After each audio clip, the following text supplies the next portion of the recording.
media, spaces, newspapers, whatever, took Hezbollah into a war with our words, as in, we want this war and we assume there's going to be a war and we pretended there's going to be a war, and now we're sitting discussing when is the war. If we go back from his speech, the first one, his wordings, Hezbollah will support, let's differentiate. Hezbollah will support Hamas in any way that it can. He never said Hezbollah will wage war for Hamas or anybody else. So that is one. Second, the battles that have been ongoing at the moment between the two sides. I'm just for the sake of argument tonight to make simple. Because I'm not thinking of a word for them at the moment. It is a war of its own. However, it's still within, there's still containment in it. It hasn't increased to the point of no return from either side. Between these two sides over the years, if you've gone back to the years with them, I promise you there is military language, and I call it sometimes poetic language between the military, and I called it flirtation. They have statements between each other, messages that both sides will understand. Israel at the moment may be trying, I thought Israel is trying to push to trigger Hezbollah for a bigger scale in order to sort of alleviate the fact that Gaza is actually taking slower than should have, and to sort of divert attention. But Israel also does not want to launch a big war because that would mean two big fronts. So it tried to send this, it did something 40 kilometers into Beirut a couple of days ago, which we all know it was, a banana field and a truck. But the importance of that and the fact that Hezbollah did not allow it to just pass by, even though it was nothing, I mean, there was no homes destroyed or casualties or anything, is the message that, no, if I let you come 40 kilometers today, tomorrow who's to stop you from going 60 kilometers, for example? So there's also deterrence between both sides of what each is allowed or can or cannot do within this contained battle that's ongoing between the two sides at the moment. So the question is, Hezbollah, does it want to go into full-fledged war? Actually, no. But if pushed, meaning if Israel decides to do a preemptive attack, again, he has always said, this is Nasrallah. This is nothing that's hidden. It's not something that he announced yesterday or revelation. In interviews and earlier this year, he's always listed, if you want, a bank of targets, meaning if there is a war, if you're going to attack X and Y and Z, we are able to attack X and Y and Z. Now, rockets being fired, get there or not, they will go for infrastructure, they will go for ports, they will go for airports, they will go for bridges, they will go for, basically initially non-civilians, unless they're doing a lot of civilians in Lebanon. At the moment, as it stands, they also believe that Hamas at the moment has not collapsed. Hamas has not collapsed because there is still resistance. If anyone, but just please bear with me, if anyone thinks or believe that, for example, Hamas is going to win in a military way, and I mean military combat way, given the armament or at its disposal compared to what Israel has, right? Then that's a joke. But the fact is that it's a resistance that's actually knocking it down slowly, and not allowing and giving Israelis a hard time when they're inside. Basically, the Jazeera aerial footage, which shows that there's about 80 tanks that had to be removed.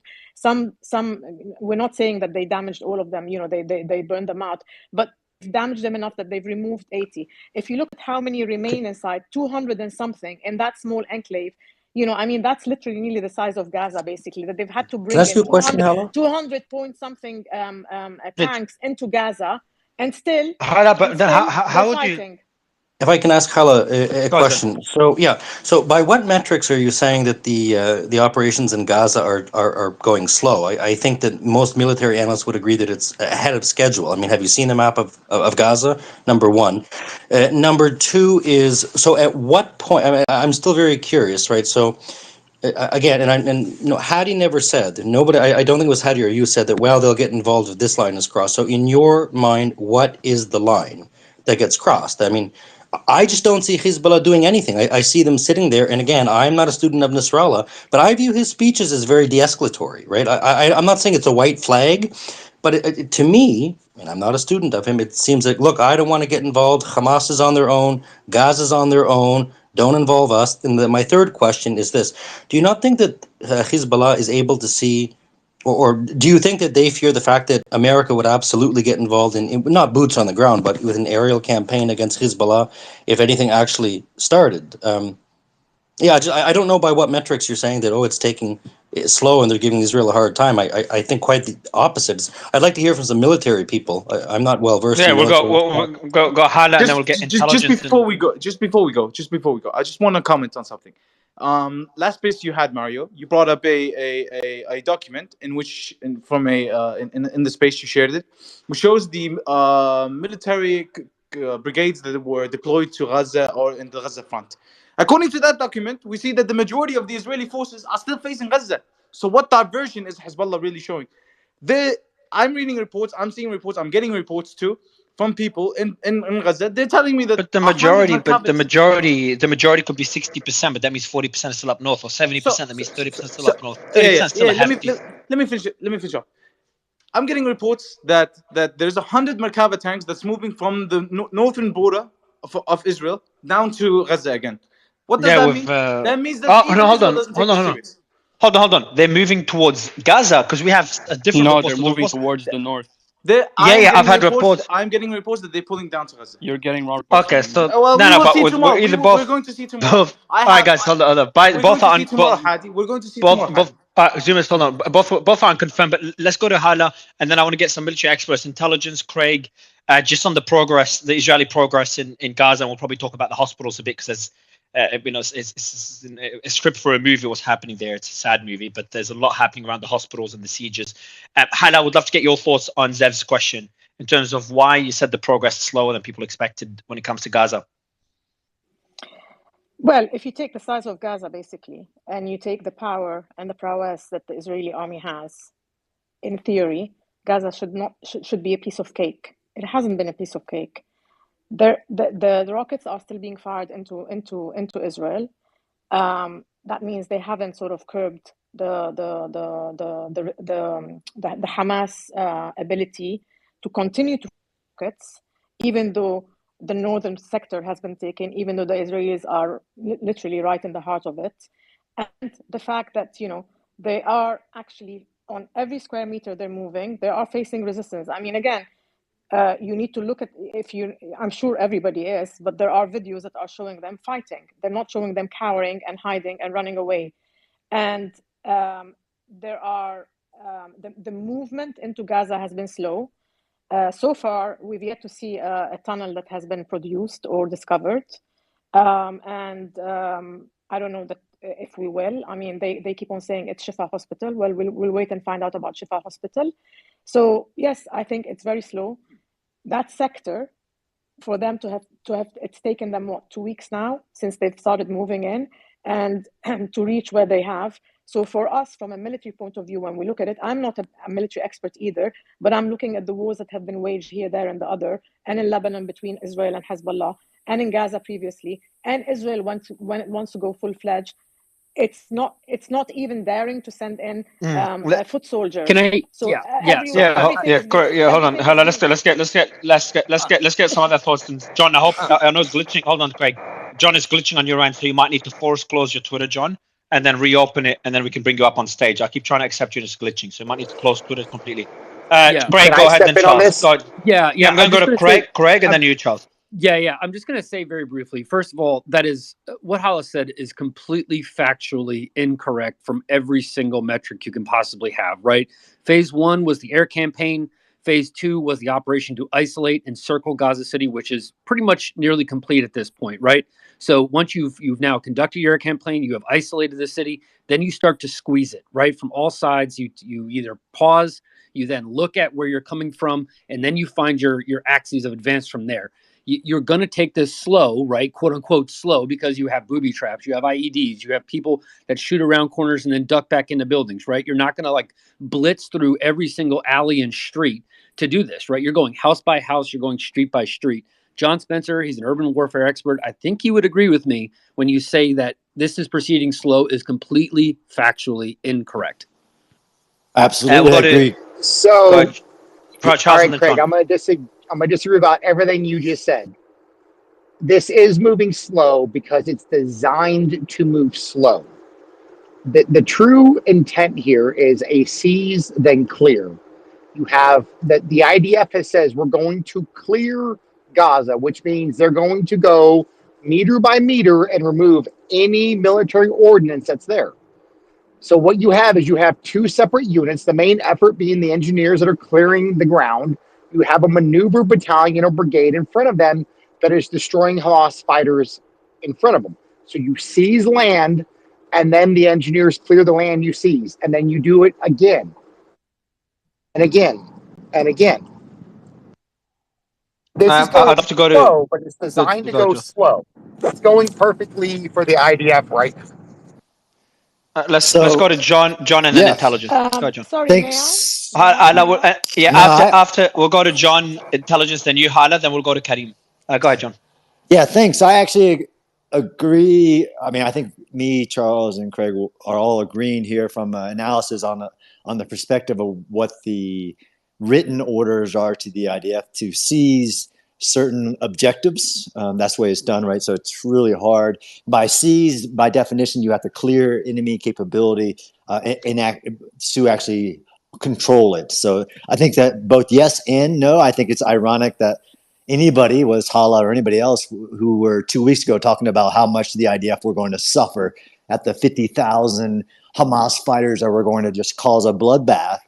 I actually, as a military analyst, am very surprised at the speed of the IDF to get to the locations they are now. The actual pincer movement along the coast that they have conducted to get to a key objective, as we all recognize, that is a key psychological objective of the Shifa hospital, if indeed it is a military headquarters for Hamas, and they can show the world, although that won't mean a failure or not of the operation, to move at this speed, especially under the international pressure, to be at that location when everybody thought militarily they were just going to smash against Hamas defenses on the eastern side of Gaza City. Again, cities matter versus larger urban areas because the operation is throughout the Gaza Strip. As a military analyst, in similar battles, whether it's Fallujah, Mosul, Raqqa, Aleppo, all the way back to World War II battles, this is actually very unique in the deliberate approach within 2 weeks of starting the ground campaign, although the air campaign was actually a lot shorter in comparison to other operations against major cities like Baghdad and others where regime change was the orientation. Their maneuver on the ground to get to where they're at now is significantly important. I'm impressed, but nobody cares what I think. And the cost that they've paid and the approach that they've taken to be sitting at that location at the center of the city, although from a different direction, is significant. I mean, you can't argue otherwise. And then they try to wish it away like, yeah, but they haven't fought the main. I posted this morning, the idea that there are 50,000 Hamas fighters just comfortably waiting in a tunnel to pop up and spring their attack. By militarily, it wouldn't matter if that was ironic, even a dream for anybody. It wouldn't matter. They're sitting at the center of, although they have lots of fighting still to be done, and they will lose a lot more soldiers to clear, like Craig said, or Charles said, to clear the areas within Gaza, because that's their ultimate mission. It's significant that where they're at. Intelligence, do you agree with... just Mario, I mean, you have... It's verified. You have Israeli special forces in the Hamas legislature. I mean, I don't know why this slow... it boggles the mind how anyone could think that because someone is doing something carefully and with, which I would argue with restraint, I know others will disagree with me, but I just don't know where this resistance is, to be honest. I mean, you have Israeli special forces in the parliament of Hamas with an Israeli flag. You have an LGBTQ flag on the beach of Gaza. I mean, I don't know where the resistance is. Yeah, let's go to... hold on, guys. Context. Hold on, guys. I want to hear different voices. So, Hala, I want to see where you disagree, and then we'll go to intelligence just to kind of balance it out. Intelligence. Go ahead, Hala. Yeah. So Zev, so this is the achievement that they put a LGBT flag somewhere and another flag somewhere. It's 36 days now since it all started, Ariel and etc. etc. What have they really achieved? The big commanders, because if they've got them, we would have heard about them. The big names that they want to topple or to get rid of or to eradicate. It's only 36 days in. You got another year to go. Are still at okay, that's another story then. Are still at large. The biggest achievement is, yes, they've killed 12,000 point something civilians, mostly women and children, and maybe of course a few hundred fighters, but we're talking, you know, foot soldiers rather than we're talking the senior that they went in. The objective that they went into this day has not been achieved. It reminds me of 2006. I'm sorry. Hold on. Just 1 minute. Guys, hold on, guys, let her finish. Hold on. Craig, let Hala I finish. didn't interrupt anybody. So Yeah, go ahead. 2006, when they came to Lebanon with similar objectives about eradicating, getting rid of Hezbollah and eradicating, it took 34 days. They failed to do so, and then they left. And the longer the longer this takes, and I repeat it, and the longer they stay in Gaza, the more detrimental it's going to be to them, and eventually they will leave without achieving their main goal. So this is my 2 cents on it. Before getting a response, intelligence. I want to get your thoughts, and we'll get John and Craig's response or Charles's response. Go ahead, intelligence. Intelligence, front, you there? You got to unmute, bottom left corner. Well, while you're unmuting intelligence, we'll DM you to make sure you're not facing any technical issues. Karim, I'll go to you in a bit. Oh, there you go. You there, intelligence? Hey, would love to get your thoughts. Did you hear what Hala said? Yeah, you've got a lot of echo. So I've just muted you. You've got a lot of echo. I'll let you fix your mic. I'm going to go. Okay, let's try now again before I go to John. Intelligence. All right, I'm just gonna mute you. John, I'd love you to go, and then intelligence. Sure. I'm gonna go to you in a bit. Go ahead, John. Thanks. I mean, again, this is. No, your audio is really, it's very echoey audio, intelligence. So please, I'm gonna go back to you in like 2 minutes. Gives you time to fix your mic, change your mic so it's not echoey, and then we'll go to your intelligence. Go ahead, John. Yeah, I mean, I think that, again, this is context matters, right? Terrain matters, enemy matters. I agree with Hala on that the major objective of destroying Hamas as an organization has just begun. But terrain-based versus enemy-based, which is both in this situation, where if you compare southern Gaza, right, or not southern Gaza, southern Lebanon, right, they didn't enter the major urban area of the capital city, and then that was the objective. Terrain, open terrain, a country, the Gaza city. It's such a big difference here. I agree, though, that they're not close to achieving their objective, but terrain-based, that you have to analyze this by offense and defense. You have to believe that Hamas wanted to defend the urban areas and preserve their capability. Under that measure of effectiveness, the IDF have had the initiative, and these are the things that we use to assess military campaigns, have the initiative, have weathered the largest amount of, I think, condemnation, which is what Hamas strategy would have wanted to stop the operation, are sitting deep, and I don't see stopping anytime soon, sitting deep in the terrain, which you would have wanted to defend and keep the enemy out of. But I agree that there is much fighting to be done, but like 36-day, 80-day campaigns, that's not the assessment for this type of operation. It took 9 months. 9 months to clear Mosul. But ISIS, so this is the 9 months to clear Mosul because ISIS put up a massive defense, a very effective layered defense. And I personally thought Hamas would have put up a stronger defense. To believe that they're just waiting, that's where I think there's a fallacy in comparison to warfare. Wow. Yeah. Mosul is 180 kilometers. Gaza is 365 kilometers squared. So Mosul is half the size of Gaza, and it took that many months. But let's see how long Gaza... density, right? It's 1.4 million people, a higher density of urban population. Can I just say something just very briefly? It'll take 2 seconds. To think that, to say that surrounding and isolating the enemy's center of gravity, which is Gaza City, to say that that is nothing is, in my mind, absolutely beyond the pale of reality. Your city is encircled. They're cut off. They have no one that's going to break through and save them. They have no ground forces that are coming to support. Israel does not have to worry about its flanks. If you're surrounded, that is not the sign of success. I think John would agree with me that in West Point, they teach you if you're surrounded, you're not in a good place. I mean, we honestly say if you're surrounded, then good. You know where now you get to kill the enemy in all directions. But in a defense, yes, time matters. How much time do you want somebody else to come and save you? Because the defender can win by that way. But again, that's not what we're seeing, right, Mario? That's what we keep talking about. Like, if Hamas thought that somebody else was coming, whether it's the international community or Hezbollah or some other organization, that appears to be there's no definitive yes, no. It appears to be not true, and that Hamas will be destroyed. So unless you're Craig, airborne, it's not good to be surrounded. Intelligence, is your mic working I now? was an airborne paratrooper. We were always surrounded. Yeah, I was too. Guys, hold on. Intelligence, is your mic working? Yes, I'm here. Perfect. Yeah, would love your thoughts on this discussion, especially. So there's two points we're discussing here. We're discussing the progress that Israel has had in Gaza. Is my voice coming good? It is intelligence. So the first thing we're discussing is the progress Israel is having in Gaza, and the other one is Hezbollah, whether you think they'll be entering the war. Okay. First of all, as you know, Hezbollah is the most force, right? Hezbollah is part of resistance. Iran, Iraq, Syria, and Lebanon. And America wanted to cut the connection between Syria and Iran by using the Kurds in Syria, right?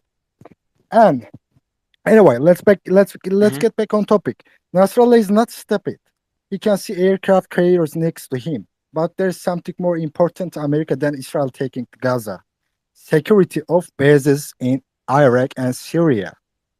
If Hezbollah joins the war, this war will echo in American bases in Syria and Iraq. Israel's power is not enough for Hezbollah. We saw that happen in Gaza. I'm really sorry. You're very glitchy. I don't know why, sir. Your mic is really having a lot of issues. Karim, are you there? Yes. Karim, are you there? Yes. Good evening, Mario. Thank you for having me. Not at all. So I want to ask you. So I know you're a professor. I know you are a professor at USG in Lebanon. So you might give us a bit more insight into your thoughts and other analysts' thoughts in what Hezbollah said in his speeches. He did a speech. Remember, we covered his speech on Saturday, and there was a speech a few days before that, which most people, but not everybody, thought was de-escalatory. And I know that Hala and to some extent Hadi would disagree with that statement. And then we've obviously seen the tit for tat. The rules of engagement have been broken as a one-off, but hasn't escalated since. And we've seen the clashes escalate, especially in the last 48 hours. Would love your thoughts on it, Karim. And I'm not sure if you're not. Are you in Lebanon right now? Yes, I'm in Beirut right now. People are increasingly worried in Lebanon because basically yesterday there was an interesting report published by Axios.com by Barak Ravid saying that many in the Biden administration were concerned that Israel was trying to provoke Hezbollah and to create a pretext for a wider war in Lebanon that could potentially draw the U.S. Now, Barak Ravid is a journalist who has inside sources in the Israeli military. He's usually well informed. So Lebanon is today starting to panic, even though, as you said, the two speeches that the Secretary General of Hezbollah gave in the past 10 days were relatively de-escalatory. We were anticipating fiery speeches initially, and basically what he said was that Lebanon would be a front of support, not a front of confrontation.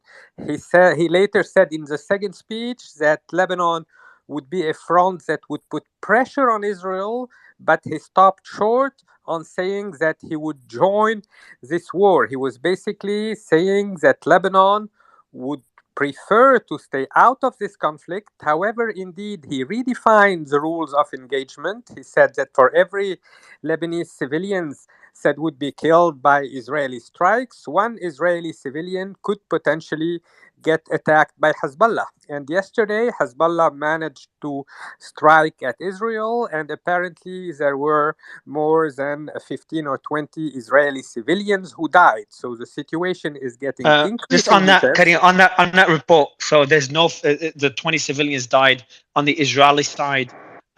So there's 20 casualties on the Israeli side of 23, I think it is. So not deaths, but casualties. Casualties, So it yes, includes injuries, yeah. absolutely. And that's Absolutely. not civilians. I think that's a mix of civilians and soldiers, as far as I remember. I could be wrong. Absolutely, absolutely. This is what I meant to say. But Okay. nonetheless, it is a significant way of testing the rules of engagement, of going a little bit farther every time. Even though in his speeches he's relatively restrained, and ironically, he was much more virulent when he was attacking the LGBT community 3 months ago than during his latest speech against Israel. Even Nasrallah did a speech against the LGBTQ community. Yes, absolutely. Last month, he gave a very violent speech.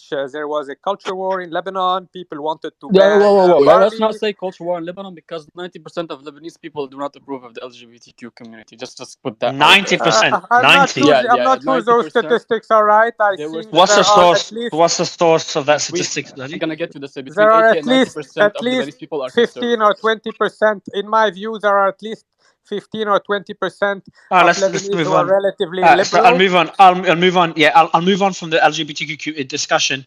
Yes. So you're saying. So is there concern? So essentially, the point you're doing is that Nasrallah does not want to escalate, but the worry is that Israel is looking for a pretext to enter a war with Hezbollah, to kind of use October 7 to get rid of both Hamas and Hezbollah.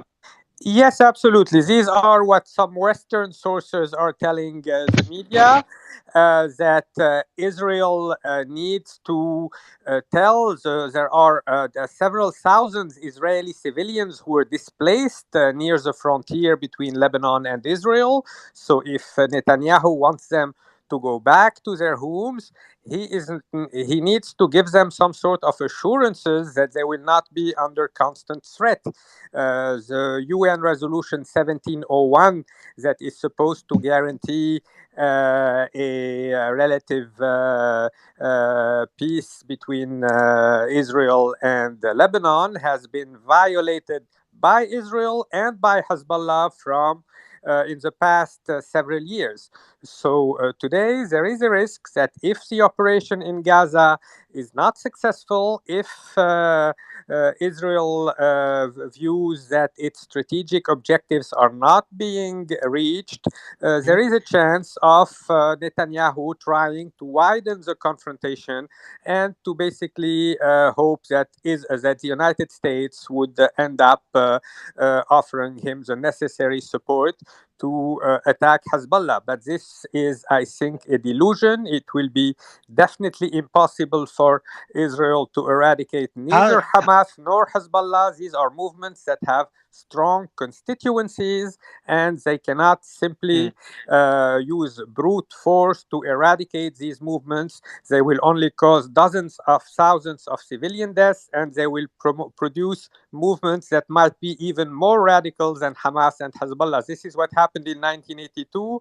Israel invaded Lebanon to get rid of Hamas, and this invasion gave birth to Hezbollah, which is a much more You mean dangerous Fatah, enemy Karim? to Israel. Karim, it's Fatah, not Yeah, not 1992. yeah. So let me go to John quickly, and then I'll go to Hoshiara and Jumis about other points as well. So John, your thoughts on the comments made so far? Because I haven't heard your thoughts, John. And actually, John, the question I have to you for you and Zev is a preemptive strike from Israel, because we are seeing. Let me go through my notes here. I've got a few comments made by a couple of politicians that essentially imply that Israel is looking at potentially. And we did see. I think it was the Minister of Defense, Zev. Who was it that requested Netanyahu to preemptively attack? Yeah, it was. I Hezbollah? think it was. Yeah, it was Yoav Galan. Yes, the Minister of Okay. Defense. Yeah. Yeah, and I think there's. According to the I report. did see that. Yeah. Yeah, go ahead, John. What are your thoughts? Yeah, I mean, one, I didn't agree with most of that. I do agree. There's been a great amount displaced from northern Israel, and that those are just facts, right? That's not an argument. The belief that I was done intentionally in order to, or anything's done intentionally to allow Israel to strike Hezbollah, I don't follow that line of thread. I think it is a very honest question of what, this is why we keep talking about it and why it's so important to watch it. The preemptive strike doctrine, I personally think so. That would break kind of Israel's entire history, I think. even in this situation, which is unique because of the veracity of the attack and the action so far. But this is the restraint in the speeches and the restraint and even the kind of status quo. Although I know the one strike outside was out of status quo. That I personally, and only this is the problem with trying to make things like a black and white decision, even with public statements that are sometimes statements to be statements, is that it isn't ever black and white, even when it's an immediate self-defense response. I personally don't think that they would enact a preemptive strike without like an overriding even that, then that wouldn't be preemptive strike. If something massively happened, right? And this is what we're always talking about. If Hezbollah goes all in and does something outside of this kind of established what's authorized, what's not, okay, that's a little bit out of it, but like goes all in, right? Why we all listen to the speeches now as they're happening live, that would change. I personally, based on the international geopolitical aspects of it, is that few people I think would be as supportive of Israel in a preemptive strike, even if they felt threatened like that. I want to get Zev's thoughts on this, and then Hoshar, I've got a question for you. I'm going to mention something that the IRGC said. Maybe Zev, I'll get your thoughts on this along with the first question, and then we'll go to Hoshar. So the IRGC, so Iranian IRGC, Air Force commander said the following: the war has expanded and Lebanon is involved. Technically, Hezbollah is involved, but some people use the words both Lebanon and Hezbollah to make the same point. It is possible that the scope of conflict to extend even further. Future is unclear, but Iran is ready for all conditions. So that was a statement today by the IRGC Air Force commander, Zev, and then Hoshar. I would love your thoughts on the statement and then the sentiment in Israel on a preemptive strike against Hezbollah. Do you think Netanyahu will have public support? Again, I'm very confident there was something about today, Netanyahu rejecting a request to preemptively strike Hezbollah. Well, I think I saw something about it. I'll try to find it. Okay, first of all, if there was a strike to preemptively strike Hezbollah, the public would not know about it. Okay, that's ludicrous. Okay, so these reports, Who first said, of all, who said the public knows about it? you just did.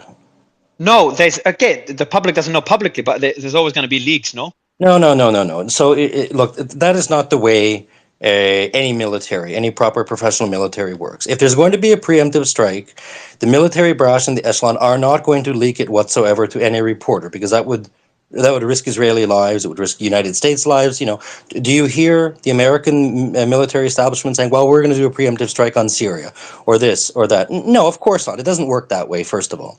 So all these reports coming out, I think that they are intentionally designed to come out to maybe scare Hezbollah or Lebanon from getting involved.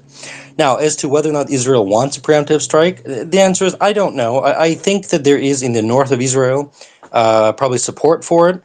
I don't see it happening. I think that all these statements that are coming out are designed to warn Hezbollah, and I think very clearly that if Hezbollah does get involved, it's not only going to be Hezbollah that takes the heavy losses, probably in conjunction with U.S. airstrikes. It's going to be Beirut. If you're going to take what Gallant said, when he said, allegedly I want to launch a preemptive strike, and take him at his word when he said if Hezbollah gets involved, Beirut will go back to the Stone Age. So I just don't think that there's an appetite personally for a second front to be opened up. I think we would have seen it already. Just by the way, Zev just came out now. Now this is the team just put it out. Ryan, I think he put it out, and this is the source is Al Mayadeen, which is I think a Lebanese-owned station. Hezbollah affiliated media. Hezbollah affiliated media. It's Hezbollah. Okay, then you should probably say alleged very clearly in the heading as well. Israeli Knesset are plotting to overthrow Netanyahu. For me, when I first read it, Zev, it just sounds too far-fetched, and it's alleged. What do you think, Zev? Yeah, so I think that's absolute, that's lunacy and that's ludicrous, that's propaganda. If anything, the people who hate Netanyahu the most in the Knesset are saying now is not the right time for change in leadership. Yeah, I saw that. Yeah, so plotting to overthrow Netanyahu. I'm gonna fix that. Yeah. So Ryan, it's important. Like we should probably tell the team that Al Mayadeen I'm gonna edit the tweet. Is a Hezbollah affiliated media. So Hadi, is it 100% Hezbollah affiliated? Just want to be sure. No. So basically, the owner of it, he's a Tunisian guy who was in Al Jazeera, and then after the Arab Spring, he made his own channel. But they have close links with Hezbollah as well. So Hezbollah sympathy. what would you call it? Hezbollah sympathizing or Hezbollah? I mean, Affiliated that's media. I wouldn't say affiliated because they have their different fundings, but but Hezbollah aligned basically. That would be the best. Hezbollah allied media. Is that Yeah, good? yeah, that's the best. Ryan, what did they mention? What their sources in the article? No, it doesn't mention the source, but one thing to kind of clarify here, this is a rumor that's been going on for a while. Even last night, the Jerusalem Post came out and spoke about Minister Benny Gantz, saying that he opposed this. So there was a private talk about displacing him during this time period, essentially unseating him. And he said that this is delusional. We can't do this during a wartime. So the rumors are circling that they do want to remove him, and it looks like he is going to be the fall guy for everything that's going down. So this isn't something that's being Interesting. pulled out of the sky. This is like we put this out last night from Jerusalem Post. That Oh wow, okay. the talks are starting, and Benny Gantz says he doesn't want to do this yet. He's not saying he doesn't want it to happen. He says we just can't do it during wartime. Okay, so it is a rumor. So Craig, do you agree with that point? Just I know we've moved off topic, but that's a pretty important one. Yeah, Craig, that's like saying you're going to get rid of Franklin Roosevelt after Pearl Harbor because he Or left George Pearl Bush Harbor. after 9/11. Yeah, Or exactly. George Bush after 9/11, right? I mean, but let me just, if I could, just remember contextualize. Somebody said something about striking Beirut or U.S. war strikes, U.S. airplane war strikes. I want to be clear, just for everybody in the room, what would happen first are Tomahawk strikes on Hezbollah positions. I think Ben would back me up that the president has the legal authority to execute that mission without having to go to Congress. That's not a declaration of war against Lebanon. Hezbollah is a terrorist organization, so under the American law, U.S. law, they have the authority to strike those positions. They would be in the field. They would most likely take place against launch sites, and those are already pre-sighted by the destroyers that are sitting off the Israeli coast. So there wouldn't be airstrikes. Airstrikes would only come in conjunction with close support missions because those airplanes have to loiter overhead and they have to get those kind of positions from on the ground. So you would see Tomahawk missiles first before you saw U.S. warplanes. Just a little bit of a difference there, but just wanted to clarify that. No, I appreciate it. Hashar, I want to go back to the IRGC Air Force commander's comments. Yeah, I saw that comments. Amir Ali Hajizada, he is actually the commander of aerospace, not Air Force. Oh, okay. Of the Islamic Revolution. So anything involved with drones, missiles, and so forth. He's actually the public face of the IRGC whenever there is a challenge. So when the Iranians post the assassination of Soleimani shut down the airliner by mistake, he was the one who came on TV and explained and so forth. So he's a prominent figure, especially in the Iranian media.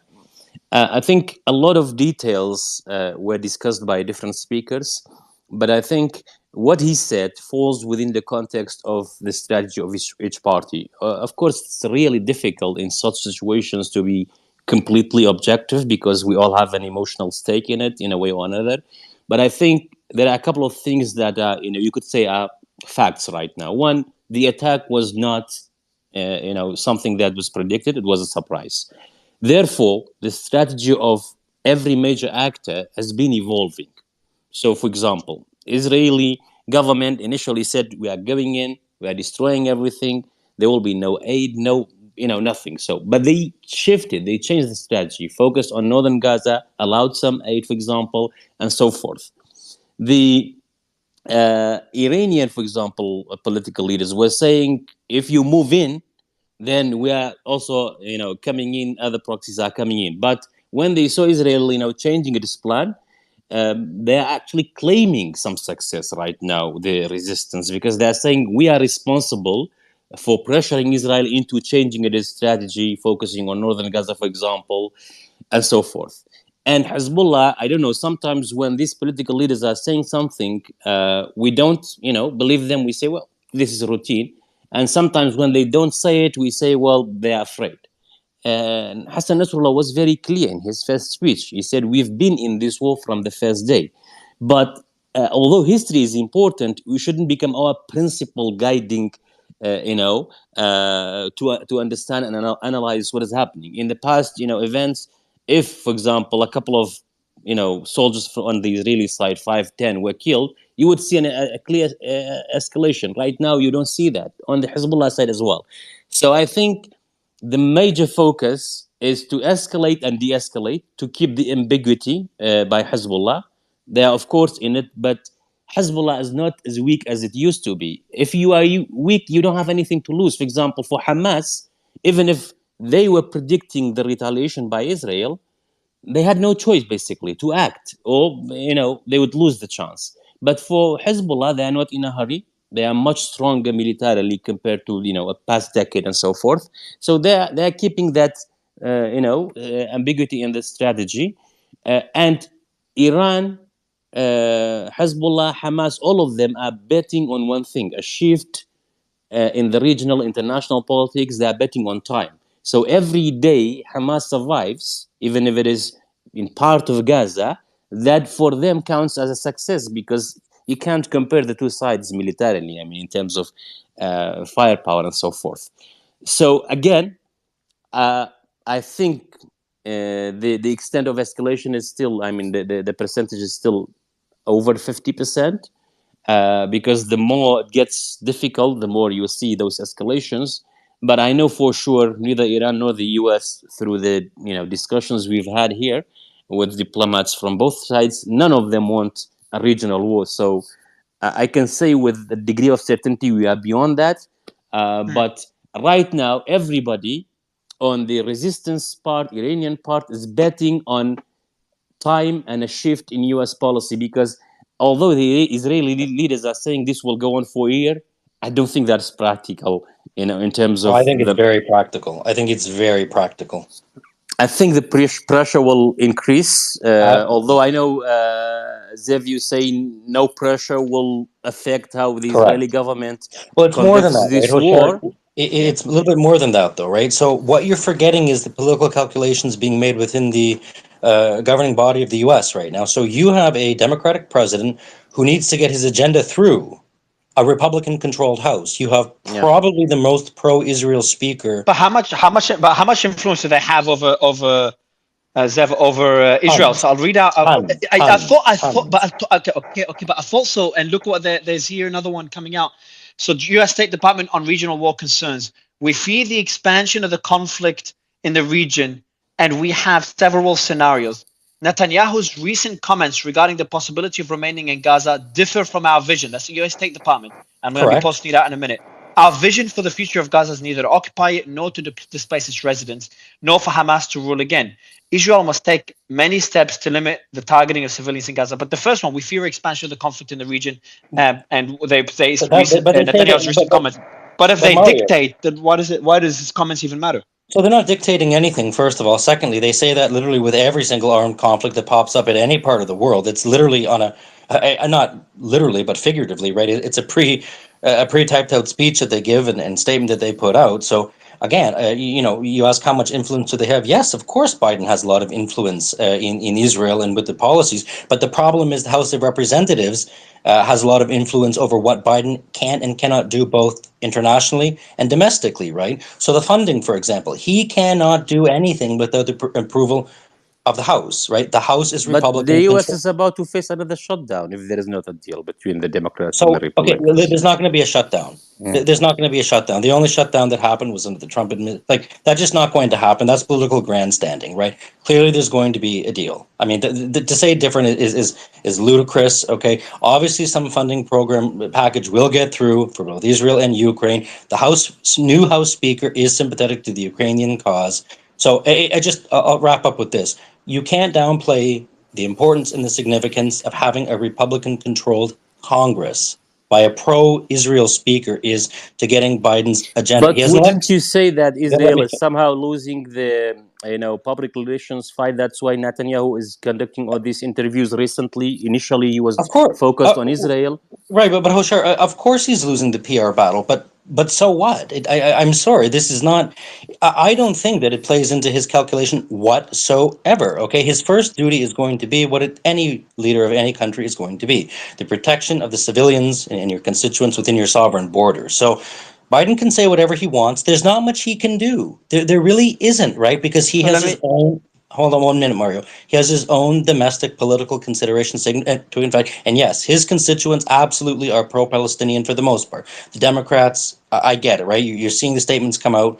But he has to go back and forth with a very, very pro-Israel Congress. He can't get anything through unless the speaker wants it done. So, yeah. Yeah, so guys, I was just, and I want to move on to the hospital discussion in Gaza. I think it's really important. But I was inviting Ahmed Kaz. I think a lot of you know him. He sent me a message. Let me ask if I can share it in the space. I think I can. Can I share this news in the space? Okay, so I'll share it as soon as he gives me permission. He's online now. But it's pretty heartbreaking news. And while waiting for Ahmed to respond to me, I do want to just give updates on what's happening in Gaza. I think it's something definitely worth talking about. Okay, so Ahmed does allow me to talk about it. He's actually tweeted about it as well. I've invited him to come on the stage. He said, "I'm sorry, I'll have to decline. All of my first cousins (brackets doctors) have been killed on Saturday. I'm not interested in any kind of debate or talk with anyone who doesn't see this as crimes." So we've got all of Ahmed Kaz's cousins were killed on Saturday in one day. So must be strike on a home or a hospital. I'm not sure. But that kind of links to what I wanted to discuss as well. The battles that are ongoing at the hospitals, especially the Al Shifa hospital. And the question I wanted to ask John earlier, and I'll probably ask it in a bit, is why is it taking so long for Israeli forces to enter Al Shifa? The only reason I can think of is Hamas might have either headquarters or strong presence either there or around the hospital that's not allowing them to enter. And I know Faraz, you probably disagree with this, but we'll get to that in a bit. But the updates that we'll have is just a lot of reports. The hospital needing fuel. The IDF saying they've delivered fuel. They put out a video of them delivering fuel. Hamas say, or the hospital said they've never received. Just a little bit of breaking news here, Mark. I've DM'd your team there, people can take it with a grain of salt. So the IDF has released footage from the raid of the Rantisi hospital. It is worth a look. So you can see weapons caches, and I don't accept the pro-Palestinian people to accept it. The entrances, tunnel shafts, guns, mortars. So I highly suggest your team to look at it quickly. I'm just having a look at it now. Where can we see that? Yeah, IDF online. I pinged the news team, Mario. They're gonna look for it. Yeah, there it is. It's already. Okay. They've already posted it in our group 10 minutes ago. I'm just going to tag you there. No, not you, Zev. I'm telling Ryan. Yeah, I've just tagged you in it, Ryan. The IDF spokesman reveals Shaitan. Can you read, Ryan? If we could post this like in the next 10 minutes, it'd be perfect, so I can pin it for the audience. The IDF spokesman reveals Shaitan 13 and Brigade 401 raided the Al Rantisi hospital and found a lamp, terrorist headquarters, explosive belts, money, RPGs, computers, and weapons. The IDF spokesman claims there is verification that Israeli abductees were in the Al Rantisi hospital. So this is pretty major. That was the hospital that was a hospital that Chaba, is that her name? Habiba was. Remember, I guess there was a claim that they struck either the vicinity of the hospital or the parking lot or potentially the third floor. And one of the doctors online said, I've been there. There's a couple of doctors online saying, no, I've worked there for 16 years. There's nothing there. There's no weapons and no tunnels. And, so, yeah. I don't think that was that hospital. I think the other one was something else. This one was the one. Right. There was the Shifa hospital and the other one, but there was I can find the clip. Right, there's another doctor, a lady that was saying I've worked there. I don't want to split hairs, but it was the Rantisi hospital, right? I can get the clip. It was the lady physician, but anyway. Faraz, I'm going to post a video now for the audience. Ryan, I'm going to post it personally in this one. It's pretty big in my opinion. Faraz, your thoughts on this announcement? I'm going to post it for everyone now to see everything. Did you just say that they found weapons at the Rantisi hospital? Was that what you said? Like yes. RPGs. And there's footage as well. Maybe post. Yeah, exactly. And tunnels headquarters, they said. Yeah, well, the idea is that there's tunnels all over Gaza, like they're spread out and sporadic, and I don't know about where the entrances and exits are. I have no idea about that specific case, honestly. So. Yeah, I'm gonna post it out in the video now. I've just got the video. There it is. Where is it? I just tagged you in it. Yeah, there it is. Cool. There's some photos as well. Let me download the video. It's gonna be. I haven't watched it yet, so we're gonna watch it with the audience. We're gonna post it. Yeah. This is, as I said before, like I wouldn't be surprised if that was the case. I know I'll probably get hate for it, but it just doesn't make sense for them to take that long to enter a hospital. We're seeing that in Al Shifa hospital. They want to enter the hospital as soon as possible. Where is the Rantisi hospital? Where in Gaza is it? In Al Rimal. It's So near that yeah, between Shata refugee camp and Rima. yeah. Yeah. So, John, what do you think? This is more of the. I know you probably say this is the "I told you so" moment. Let me see. Let's see the footage. I don't know how convincing it's going to be. If it's just equipment and stuff, it's going to be very easy to kind of refute it. Say, hey, anyone could plant these. And the But if it's entrance to a tunnels, tunnel. Yeah. exactly, the Right. entrance to the tunnel stuff, which I expect them to find, obviously is very much. It's almost impossible to refute. I don't know how you could refute if there's an actual entrance to a tunnel inside a hospital. They can't. You can't Seth, I build a don't know if tunnel I'm overnight. watching it correctly, but I'm seeing you mean the entrance with like the one with the escalating thing down, right? It's like very deep.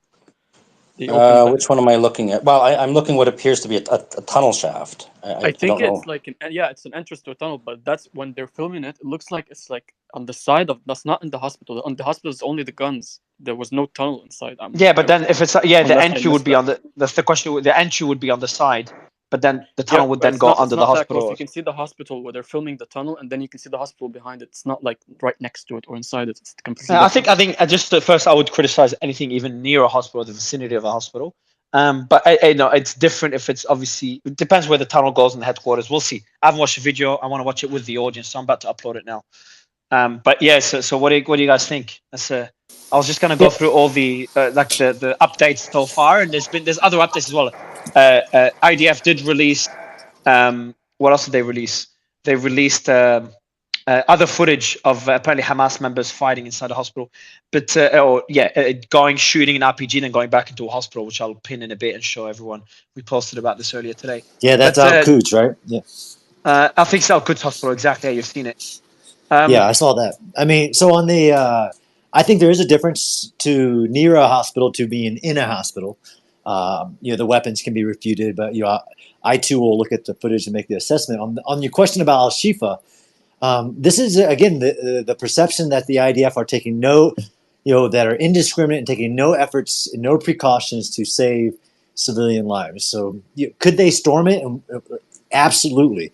Would they storm it without taking every measure to include anything they could do to get the civilians to get out of there before an IDF soldier crosses the open area and enters the hospital? Sorry, that's Carl, a nightmare. just one caveat. I think it's maybe just to clear something up here. So I can't translate it to English for some reason. So the IDF spokesperson, Hagari, in these photos, some of these photos are underneath. Some of these photos are actually underneath the hospital within the tunnel shafts, what we're looking at. So I think that's a very important caveat to add, right? It needs verification. Yeah. But this is not simply within the hospital. This is the underground alleged Hamas facilities underneath the hospital. And it's super easy to verify, right? I mean, either the US or other allies or even foes of Israel will come out and say, well, it's true or it's not true. But it is within the tunnel. Isn't it different than no, I'm just asking because there's a lot of questions for everyone here, but isn't it different if there's like under the hospital and the interest is in the hospital, but just like passing from under the hospital? No, I think that's completely different. I think it doesn't. No. I think where the interest is doesn't really matter. What matters is where the tunnel itself is, in my opinion. Well, so I actually agree with Hadi there. Yeah, me too, because they'd want to shoot, they'd want to bomb the entrance. Mario, if it's under, there's no entrance. Bombing it won't affect it, so it doesn't matter. Exactly. We don't know where. We don't listen. These are several photos, right? Perhaps Hadi is right. Perhaps I'm wrong. Whatever. So let's just wait to look at all the photos, right? I mean, I take the different approach. If there is a complex under the hospital, I'm not sure that whether the entrance to the shaft is within the pediatrics ward or within the parking lot. I don't necessarily think that matters. I mean, it's under the hospital. No, I'll tell you why it matters. So the tunnel itself is useless if you can't enter it or exit it. So what the IDF would do is shoot the entrance and exit of a tunnel rather than destroy the headquarters themselves. It's very deep below the ground. So if the entrance is outside the hospital, that means the IDF doesn't need to damage the hospital to destroy the entrance or the exit.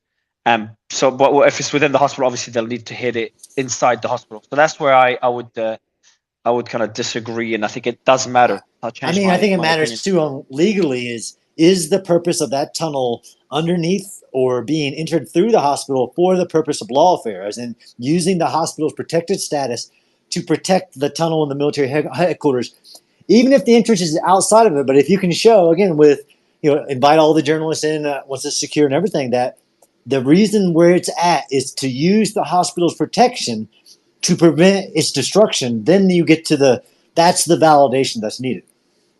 Yeah, I I've think it's just, also different I've if there's just, like a position or just an entrance, because I'm pretty sure there's a lot of entrances. So why would they put one next to a hospital, and then if it's bombed, they can use another one, and Israel's gonna bomb it anyway. no, So I think, yeah, but sorry, I've just posted it just for the audience. I've posted the video and the news. I've just pinned it at the top. If you want to watch the video, I haven't watched it yet, but I'm guessing the guys are watching it.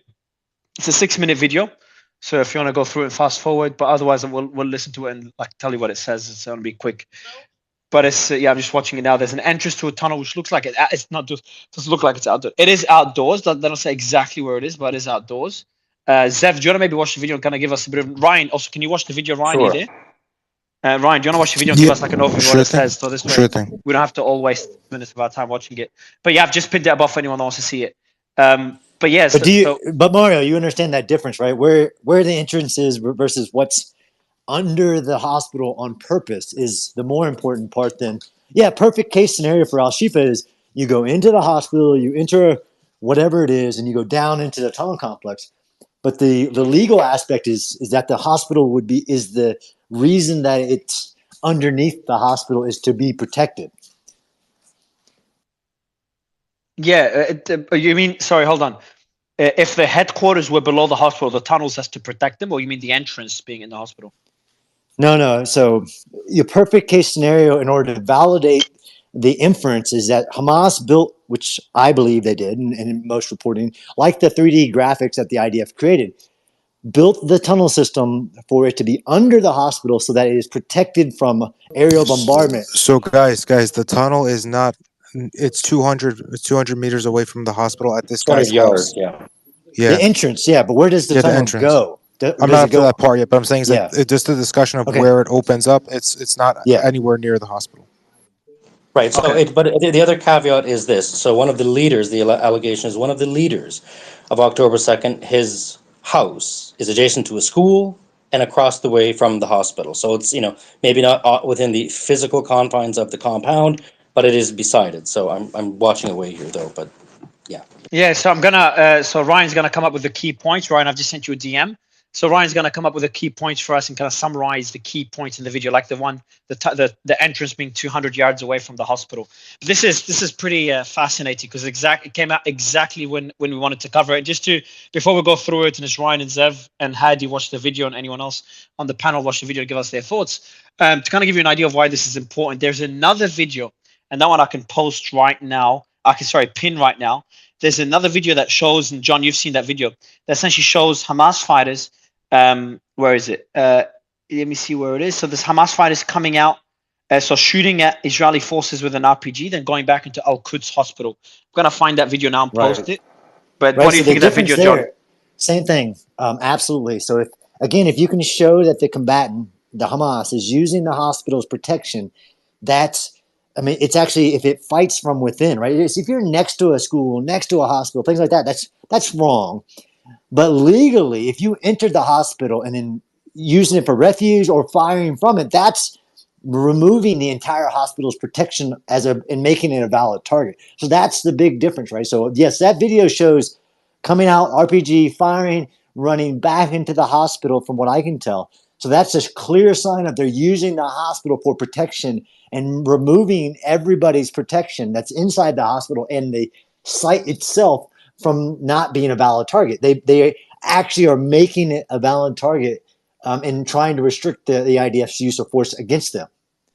John, I have a question actually for you in regards to like airstrikes. So the entrance is like 200 yards, and we don't know exactly where the tunnel network leads to. Is airstriking a tunnel from the kind of the air bombardment or through bunker busters, is that a way? Is that a valid way, or a let's not valid? Is that a competent way to actually, expose a tunnel or break into a tunnel? No, I mean, it depends on where the intelligence driving you where the actual tunnel shaft is in comparison to the earth, right? I mean, you can penetrate about 100 feet underground and 20 inches of concrete through a bunker buster, but So yes, it is a way to basically neutralize a tunnel and to destroy the entrance and seal everybody that's in there. But again, this near the hospital. Yes, if you were saying, could you drop a bunker buster? So it runs underneath it. Would you drop a bunker buster onto the hospital versus target the entrance? Yeah, there's a difference there, but there's lots of basically caveats to that analysis. You wouldn't do that. No, I don't think so. No. Because to me, it seemed like the first like 2 weeks, it's almost as if they were, because they were bombing like buildings. Like some videos, like most of the videos were them bombing like the actual buildings, and then there were some of them that they were bombing. Like in terms of the air campaign, it's almost like they're excavating using bombs, which is like, it seems like a really violent kind of way of Yeah. digging into. Like, wouldn't it only be competent to do that from a military point of view at the shafts, not at the actual like? No. I mean, again, that's a good question. I mean, and again, 130 targeted. The IDF says that the 130 tunnel. They don't specify entrance versus shaft versus personnel were targeted. I wouldn't say you could. I mean, dropping a building on top of a tunnel entrance, using a bunker buster to penetrate through all the floors of the building and try to reach the subsurface is a way, and I wouldn't say it's ineffective, depending on, again, on what the intelligence is how important is that entrance and exit, what's the activity that's been seen even before the war in that area to that tunnel complexes. The rocket supply is actually closely tied to the tunnel complexes too, so sealing by excavation, basically just sealing it is a way, in combination with the campaign. So yes and no. Yeah, have you guys? I know the guys are still watching the video. Zumas and Yam will get your quick thoughts on this, and then we'll. I'm trying to find the video of if anyone in the audience could DM it to me or post it in the comments. I'm trying to find the video of the Al Quds hospital. John, if you can find it, that would be good. Did you watch it on my profile or someone else posted it as well? I watched it this morning. I don't know where I saw it. Oh, okay. I'll try to find. I think I found it, but yeah, it's just so weird. I can't find it anymore. It's a footage of shooting. Did you check the Israel war room? I watched. I think I saw it there. Yeah, I'll find it. I know I posted it because I personally reviewed it. But I'll find it and I'll post it out. Okay, there it is. Yeah, I'm an idiot. I swear. I went through it, past it a million times. All right, so I'm gonna be posting. I've just pinned it now. So I've just pinned out a video now, and then we'll get Yam and Xumus's thoughts. But if you click on the last post I tweeted, it just says IDF engages Hamas at Al Quds hospital in Gaza City. So then, if you watch the video, you'll see that right next to the hospital, literally across the hospital, there's an RPG that goes out, hits a tank, and then the Hamas members go back into the hospital. Right. It's that last part that's the key part. Like, near a hospital, like near a hospital, a school. It's near different. A school, yeah, it's different. And even very different. It legally, it's huge difference. Yeah. What do you guys think, Zumas and Yam, on this particular point? I think it's quite astounding that we have people trying to justify bombing a hospital because of some obscure clip of a guy aiming an RPG and hitting a tank from an invading army into an occupied territory. And then on top of it, then once again bomb that hospital again, and then go ahead and justify that. That's. Hold on. I don't know who did that. Who did that? I'm surprised. No, I think Xumas, you're saying. So I'm not saying that justifies it, but I'm not talking about you, Mario. I'm not talking about you. No. I know you're not talking. I know you're not talking about me. Not talking about me. But yeah. So John, Mario is Zumas talking. Guys, I can't hear him. Yes. Zumas was talking. Could you hear him? No. No, can you hear me, Had? Oh, okay. Yeah, no, I'll bring you down and back up, Zumas. So what and actually let me do it quickly now. Bring you down and back up. In the meantime, Hadi and Ryan, let us know. Just jump in. You've watched the video, Ryan, all of it? Yeah, I just finished. I just finished the video and sent you some notes. So let me post the notes out, and then I'll okay. So 3 points. The video shows the home of a Hamas leader. So did you put the 200 yards? Yes, it's about 200. The video shows the home of a But is that in the points you've sent me? Oh, there it is. Yeah, Yeah. it's in the points you sent. Yep. So the video shows the home of a Hamas leader that is next to a school and 200 yards from the hospital. In that home, they show the entrance of a Hamas tunnel that is 20 meters down, then jump to a basement of the hospital. What do you mean by that? They never show them going down the tunnel. I'm not alleging Yeah, anything, but I'm that saying room, there's a they're jump in cut. because you can see there are medical stuff like baby stuff and stuff. So it's probably inside the hospital, not inside the tunnels. Because Yeah, and so there's it drawings never on the shows wall. them using the tunnel to go down You know, is, directly into is, the area that they're is this showing. clip verified, to be honest? Because we've seen a lot of clips going back and forth, especially from the Israeli side, which isn't even from Gaza. There's been a lot of clips The thing circulating. that makes me suspicious a little bit is the jump cut. I wish they would have showed going down into the tunnel and going into the area again, because they found a tunnel. I'm not alleging anything, right?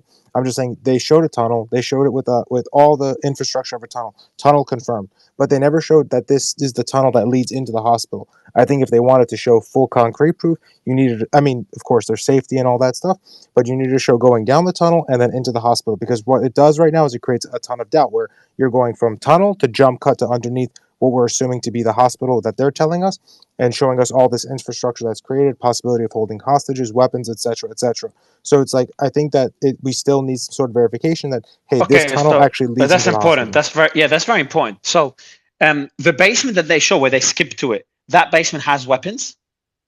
Yeah, so that's the picture that's the original picture that we saw with the guns, the vests, and the grenades. That's the weapons there, but And the money. the tech. Yeah, but what's suspicious to me is why would they leave all that stuff behind? Because we know that these guys aren't exactly amply supplied with weaponry. No, Why would but they leave all this behind? if they got surrounded and they lost and got killed. I mean, but still, you won't leave your gun like that. You would leave grenades What? probably No, and other things. Right. But and there's no, one but thing actually, the way they're placed. I mean, let's talk propaganda. The way they're placed intentionally next to children drawing on the wall, and there's a pacifier next to it, and some baby. I mean, the thing they drink milk from. It's too Yeah, organized. it sounds a little bit. I mean, what? Trust. I don't know. It just doesn't sound right to me for suddenly weapons to be pictures next to a children's room in a hospital. It sounds too propaganda for me, to be honest. Okay, in the Plus, even basement one we big see. thing. Hold on, guys. Before you go next, in the third point you wrote for me, in the basement we see weapons and infrastructure built. They showed a kitchen, bathroom, and a living area for filming. Or possibly, did they say that that's where they held the hostages? Yeah. So what it showed is that hey, this is a seat. There's a woman's robe here. There's some rope on the floor, and they were like, this is possibly where hostages would be held.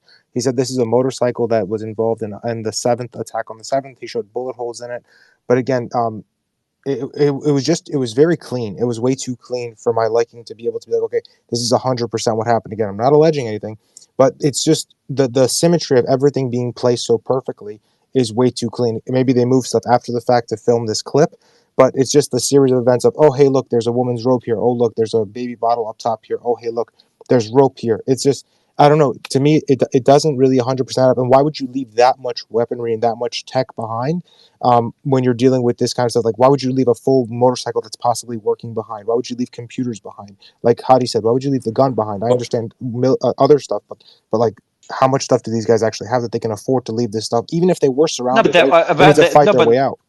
Yeah, but they fought, they died. So let's say there's 60 soldiers left, 80 guns there. So they put 20 guns there. They take the other 60 guns, go and shoot people. They get killed. There's 20 guns left.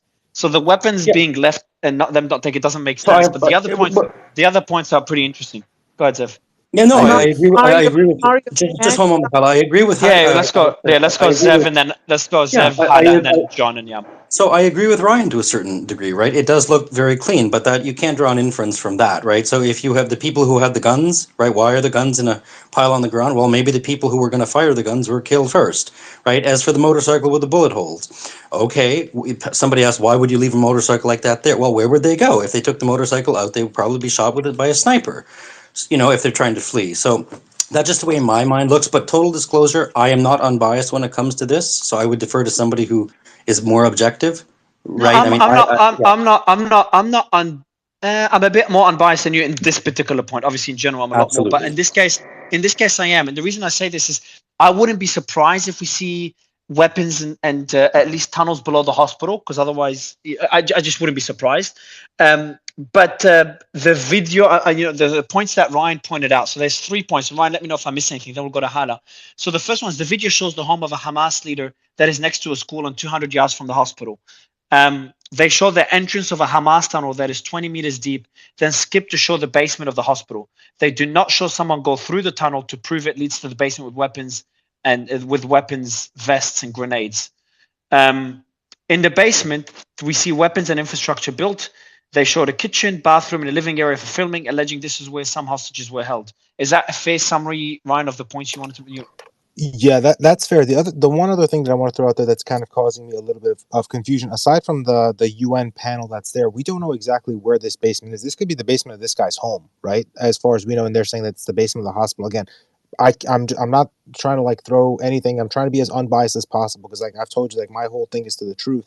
It's like, to me, it's very fishy that you have the entrance of the tunnel. Why wouldn't you go down, shoot you going through it, and showing exactly where you land and giving Maybe us they a haven't clearer cleared it. picture? Maybe they haven't cleared it yet of booby traps, though. Possibly, But then but I how mean, would you they? can Hold still on, send the Zev. drone down How there. would the Zev? What do you mean? They just showed the basement, so they got to the basement. Why didn't they No. film So them? okay, but the allegation is not that and I read it in Hebrew, right? So I don't think maybe I didn't translate it properly. The allegation in the video is not that the footage shot is a tunnel. It is the underground complex of the hospital, right? So thus far they have showed an entrance to a tunnel shaft that seems to be adjacent to a Hamas leader's home, which is 200 yards away from the Right, but hospital. Zev, it implies that this tunnel leads to this So hospital, and it's can the I whole just tunnel argument all so over let me again. just let me finish, right? So as for why they have not gone down it, maybe they have not sent sappers down there yet. Maybe they have not sent their clearing. The answer is I don't know. But again, I am not the most unbiased person. I believe that there are vast tunnel networks under the hospital. I think they were designed there on purpose. Now, as to the point is, does the evidence in the basement of the hospital prove categorically that the hostages were there, or that that basement of the hospital was used for terrorist facilities? No, it doesn't. It doesn't in my mind, right? If I'm going to be completely objective, no, I see guns. Okay. It's a time of war. Perhaps people took up shelter there. That does not cut it for me. I agree with Ryan. I think Guys, yeah, 2 secs, guys, 2 secs. So just Zev and Ryan, because I want to give like a bit of a summary to the audience. So I've just created a group between us three. If you could go back and forth, because you guys are both giving different points. Can we do a quick post summarizing the key points from the video, and we can post it for the audience as well? I've just sent you through. I've just created the group now, and I've sent the information in. Ryan, you've already sent me some points. Let's do a quick post summarizing it for the audience, guys. For the next few minutes, and then this way I'll go back and forth with the rest of the panel. I want to go to Hala first, and then Yeah, absolutely. John And and I Faraz. guess just the last thing I would add, right? I mean, look, from a PR standpoint, right? It would be a little bit hard for me to, so what would be the purpose of targeting these hospitals? What would be the purpose of surrounding the hospitals if you did not have concrete intelligence verified by not only Israeli sources, but by the tens of thousands of Palestinian collaborators who want money, who want safe passage out? They're just, it would be disastrous for Israel, right? Well, we're going to go bomb these hospitals. We're going to attack the hospitals. We're going to go under the hospitals, and nothing is there, right? So it's the there's a same reason, thing. Ben. So you need just one moment, right? So if I can draw another comparison, right? Well, what would be the reason for raiding Mar-a-Lago, right? Well, you had credible intelligence that the documents that you were looking were there, right? So it's a very difficult PR game. I just don't know why Israel would do this if there wasn't credible information, but I'm not unbiased. Yeah, so I let's have a go response to to that. let me go to Hala first, if you don't mind, then we'll go to you, Faraz. Hala. Thanks. I mean, whether there's a tunnel, well, there's a tunnel there of some sort, but where it leads and where it comes out from and whatever. So far, over the last month, we've seen a lot of audios and videos put out by the IDF, PR stuff of so-called, a nurse in a hospital, talking about, crying and saying, that Hamas is doing this, that, and the other. Most of them are actually fake. So their PR, their audios, and the videos have been literally third-rate productions. This one could, I'm not saying that there isn't a tunnel, but like somebody, I think Ryan was suggesting, or others, that there are still question marks to figure out where, how, when, where it goes into, under what, etc. Until then, it's a tunnel, and they've another PR machine has been working to sort of show a few things that they need to. I mean, after a month, they desperately need a tunnel, so we found a tunnel. Great. And as far as the leader having the house next to the school or next to the hospital, I mean, again, these people are Palestinians from Gaza. And just because they're leaders of this and it's not like they have barracks or they have military installations or military barracks or places where they all reside. They live. It's normal. I mean, it's normal around any part in the world. It's normal for you know, you call them terrorists, but as far as they're concerned and the people are concerned, these are not necessarily terrorists. So having a house there doesn't say anything, doesn't suggest anything, and doesn't mean anything. He just has a house there, and it's near a school, and it's near a big deal. I mean, come to Lebanon. All of them are between whatever, and when there's a war, so be it. There's a war. You know, when Hezbollah was living in the southern suburbs, you know, whether you call them, for example, terrorists or not, they live and reside and eat and drink and sleep there. That's the way things are. They don't go live, you know, in some remote island, or in a barracks, for example. So there's a fuss about, you know, where his house is, which I don't see the point of, basically.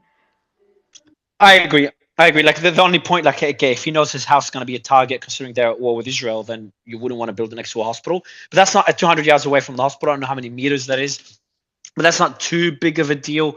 Correct me if I'm wrong, John. 200 yards in meters. That's what, 180 meters. Yeah. What do you think, John? Like, if they can bomb that house without impacting the hospital, no? I mean, I'm sure if they did, then you get the criticism of bombing near a hospital, right?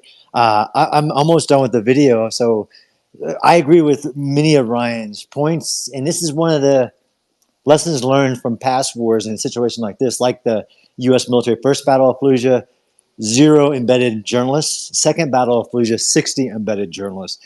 An IDF video is going to be criticized as propaganda, as staged, all these things. What I see as a military guy from this is, of course, you see the tunnel shaft, you see the house. I don't care where it's located. I agree. It is a house. And what I see is also a post-raid stack of equipment. Like that's not the way you find the equipment like laid out like that. So they've done a raid. They've collected everything like you do into a room. Likely chose the kids' room for a reason, for the view of it. But that's like you don't lay everything out like if you're the bad guys, don't lay their stuff out like that. That's what you do when you find a house and then you tell everybody to bring it to one place. You do, you know, sensitive site exploitation or something like that. And I'm trying to get to the video, but I think I actually agree with Zev that it's a drone video of the subterranean, right? It's not the follow the guy down. But even a drone has to go through the tunnel to the headquarters. Like, this is you'd want to, unless they release this, they let everyone. So one other strategy that would make sense is if the IDF does not release a video showing the whole process of going from the tunnel shaft that they filmed all the way to the headquarters, then I'd question the entire claim, or I'd question the video. Because and get your thoughts, John.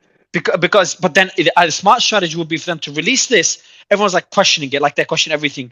They start questioning it from a marketing perspective. They start questioning, hey, why isn't it showing, like what Ryan mentioned? And then they release another one, say, hey, everyone's questioning what we said. Well, we just proved it correctly, so that means no one can question our future videos as well because we just exposed them. Do you know what I mean, John? No, I agree. And again, the best case scenario is to have a separate journalist, so whoever it is, Fox News, somebody with you, and say, look, we're at this site, and you bring the guy up to prevent all of this, right? You need to prevent this second, like, this is basically the version of Hollywood. You know, it's all staged, it's all PR, versus actual real combat footage where they're trying, but look, you got to do better than that. In this situation, I agree with you.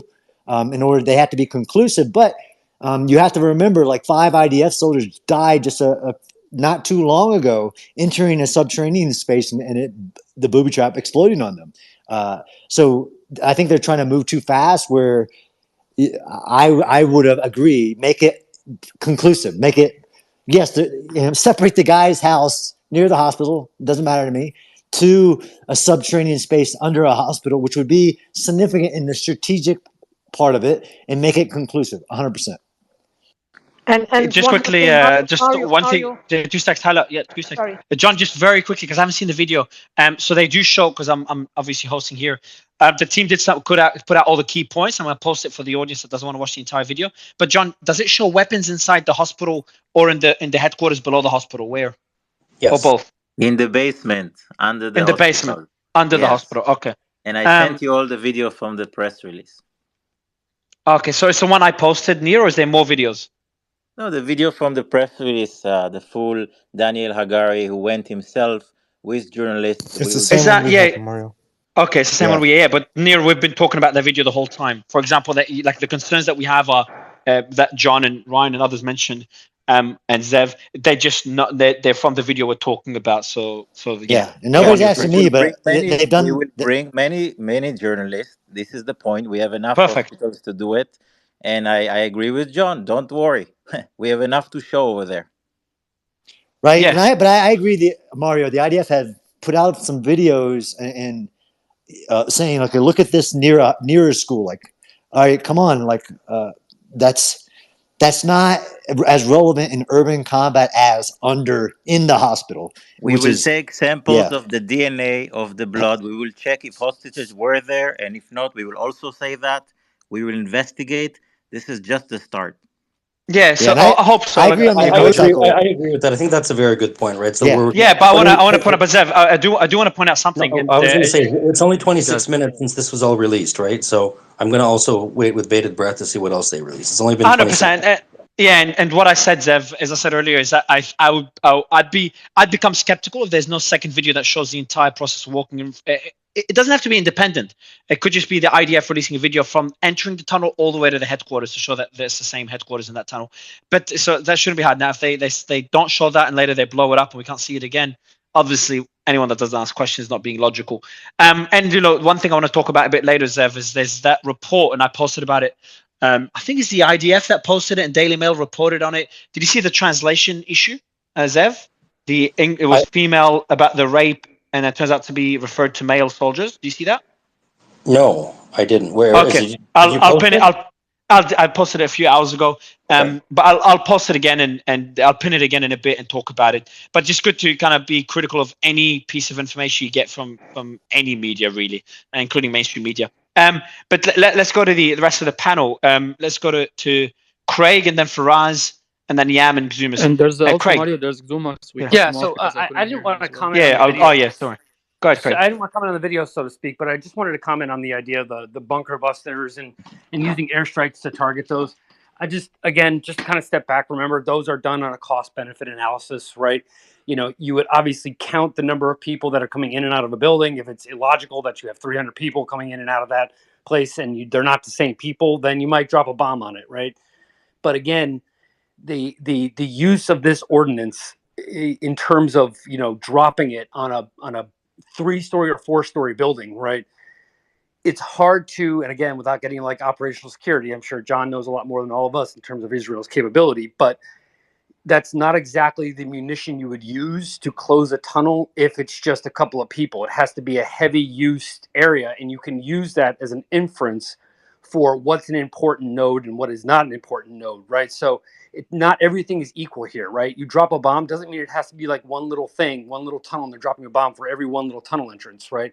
It would be a main axis of egress and egress, right? To use some vernacular here, right? So you can't say that every single bomb dropped is for every single tunnel ordinance, right? Or tunnel entrance or tunnel exit, right? You would use, ideally, your ground forces would push in, maybe wrap it in some deck cord. Other people want to flood the tunnels. I would just say just wrap the entrance in some deck cord and blow it. But every bomb drop. Again, how do you wrap a? We're talking offline. I know what you're saying, but you don't wrap the tunnel entrance. But go ahead.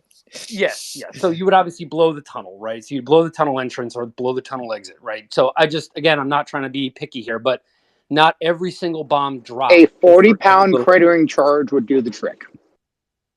That's more or less correct. Yes, you could use a 500-pound, you could use a 200-pound, but it doesn't mean that every airstrike is to close or a tunnel entrance or exit. Like, I just want to be clear about that. That's all.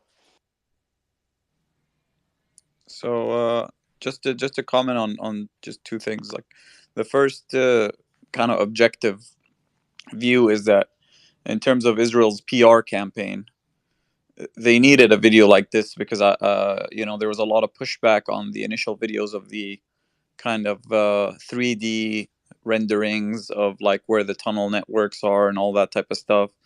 Especially they're sharing like intelligence with the Europeans and the Americans, but those are things they can't share, so they're getting pressure also from their constituents. So objectively speaking, they needed something that was kind of like a smoking gun type of video, which checks all the boxes. So That's from a PR perspective solely. The second thing that I can't that when you mentioned it a bit ago, Mario, is about like why would they be bombing like buildings like from the top of the buildings, and why would they be bombing a hospital? Essentially, look at the initial statements of the I think it was um, I think it was Netanyahu or the defense minister who said that we're going to basically destroy the governmental and military capabilities of Hamas. Governmental means, infrastructure in terms of electricity, water, hospitals, anything that would basically suffice kind of human beings remaining to live there. So it has to be essentially unlivable so that they can push all the Palestinians to the south. And I think that kind of makes sense when you look at it from that perspective, because there were a lot of times where there were people where the Israelis were bombing hospitals, they were bombing civilian areas, Jabalia refugee camp, indiscriminately. And we saw this in the first few weeks, it was indiscriminate. They're still bombing the south as well.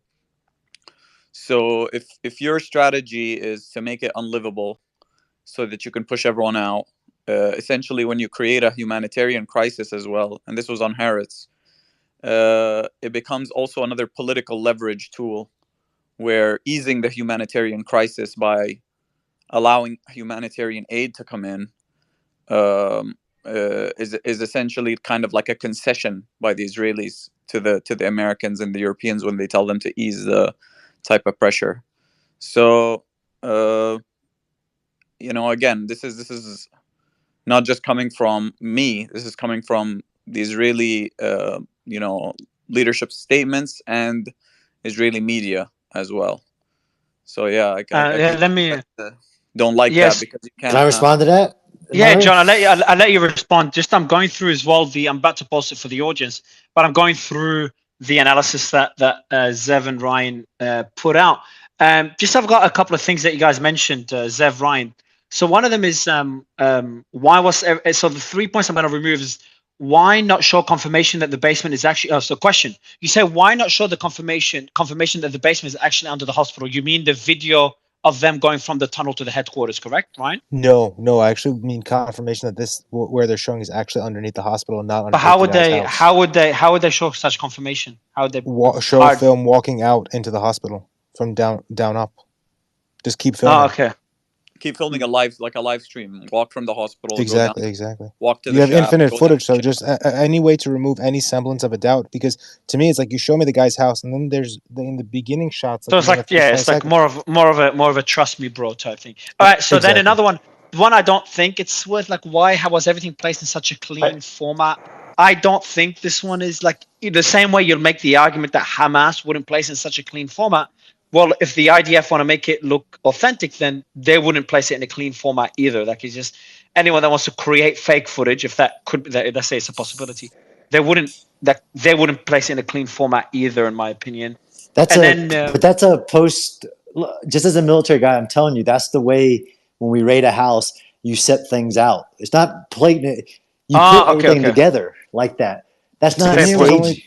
To me, it was only suspicious because Mario, everything else was left normal. So, for example, the woman's clothing, the baby bottle was left normal, the rope was left normal, but the weaponry was moved. So, to me, it's like if you're going to investigate it to see what's going on here, why would you move all that other stuff and not this? I guess I'm not a military guy. Look, so it's a fair question. I just don't. But I wouldn't. For me, it's not too concerning. So I'd take it's that one because out. they'd already done. They've done sensitive side exploitation. They got all the munitions in one area so they can inventory what's going on. That's standard search procedures for the military. The third point I have is the last one that I would want to take out, and let's see if you convince me otherwise, Ryan, is why did Hamas leave behind so much gear, especially their guns?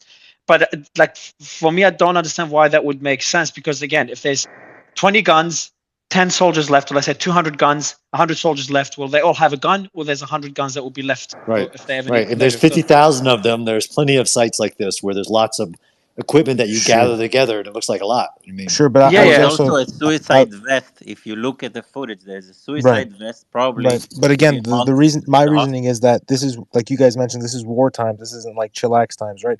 They're gonna need all the gear they get. You could throw a gun on your shoulder or two Yeah, guns on your but they shoulder and would, run but they off. would have, Yeah. but And they that's would the have, but no military. Yeah, but no military is not going to have reserve ammunition and weaponry. I mean, guys, they're not exactly a military. Yeah, they That's are. the Yeah, but But I I mean, think there's no, other no argument You that militant, there no is also, pretty militant group is. powerful, I well mean, we're equipped. you talking. don't know what they carried out. You're We I know assuming they that they left kidnapped I empty-handed. think it's babies, important. I okay? think it's So don't important. believe them. Guys, hold on, guys. Yeah. So let's get Yam's thoughts. Yes, you've been pretty quiet. Did you watch the video, Yam? Yeah. What do you think? I got a lot to say on so many things I heard here.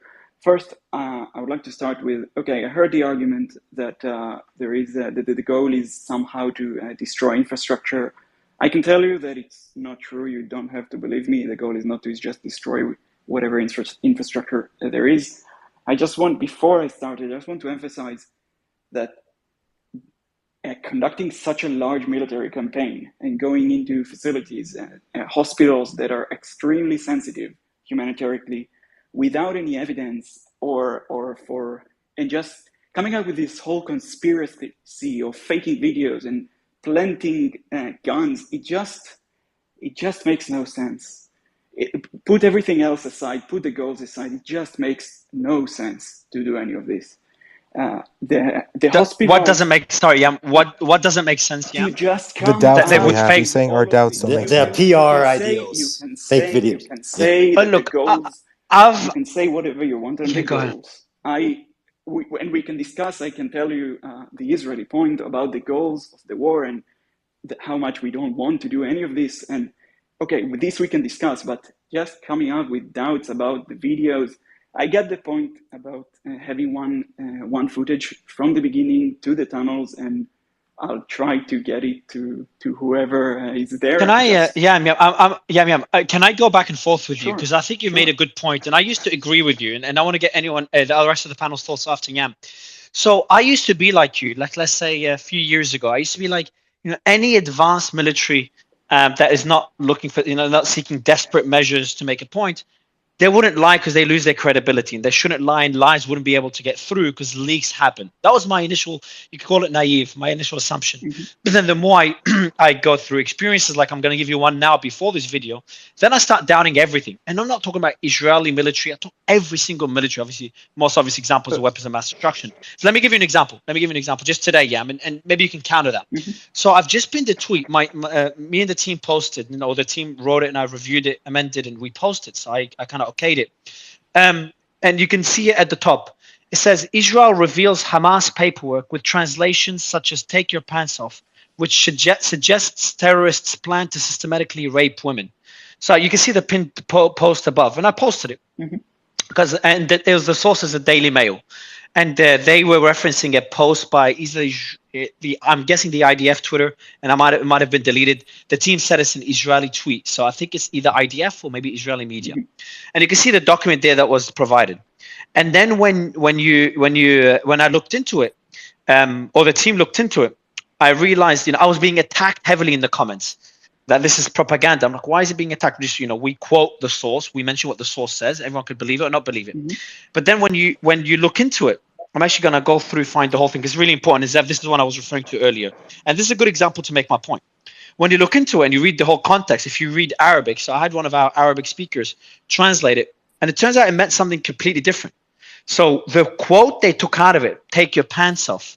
In Arabic, you have male and female genders for verbs. Yeah, nouns for verbs. And in that particular quote, it says in Arabic, take your pants off for men. So that's the gender for that particular quote is men. So I'm gonna pin the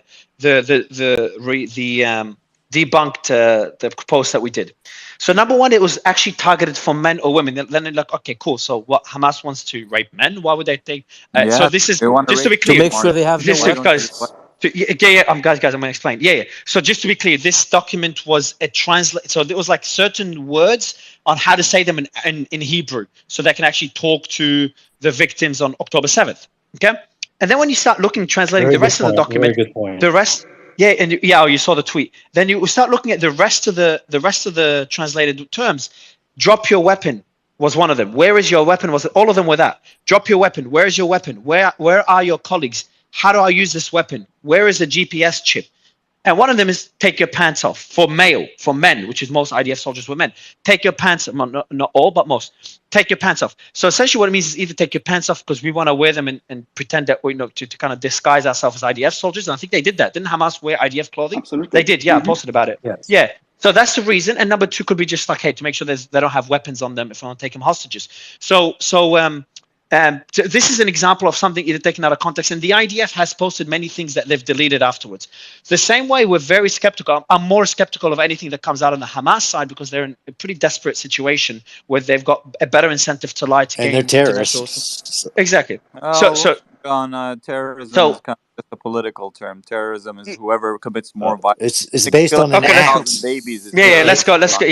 We'll get into whether the terrorists are not in a separate later on if you like. But just on the point of lying, so I'm very skeptical of anything comes from Al Quds, and there's a lot of false things that have come out. Like just yesterday, I'll give you another example. Yaman, sorry for talking so long. I'll give you the mic. Go on. But just yesterday, I'll give you the same example from the Hamas side. So the Palestinian Health Authority, whatever you call it, which is I'm guessing Hamas controlled, they put out a statement that I posted, and I with anything comes out from them, I usually put alleged because they have a lot more. They've been wrong a lot more. They said that all patients in the ICU department of Al Shifa Hospital died. So they put that statement out yesterday. I posted it out, and then less than an hour later, maybe about 20-30 minutes afterwards, the director of the hospital was actually getting interviewed, completely separate, and he was asked about it, and he said no. He said in passing, he wasn't asked about it specifically. He said 2 ICU patients died because of lack of oxygen and fuel and electricity, and the rest of them are at risk of dying. So you've got an example yesterday of the Department of Health, and obviously everyone uses the rocket one as another example, the death toll from the rocket, but the Department of Health in Gaza giving false information. They do this on a regular basis, again, act of desperation. And then you've got the IDF to kind of gain international support, in my opinion, also either intentionally or unintentionally. We could debate that, but I think in some cases at least skewing the truth rather than complete fabrication. And this is why, this last thing I want to say, just to be clear, doesn't mean everything that we use that as a source all the time. I post things that the IDF posts all the time. Doesn't mean that everything they say is false, 100% not. But it just means that we should be skeptical of everything we get from the US military, from the British military, from the Russian military, and the rest of them. Some of them have a higher likelihood on a higher track record of lying, but I think that we've got to be skeptical. Zev and then Yam.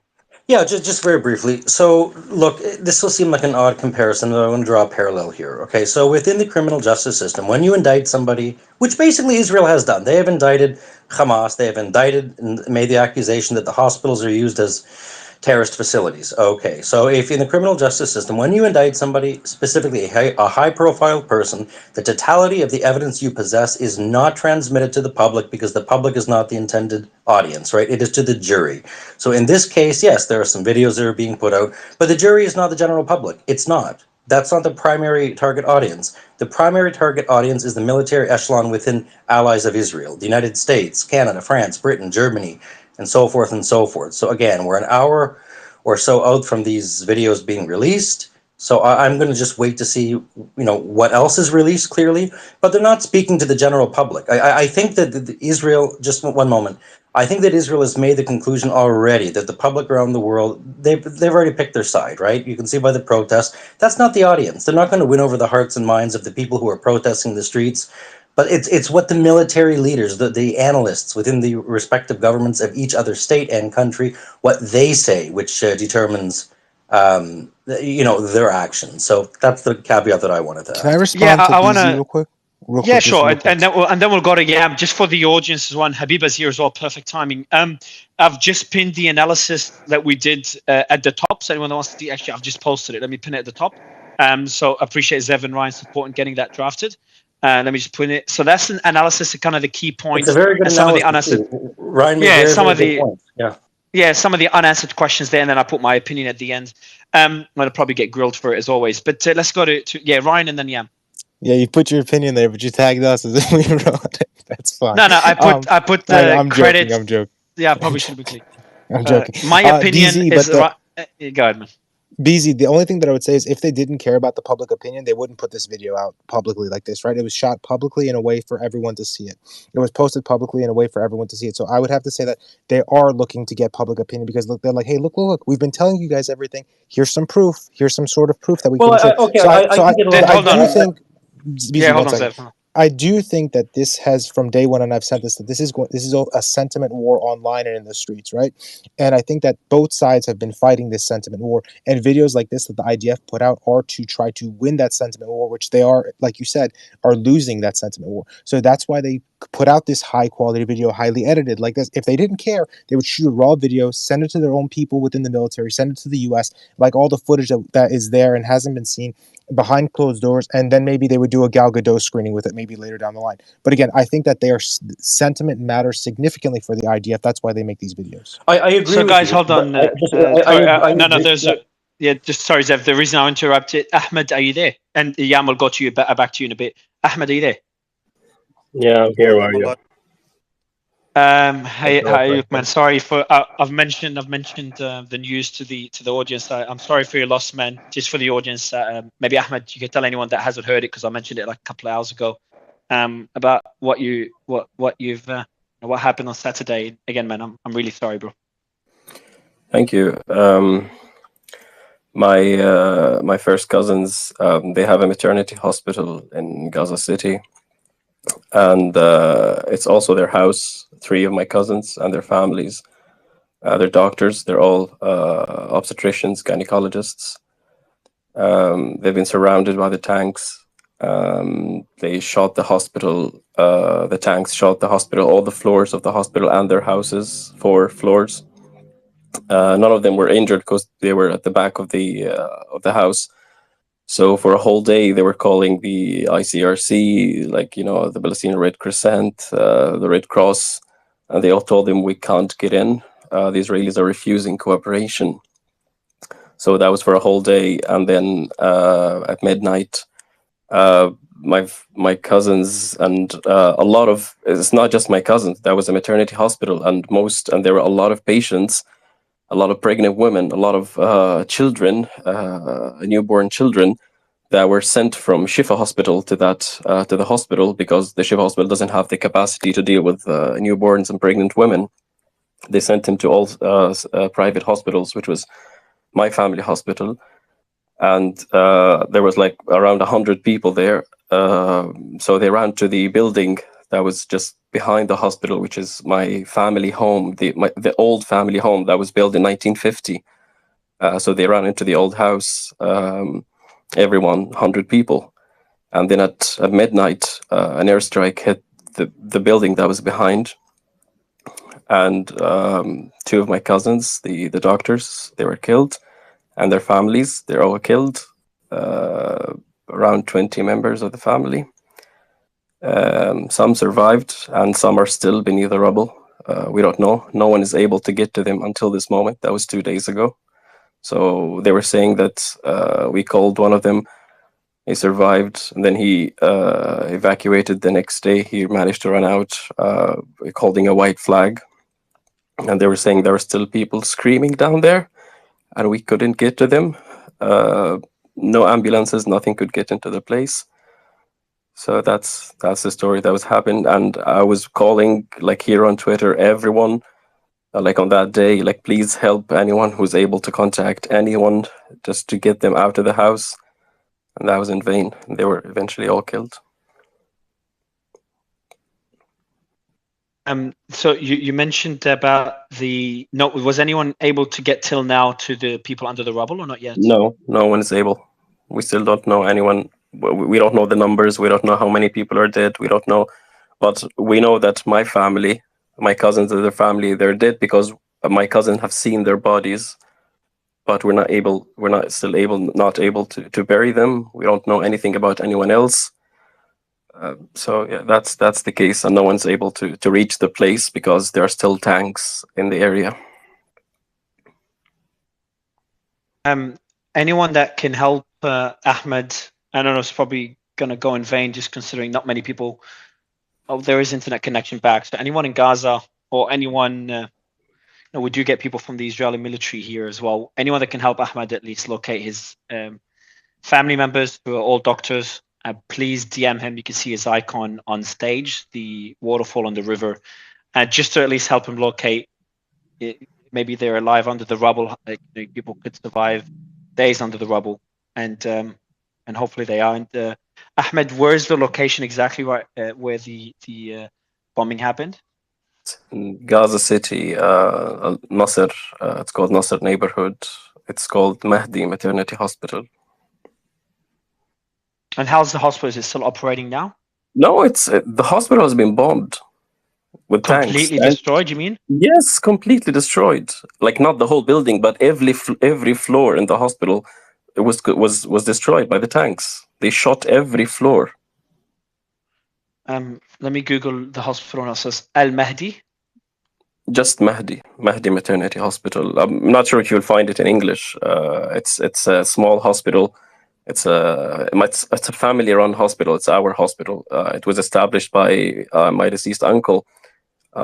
He was the first gynecologist in Gaza. He established the hospital in 1960. Ahmed, I'm so sorry for your loss. Mario, can I just add to what he's saying? The Israeli and the IDF, they have the coordinates of every hospital. They know who's there. And to add to what Ahmed's saying, I'm so sorry, Ahmed, that you've gone through that. My heart is completely with you.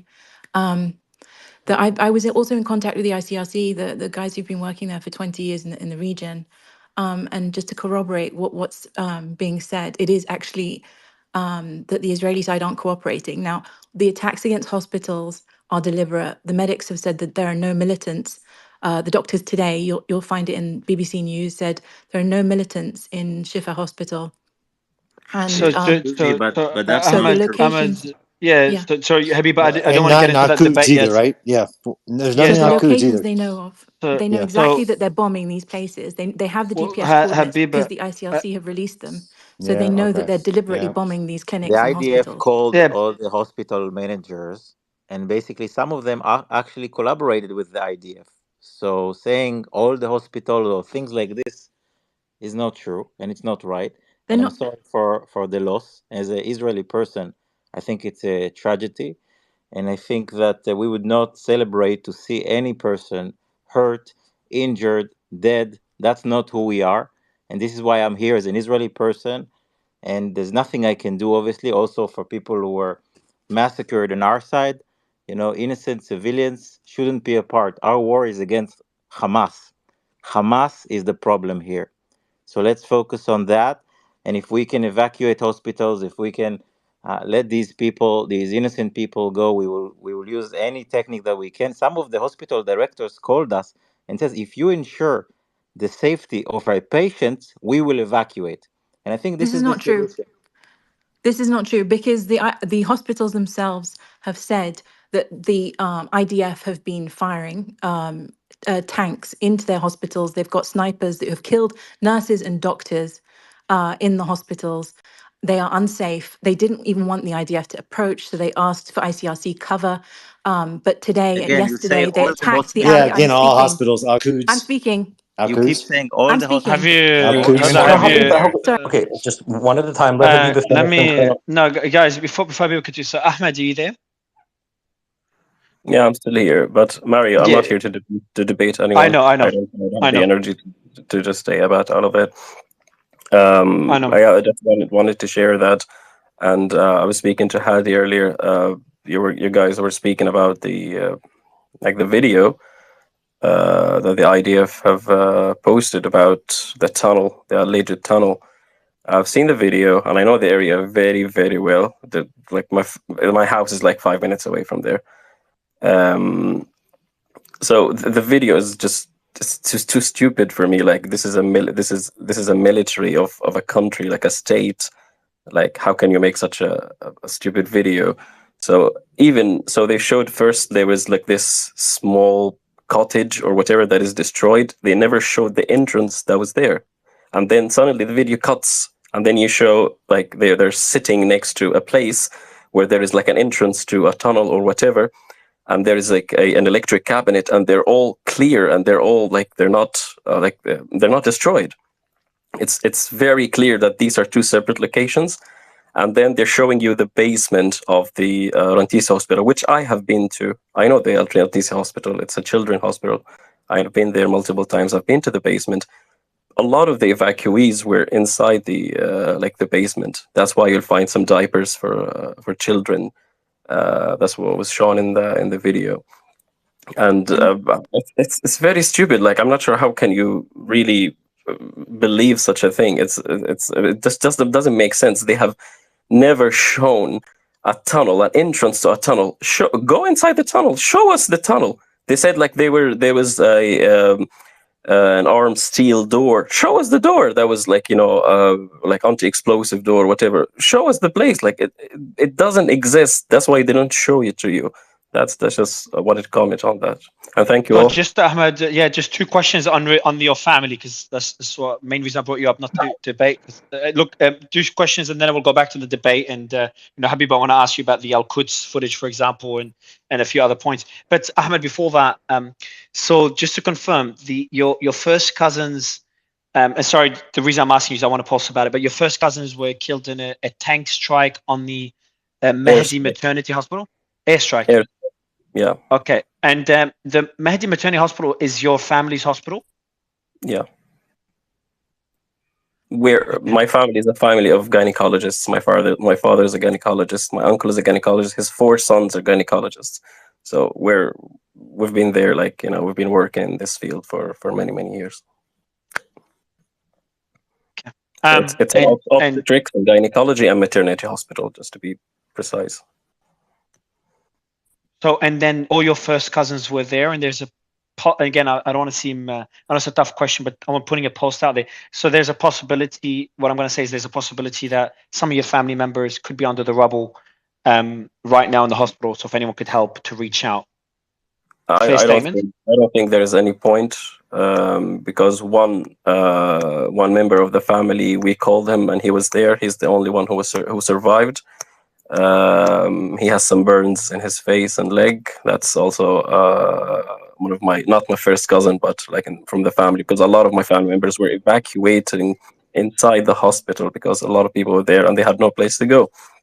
So we called him and he said, we've seen the bodies of my cousins and their sons. So there's one cousin of mine, his family evacuated from northern Gaza 2 weeks ago, but he remained there because he's a doctor and he was still in the hospital.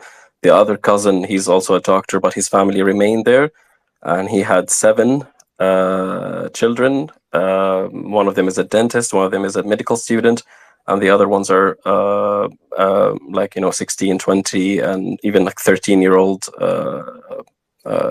daughter. I've posted their pictures on my Twitter. They all died because my cousin have seen all of their bodies. But there are other distant family members and not first cousins. They are still beneath the rubble, and we don't know anything about them. And it's been 2 days. I don't believe anyone survived because some of the people ran out of the area, and I've seen their testimonies on Al Jazeera. They managed to go south, and I've seen their testimonies. They said there were 100 people there, and we heard people screaming, and it's been 2 days. And even the people who ran to the south, who were aired on Al Jazeera, they have burns, they have wounds, and this is we managed to escape. But I don't think anyone else escaped because it's been now 2 days, and most of the people are. You need heavy equipment to get them, and it's been 2 days. I don't think anyone survived, so I don't think there's any point of anyone getting there, and I don't think anyone is able to go there because, dude, in Gaza right now, there are people on the streets, dead bodies on the streets everywhere. The Israelis, the snipers, they take anyone who is just moving. If there's 100 people walking through this safe passage or whatever, they will just, kill 3, 4, 5 of them and let the rest go. And even when they're going through Salahuddin Street, going to the south, they will interrogate some of them. They will strip them naked. They will take some of the males. They will beat them up. And some of them, they go and they don't come back. Some of them are killed. I've seen I actually saw Hamas people beating up Gaza people. So let me. So 2 seconds. So guys, guys, 2 seconds, everyone. So Ahmed, I'm going to put out a post Now, I appreciate you coming on despite your loss, which is unimaginable. So I wanted to give you a time to speak, and again, man, I appreciate you coming on. I know you don't want to debate, so I'll let you jump off as we continue a pretty heated debate. But yeah, man, I appreciate you coming on, Ahmed. Thank you. Norris, man. John, I want to go to Yehuda. Actually, I'll go to Yehuda. Yehuda, and I've got a question for Habiba. Actually, let me push back on Habiba, then we'll go to Yehuda. And Jan, thanks for being patient. Habiba, you said that the hospitals are not being used as a human shield. I've just pinned a post earlier above. Let me pin it again. So it's the latest one. There it is. And that video shows clearly, and John referred to it earlier. It clearly shows Hamas soldiers going out of the hospital. Oh no, not going. They don't show going out, but they show Hamas members in front of the hospital shooting an RPG at a tank, and then going into the hospital, into the Al Quds hospital. I've just pinned it above. Maybe you haven't seen it already, and would love to get your thoughts on that. And it could be, just to kind of give you an idea, like it could be somewhere in the middle. Like could be like, okay, there's no headquarters under the hospitals, but out of desperation, some Hamas members are using the hospitals. You could maybe have an opinion somewhere in the middle between one extreme, which is Hamas never uses hospitals, and the other extreme is like hospitals are essentially military headquarters. You could be somewhere in the middle, but maybe you're not. Habiba? So what I was referring to was the BBC statement about Shifa Hospital, where they specifically said that the doctor said there are no militants in the hospital. And, Ahmed's testimony just corroborates exactly what I've heard from ICRC and also the Runtisi, the person who founded it, not founded it, he funded it, American Steve Sotheby, who I've been trying to work with yesterday and today to try and get the children out, because he normally gets these children out to America to get treatment for them. And so yesterday when they bombed the UNDP offices, we had a frantic scramble because people couldn't reach the ICRC. And then what was happening on the ground was that they aren't allowed to, they're not being provided safe cover. They can only move if they're provided cooperation by the Habiba, Israelis. sorry, just Yeah. quick question. Can you just, ahead. and what about the video I've pinned at the top? That's this is an alleged IDF video from Al Quds, and I haven't seen a video from them that hasn't been fabricated or just debunked in the last month. We've seen videos such as they put out fake video games that the New York Times debunked. They've put out weapons caches. There are weapons caches throughout the city. But they've put out so many yet this week alone they put out a fake video saying that that there was a nurse who was saying that there was Hamas operatives. We debunked that. So, and John himself posted that. I think there are so many fake videos that are gaming the military, and people are believing it, and that's what's we're skeptical because we've seen decades of Israeli falsehoods about these things. So treat it with skepticism. It's not like I wouldn't trust a damn thing that is coming out of it's like Ambassador Hussam Zumlot said, they lie more than they breathe, right? Just being specific to that. I understand your skepticism, but being specific to this particular video, is there anything that you saw that you're like, all right, that doesn't look right, or that location is different? Because the people I've asked, they've said this is the Al Quds hospital from what they've seen, and there's no one that mentioned. I've asked a couple of AI guys. No one mentioning, okay, this looks like AI generated or CGI or anything like that. But obviously, look. Well, I can't speak to this video, but what I will say is that they said that there were militants shooting today, right? I saw a claim that Hamas militants were shooting, that the IDF claimed that they killed 20 militants in Shifa. But what we do know is that these were doctors that have been killed, 3 nurses, doctors have been killed, patients, babies, and that actually there weren't Hamas militants. So this statement today about Shifa is incorrect and it's a lie. And again, treat that the same level of discretion. I don't know about the Quds hospital. I don't know about something that I'm not going to speak about. Yeah. But I will say that, that the other problem with the ICRC is that the Israeli side are bombing the ambulances. So again, there was testimony from MSF. So let me get some other thoughts on this. Yehuda, I'm sure you disagree with a lot of the things said so far.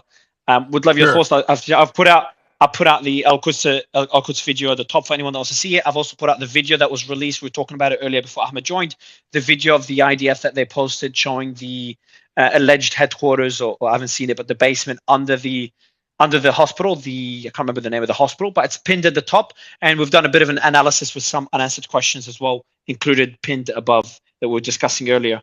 What are your thoughts, One Yehuda? last quick point. One Hold last on, quick point. Habiba, I do want Yehuda to speak. I've given you the mic a fair bit, and I want it to be balanced. Sorry to interrupt. Yehuda, go ahead, man. Thanks, Mario. Yeah. So, about these allegations that there are no tunnels, there already is plenty of evidence that has been presented. And just recently, about an hour ago, IDF spokesperson provided information and video that shows one of the undergrounds underneath the Rantisi Hospital. Okay, used for We already pediatric talked cancer. about that, Yehuda. It's not at the Rantisi Hospital, and that wasn't even. It was 200 meters. So something just kind of broke from CNN, though. I think it's important to it's important to mention. Just 2 Okay? seconds, Zev. Yeah, 2 seconds. Just we'll give Yehuda just 2 seconds to Zev to jump in. But Yehuda, just very quickly, on the video, we did talk about it. I want to get your thoughts because there's some questions that were asked, and the question goes to you. Some of the questions that were unanswered is that why do you think they edited a lot of bits like to show the tunnel leading to the headquarters? So people don't. Okay, so what I was going to say was the key that I was going to mention about it is something a little different. It's the hot rigging or hot wiring of the Rantisi electrical system into the Hamas tunnels. That's the important part that I was going to mention. Why are videos edited? I can tell you a few reasons. Operational security. Maybe they don't really care to let the Hamas people who are watching, maybe even here, know exactly which tunnels they entered in from. So that's not, to me, or for brevity, but it's nothing suspicious. It doesn't mean anything. Even in a couple of weeks, though, Mario, everything will come out. Once it's secure, they'll trust me. They will be inviting every journalist and their uncle to go down and see just exactly the maze underneath. Just because they're not doing it right now means nothing. They have to secure the area. If they were irresponsible and brought people down at this point, it's a war zone. But it will happen, and just as no tunnels, there are times many of these people on your spaces have been saying for over a month that there are no tunnels at all. What do you mean terror tunnels? These are all fabricated. This goes on and on and on and on. And as we proceed, and as you see the Israelis start to clear every tunnel and every room, you're seeing it. You're seeing videos from schools in and around the areas they have already cleared, where they have brought journalists, and you see MLRSs, okay, multiple rocket launcher systems in schools. I mean, you can't deny it. You can, but at the end of the day, when the dust has settled and everyone's gone through it, you will see everything that the Israelis have been saying is all true about these tunnels, about these command and control headquarters. So, yeah, this is from CNN. Oh, wow. Okay. Yeah, this is from CNN, okay? I'd like to read it briefly, okay? U.S. intelligence official has now stated that the evidence provided by Israel, which claims a Hamas command and operations center beneath the Al-Shifa Medical Hospital in Gaza City is true, further stating that the fuel provided to the hospital is often stolen by Hamas fighters who regularly stage and gather around the hospital in order to use the facility and its patients as human shields. Source comes from CNN. People are free to read it as they wish. And wait, Mario, we trust CNN now. The other day you were reaming me out for using hold on, CNN. guys. So I'm not here. So listen, hold on. guys. 1 minute. Just 1 second. To whoever made that comment, right? You can make your own judgment as to whether or not you think it's true or not. I simply broke a story that broke on CNN. Nothing more, nothing less. And the last comment, Mario. The last comment I want to make is while some people were speaking, I received a lot of messages, and I'm not going to get to I just want to demonstrate something, okay? I want to demonstrate. You also sent me a message calling me a baby killer, so there you go. I don't know why you have Yehuda on the panel. Yeah, well, say the same about you and call you a baby killer. You say you support terror. Habib, I mean, everyone has made claims against anyone, you included. So let's leave the personal attacks aside. Thanks. Yeah, not relevant. People questioning a story of one of your speakers. Now, I'm not even going to justify it by saying it, but here's the thing. The difference is whether they believe that person or not, Mario, you don't see any Israelis here gleefully joking about it or saying, what's the root cause of that? It's October the 7th. Ha, ha, ha, it's a glorious day. Because I'd like to think that we're more... I don't say we. Trying to portray us all as terrorists isn't going to work. Can you let him finish, Habib? But that's not what he's saying. The difference is that regardless, I've got, one person said to me in a text, "Oh, demand to see photos of the family that are dead," because he did that and demanded that we show him bodies of dead babies, or else it didn't happen. And he was laughing at it. So this guy was laughing for weeks at the death of Jews, either minimizing it or saying, "Show us the evidence." What's that got to do with us? Why are you talking? And he said, "Show us the evidence, and the root cause of it is occupation." equivocation, justifying everything. And I said to the person, I said, listen, this person sounds sad. I got to believe what he says because I assume he's an honorable, decent human being who wouldn't lie about something so disgusting. That's awful.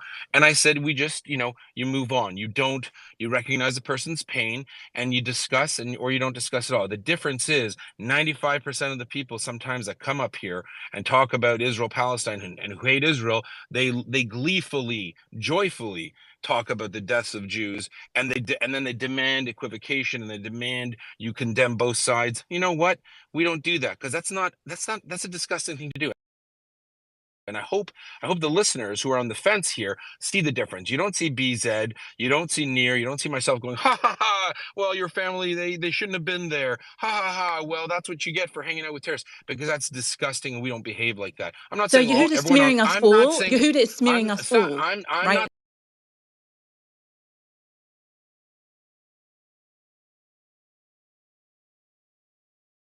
Yeah, I Israelis are think. the Yes, best. you are. No, I'm not. No, I'm saying the people I've on seen. this space. Yeah, well,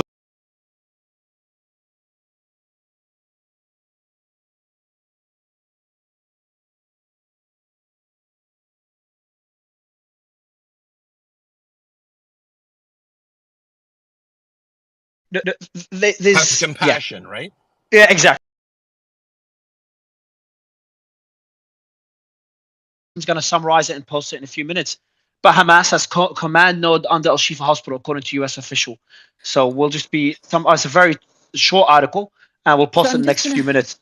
Yeah, the Runtasi claim that you've just heard Ahmed contradict. He said he was in the basement. Again, my friend founded it. It's an American-founded hospital. These people, and they did the same thing in Runtasi. They fired tank shells into the hospital. They killed civilians, and then when women tried to evacuate with their hands up, the IDF shot at them. Okay, and this is what my friend who founded it has said, because he's spoken to the people in the hospital.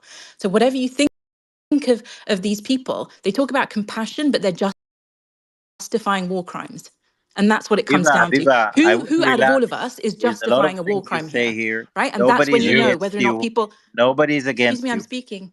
I'm I speaking. am But like, speaking also, and I heard you until now. Yeah, but Nobody's against you. well, so go is ahead. it well, Yeah, it's let funny finish that to be, and then we'll go to Nir. right. So they talk about compassion, but on the other hand side of their mouths, they are excusing and providing cover for war crimes against health workers, hospitals, against medics, against All babies, right, against that's it. the That's it. sniper Hold on shoots one accusing minute into here, the Habibi. No, no, hospitals. no, no, no. You have spent Sir, the you can't entirety. No, interrupt no, me, no. Zev. You I'm keep going to doing this. I'm going to You interrupt you. keep doing Okay. this. Well, I'm going to do it again for one moment. Okay. You have spent your entire time here promoting falsehoods, which you can't back up with any facts. You've accused every That's single absolutely Israeli. untrue.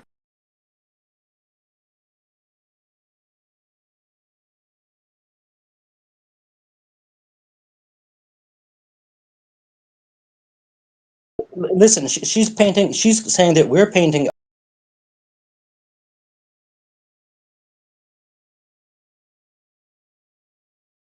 Habiba, same as Hadi. Yeah. So So stay muted You for some keep listen. reason. Go Go ahead. muting ahead. me, Mario.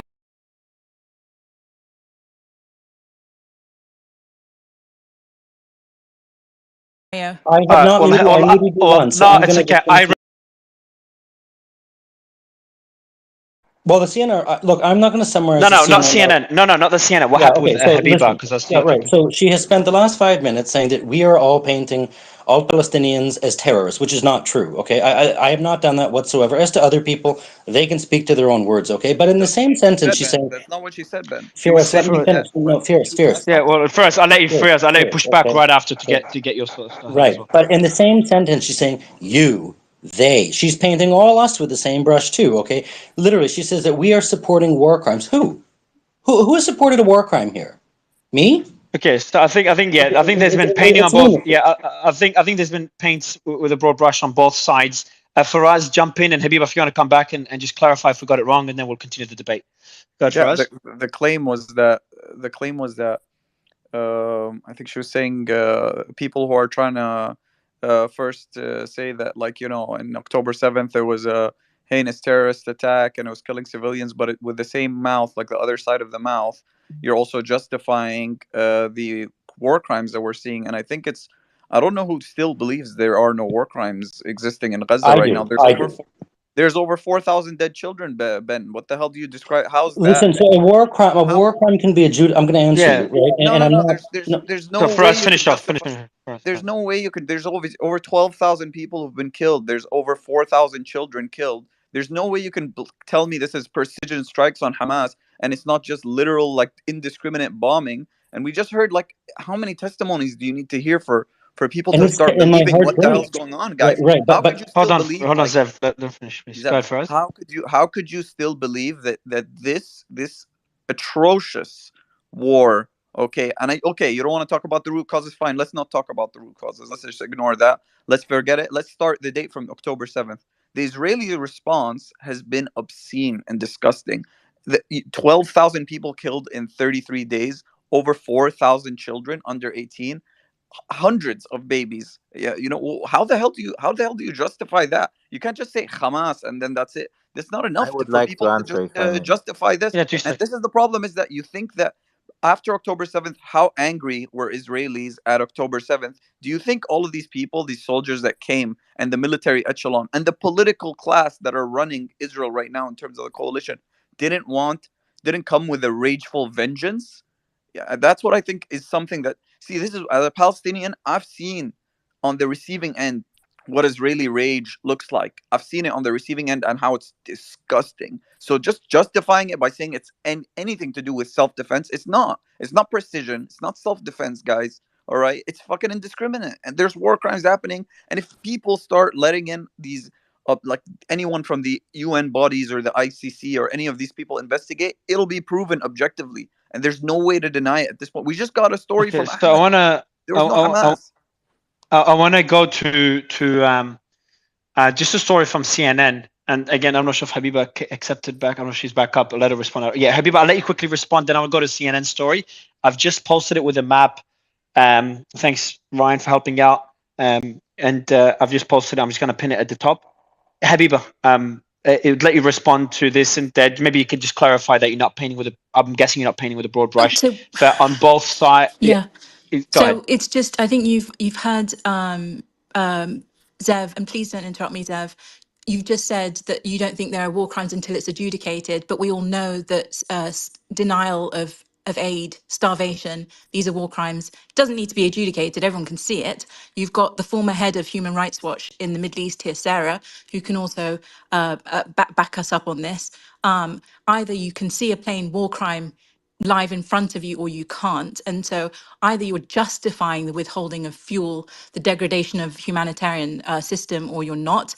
And that's what I mean by anyone who's justifying it. And these, every single, whether or not it's Zev, whether or not it's Yehuda, they are continually saying, oh, but blame it on Hamas. They are providing cover for war crimes. All right, so I do want to go, Sarah. This is a perfect time to go to you. I want to introduce you, Sarah, who's the executive director at Dawn, who was also the, I think, formerly the one of the executives at Human Rights Watch. Sarah, I'll let you do the intro better than I, and really appreciate you being here. Would love your thoughts on what was discussed so far, your general thoughts on the war. It's first time on the panel, and maybe you could also slowly pivot to the CNN report of a U.S. official saying that Hamas has a headquarters below the El Shifa hospital, located under the El Shifa Medical Center in Gaza City. Would love your thoughts, Sarah, and pleasure to have you. Sure, and thanks for having me. It's been interesting listening to this, and I was formerly the head of the Middle East and North Africa Division at Human Rights Watch. I have conducted hundreds of investigations of armed conflict and compliance with the laws of war throughout the Middle East and North Africa, Israel's wars in Gaza and Lebanon, only a few among them. And, with regard to the latest topic you guys were debating, I think it's very clearly established at this point that not only are there isolated war crimes underway in Gaza by Israeli forces, but that these war crimes and crimes against humanity are systematic and widespread. So the essential elements for a war crime is intent and a violation of various laws of war that constitute war crimes. One of the most significant of those, of course, is the total siege and blockade that has been imposed on Gaza since October 8, I think, or 9, keeping in mind that there has been a blockade and siege of Gaza. Enough fuel and food going in to keep people alive, but on a low calorie as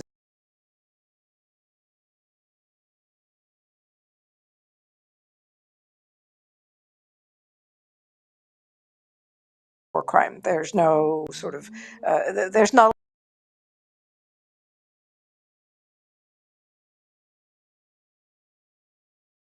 a lot of thinking that needs to be to go into that. And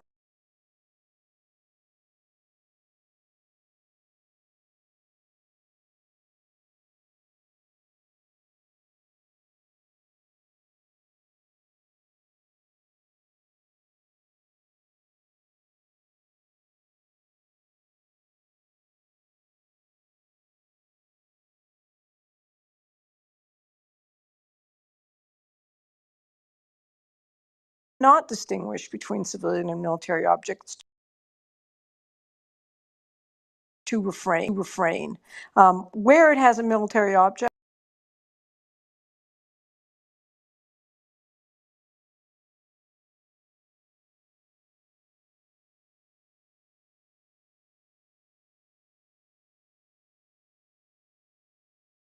the second category that's actually gotten the least amount of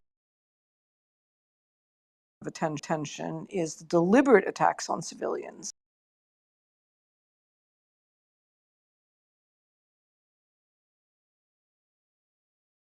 And this is something that Israel has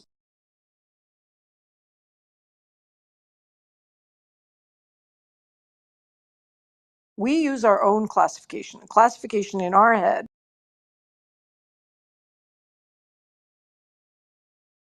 And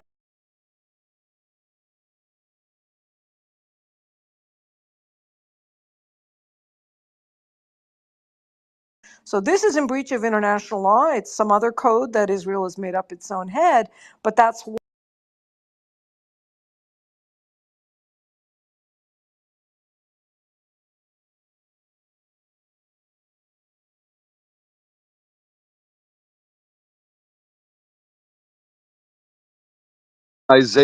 is illegal.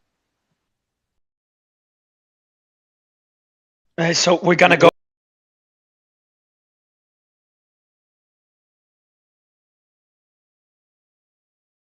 Ask one question.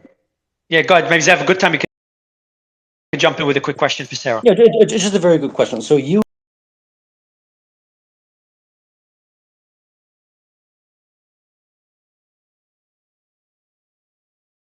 acts against, egregious acts that Hamas committed. Thank you. You got to unmute, Sarah, just bottom left corner. sorry, I was just going to say that's not difficult either. The deliberate targeting of civilians by Hamas, as we saw on October 7, is a war crime and a crime against humanity. There are some crimes that qualify in both categories. I don't think there's any dispute or debate about that. I think where one of the areas that our organization is currently exploring on the heels of some other organizations that have reached this conclusion, including numerous genocide scholars and legal experts, is whether or not Israel is now committing genocide against the Palestinian people.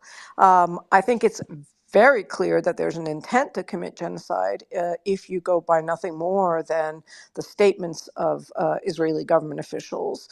But we are now actually going to be convening a panel of experts to assess whether or not what's underway is genocide. But I want to get back to the point about the use of hospitals by armed groups and so forth, because the whole notion of civilian shielding has been used and abused. This is not the first war. I've seen this movie too many times, right?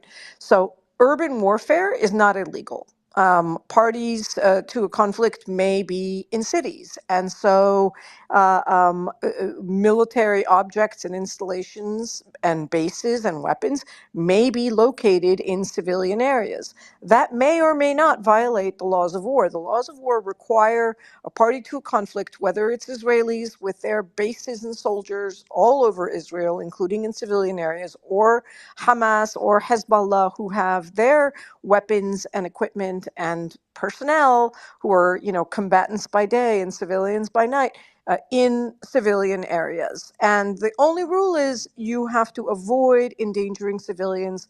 The rest of the law goes on to say, to the extent feasible. And the reason those words are there is because it recognizes that urban warfare is sometimes unavoidable. It's unavoidable. You have to sometimes base your military personnel and equipment in a civilian area, particularly if it's under attack, right? You need to defend from the place that you're under attack. Even if there is a military target in a civilian area, whether or not the so-called node, whatever the hell that means, because that's some kind of made-up word, but could be one Hamas person was in the basement, we don't know. Whether or not that's true, right, that does not make the hospital subject to attack. There are still laws and rules that govern how you can subject, how you can attack something where civilians are present, particularly a hospital, right? And the rules of proportionality and distinction apply. And as someone who has been judging and assessing armed conflict in Yemen, in Libya, in Iraq, in Syria, and in Israel, I can tell you that the bombardment of Gaza has gone, completely in breach of any restriction on distinguishing between civilians and militants. And whatever military gains the Israeli government has said they've had, they are vastly disproportionate to the civilian harm. So this war is being fought without any act,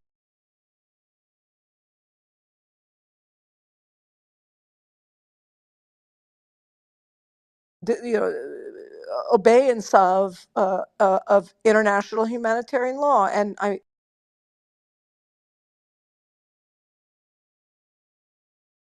can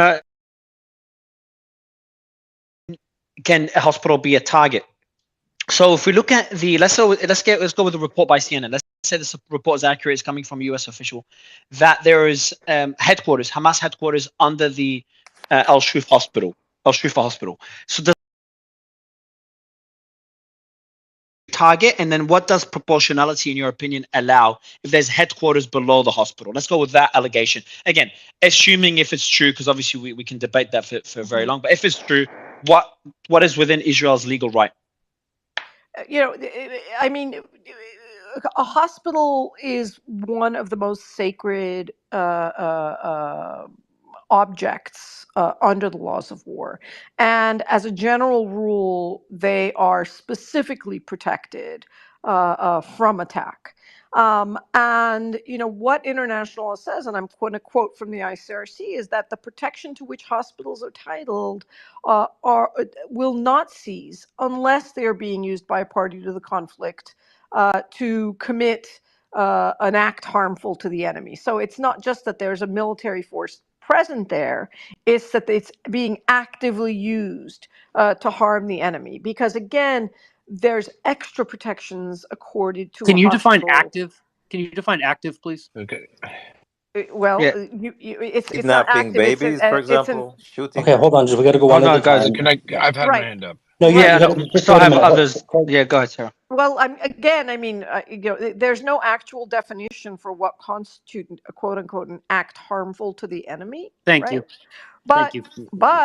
the laws do single out some examples as acts that are not harmful to the enemy, such as carrying or using light weapons, such as providing armed guards to a medical facility, or if there are combatants in a medical facility who are themselves injured, right? So if there is active, participate, and by the way, there's nothing new or unique about using a hospital or school for military purposes. I mean, this is something that's been widely done in Yemen, to just give one example. Again, at its most liberal, at its most forgiving for a party to the conflict, you can't attack a civilian object such as a hospital unless the military gain is proportional to the civilian harm. And So, for different example, militaries, Sarah, for example, have if different. the actual Sorry, guys, 2 seconds. So, Sarah, I'm gonna go if the to actual just headquarters. yeah. So if there's, I'm gonna ask that question, AB. So let's go with the example, Sarah. You just got to unmute again, bottom left corner. AB, the question you're doing is if they're asking you, I wanted to ask as well, if there's headquarters under the hospital or the Al Quds hospital, they showed Hamas members in another video released by the IDF today that I've pinned above. They've gone out of the hospital, the Al Quds hospital, and they've shot the RPG towards an Israeli tank and gone back into the hospital. So if this claim is accurate, and obviously there's a video of it, you could discuss the authenticity of it, but there's a video of that, and then the claim by the US official. What do you think? And be sure, just tell you, my personal stance is like again, I'm not a military expert, but I would say, as my personal opinion, is that to bomb a hospital, it should take a lot more than just a few members of Hamas being there. I think there's other ways to eliminate them that are more difficult, more risky, but just lead to less civilian casualties. That's a personal opinion. But on a legal, from a legal level, what the Israel has the right to do, because legal, we can't debate what's legal. We can debate what our opinion is. No, I understand, and I think it will be frustrating to some to know that the actual definition of what's proportional, there's no hard and fast rule, at least not in international law, and different militaries have different, I hate to use this term, ratios of civilian casualties to anticipated military gain. I would say that what we have seen with hundreds of people, sometimes 1,000 people killed by an attack on apartment buildings where they believe some Hamas members are found is vastly disproportionate to the military gain. Can you provide evidence? Can you provide evidence of 1,000? No, this is I think this is her opinion on that particular point. I mean, she thinks that right, and so a lot of these are done on a case-by-case situation, but I would say that a single armed fighter with an RPG attacked his shoulder should not make a hospital a subject to bombardment where there are hundreds of patients, including babies in ICUs, which we've seen. I really is there precedent, think Sarah? that Is there precedent on this? Sorry, is there any precedent? Because I know there's no rules that we can follow. There are, and you can go probe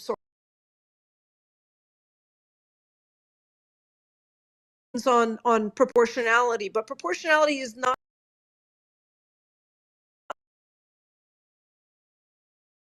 between a military and civilian object. And if you can't we are calling distinguish them and the hospital We're gonna merely asking for people to leave is not sufficient to treat the area as civilian free. So that's the other thing to keep about warnings. A lot of them are just for show. They are truly nothing but empty virtue signaling because a lot of people are unable to leave. Some people don't want to leave. That doesn't presume that they are therefore no longer civilians, which Israel has officially and formally said. I wanted a bit of back and forth between Yehuda, Zev, and Sarah. Go ahead, Yehuda. All right. So I'm concerned with the omission of the rest of the laws of armed conflict in relation to what the previous speaker said. I don't think military is her thing, so I want to explain a couple little things. The laws of armed conflict clearly state that a civilian building, for example, a hospital, if it is used as a military target or a military facility, it is no longer covered. It does not enjoy the protection of a protected place. It does not. If in every staff college of every Western or NATO army, every staff college, these are the courses that captains, majors, and colonels need to take to become generals. And in these courses, they learn how to plan operations. If you're doing an estimate, it's an operational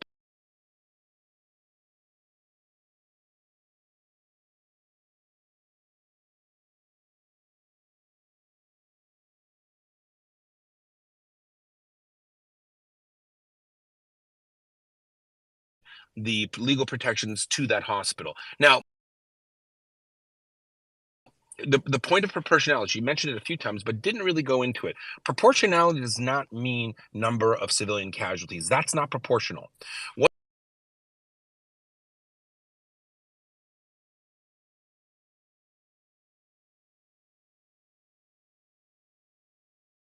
to presumably 3 or 4 Hamas guys running around, I think she said. You're right. She said. You're right. 3 or 4. Not a made-up word. Node is a word that's used in the military. It is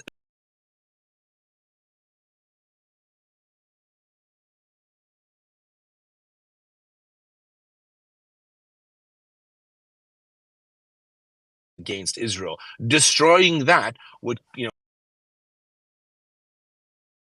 proverbially cut the head off the proverbial snake. Proverbially cut the head off the proverbial snake.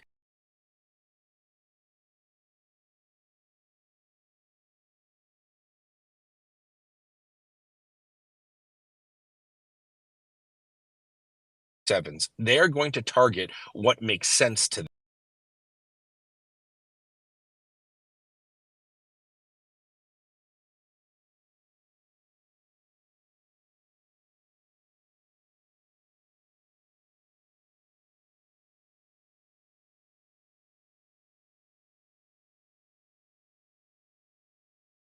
Colonel John Spencer is the world's urban warfare specialist.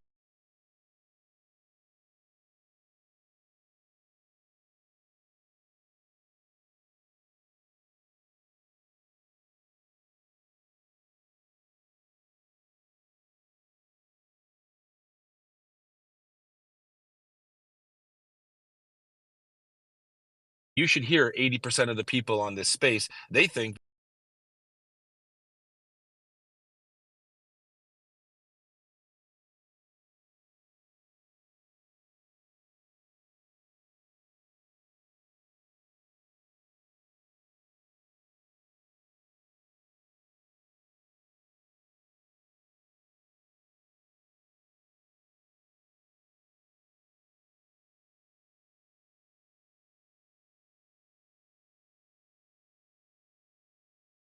condemn Hamas and what happened on October 7th.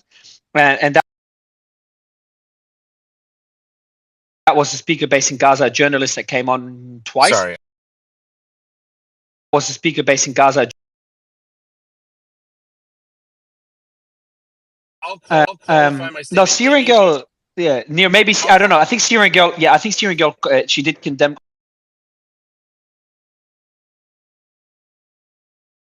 No. You're back here. In some of the most never happened, or it's not a war crime. Now, my last question is a question just for the audience, because I think it's important coming from you, and it's a funny one, and it is, I'll leave it to you and I'll kick it back, is this: does the Israeli government or the IDF consider your organization an impartial body? I know the answer is no, but the reason why I wanted to hear it from you for the audience is because people will say that the Israeli government thinks that you're right. And it's just not true. Like they say, even the Israelis agree with Human Rights Watch. I don't think the Israelis have ever agreed. I mean, maybe they've agreed with that's your name, but I think that's about it. Would that be fair, Sarah? So Sarah, I'd love you. I know there's a lot of points made, so go ahead.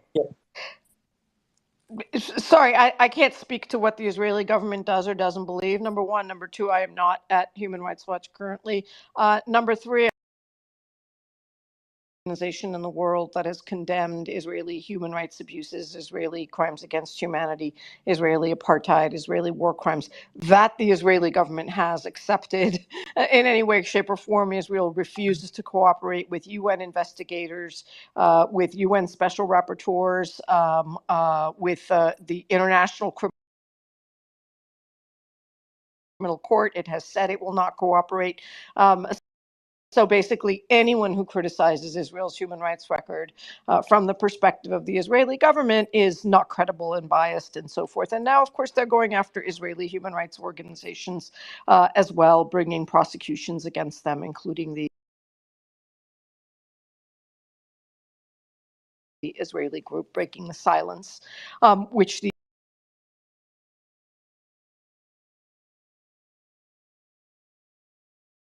to a conflict is a good arbiter of who isn't and is biased, because they are biased. They are the most partisan party. They are party to the conflict.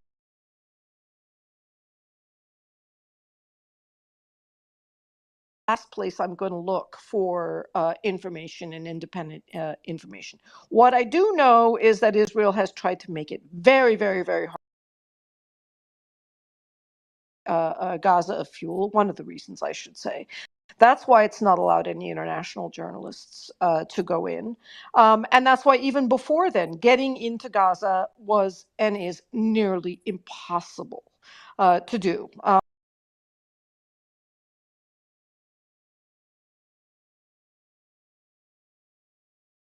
Really hostage at the time.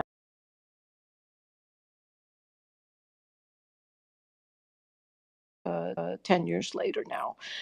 So unfortunately, the MO of the Israeli government has been to limit investigations, block investigations, sanction investigations, kick out human rights investigators from the country, shut down their offices.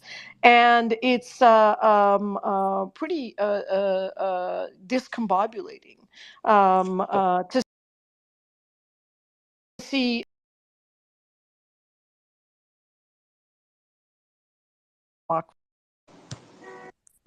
Mark, can I ask a legal question? I think she Yeah, dropped please. out. Yeah, I think. Yeah, Yeah, so go I'd ahead. like to ask her. legal Well, I question. want to. No, I just wanted to. Is she still in the space or no? No, she's Yeah, there. yeah, She's Sarah. Yeah, yeah. Go ahead. Okay, so Then. yeah, just very, very briefly. Then I'm going to defer to AB Sampson actually. So, listen, you're very salient and you're a very good speaker. All of this is irrelevant, though. You were, to be very candid and blunt and polite. You are not the final arbitrator and or judge and or jury of what does and what does not commit a war crime. Everything that you've said is completely speculative. That being said, would you concede? Excuse me, madam. Would you concede that groups like Hamas do have a history, as documented by the UN, as documented by Amnesty International, I believe of your own organization? Do they have a history, or do they not have a history, of not only embedding themselves in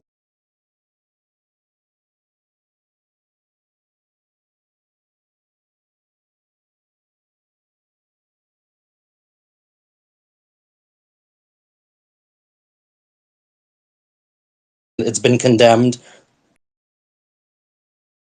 I'm not I see. a lawyer. Sorry, is my mic on?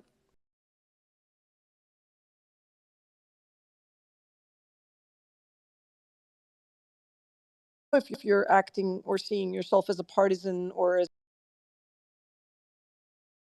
injured civilians by failing to avoid putting its military equipment and fighters in civilian areas. Sadly, that is not a unique attribute of Hamas. It is actually very, very common, I believe, that the Ukrainian forces have been found to similarly endanger civilians in Ukraine by placing That is military patently objects false. and military forces Guys, in we'll civilian go. areas. We'll go And back. that's why the issue really is that urban warfare is sometimes unavoidable.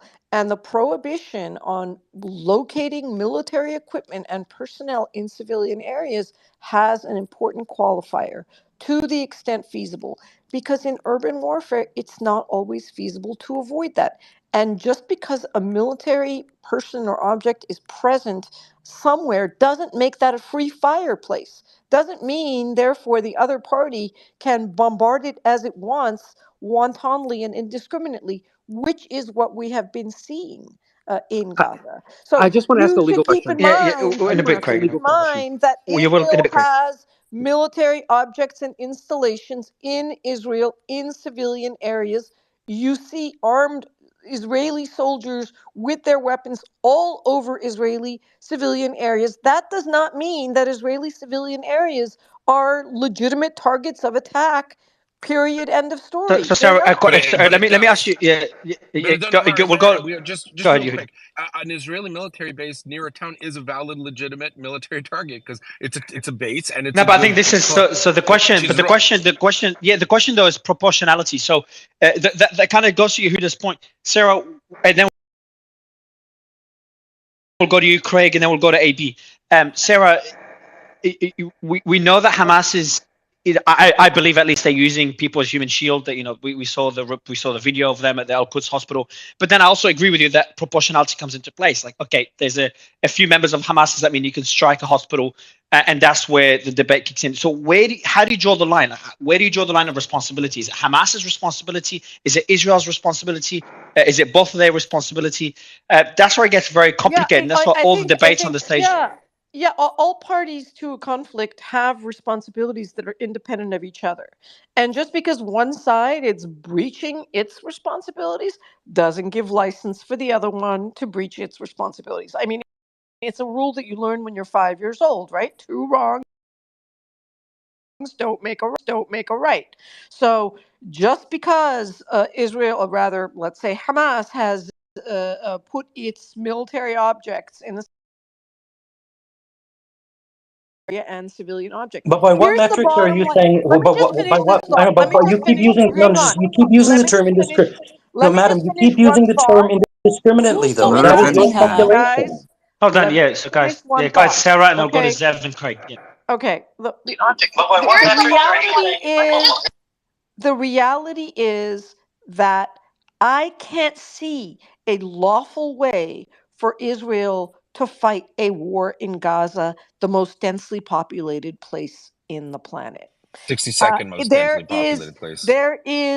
virtually there's extremely limited opportunity for Israel to carry out strikes, particularly because it has predominantly chosen to launch this war over the last 30 days by the most indiscriminate form of fighting, and that is aerial bombardment. Wait, Sarah, I just want to There's just clarify. no I'll let you way finish. I just to want to do clarify one that. sentence. One sentence. Did you say you cannot see a lawful way? Like it's theoretically I was impossible gonna for Israel highlight. Yeah, I was gonna to highlight that same conduct one. a lawful Yeah. war? So, in other words, their Yes. option is to take it, and there's no lawful way to respond. There's no lawful way. That's what you just said.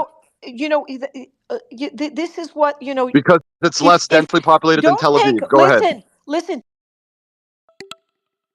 don't take my word for it. Take the experience of the last several decades for it, right? You will never have security. Just hold on. Now you're To diving into resist. politics, though. No, but You don't.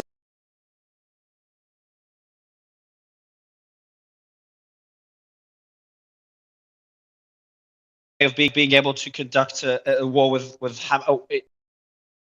in Gaza. Israel should never be allowed to fight Gaza.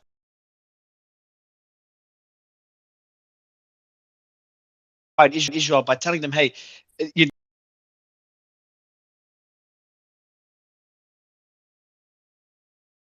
way. Spectrum, Mario. There's a whole spectrum, and we're really Mario. There's a whole spectrum, and we're really on the extreme side of that spectrum, where No, she said there's no lawful way to conduct a war against Okay, Gaza. I have You to guys make. keep interrupting her. No, she wasn't speaking. But yeah, Sarah, I'd love your just maybe Let I Sarah just respond. John's Let Sarah respond. just everyone please mute your mic. Someone had because yeah, that confused me a bit. You got to unmute bottom left corner, please. So you got to press the unmute the mic button on the bottom left corner, please, Sarah. Every once in a while, Yep. the Go ahead, truth Sarah. accidentally slips out. So though someone misspeaks, AB. Someone could misspeak as well, AB. Yeah, you Sarah, haven't been go ahead, then listening we'll for go a to while, AB. Then Faraz. Guys, I'm gonna start removing, please, guys. So Sarah, go ahead. We'll go to Craig and AB. Yeah. Let me try to refine the statement. In an area as densely populated as Gaza, where urban warfare, i.e., the intermixing of civilian and military groups, populations, material, is present and I would say apparently unavoidable, I cannot imagine how airstrikes, in particular against Gaza, could ever truly comport with the laws of number one, distinction, and number two, proportionality. The first rule of needing to distinguish between military and civilian targets as a starting point, it's just I don't see how it's truly possible to do that in But Gaza. are you saying that Israel should not conduct any airstrikes then? Mario, so what she's saying, if I'm seconds. interpreting, if I'm interpreting correctly, she's now opining as if she's a military tactician and strategist. But let me Mario, please. I want to go to this, please. Let me but get that is what she's saying. That is what she's guys, saying. Zev. Or can I ask her a question, please, Zev? Because I'm actually doing you. Let me ask a question. You'll understand where I'm going with this. So, Sarah, are you saying there's no way Israel could conduct airstrikes against Hamas? What I'm saying is that there's no lawful way that I can envision, and I think the evidence of the past month, and the evidence in 2021, and the evidence in 2019, and the evidence in 2008/9 show us is there is no way for Israel to carry out airstrikes in Gaza, in Rafah, in Gaza City, as it has been conducting in a way that comports with the laws of war. The area is too densely populated. Okay, if you want to bring up Dresden, I will say that those were unlawful strikes on civilians. The laws of war have evolved, right? And so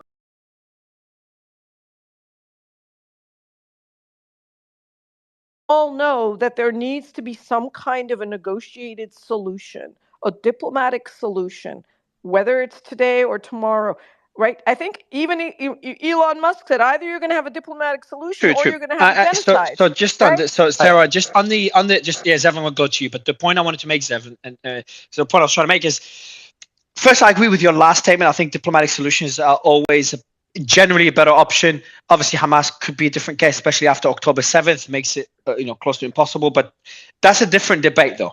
The point that you've made, though, and I wouldn't say it contradicts everything you've said, but it points out, you've kind of pointed out the other side of the argument that AB and others are trying to make, is that you said there's no way for Israel to conduct war in Gaza without breaching international laws. So essentially what he's saying is that Israel has no option but to breach international laws based on this particular statement. No, that's not what I'm saying. That's not what I'm saying at all. So okay, because then you said I would say that's definitely the wrong interpretation to take. Because there are certain things that are absolutely a matter of choice, like imposing the complete blockade and siege of water, fuel, electricity, medicine. I'm against it. I'm against it. I'm against it. But they can conduct. Yes, but you said they cannot conduct airstrikes without killing civilians. But that to me says that. Listen, the rule is not don't kill civilians, right? So you're misphrasing what the rule is. The rule is commit. If you're going to carry out airstrikes, you have to be able to distinguish between civilian and military objects. You have to target only military objects.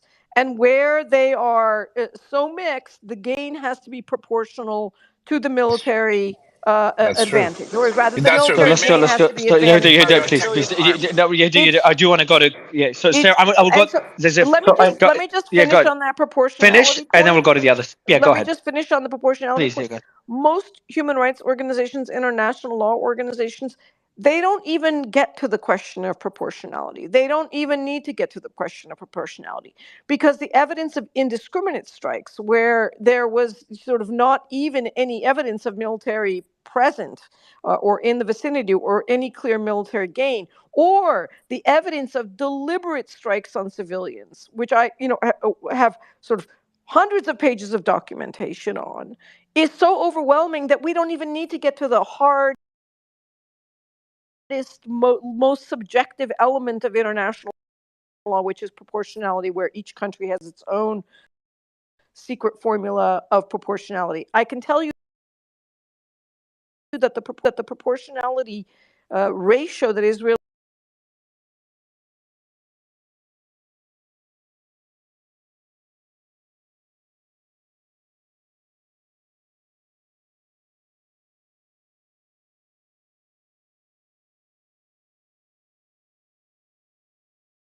one very brief point, though. So the issue that I have is that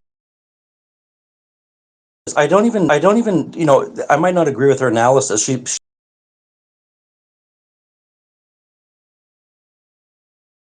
presents a very discriminate or indiscriminate. That's literally her job.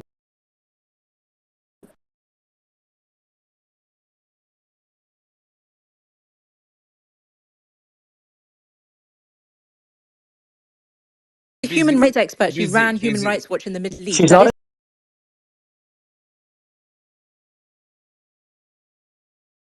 her job, International. She's and you've not. dismissed her as So being Islamic. let's go.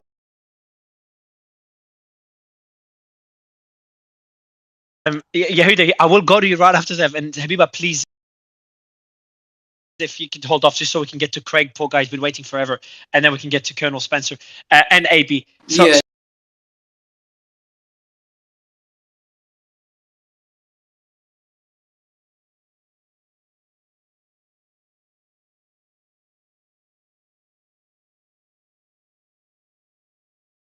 Hey, I was muted before I couldn't get it off.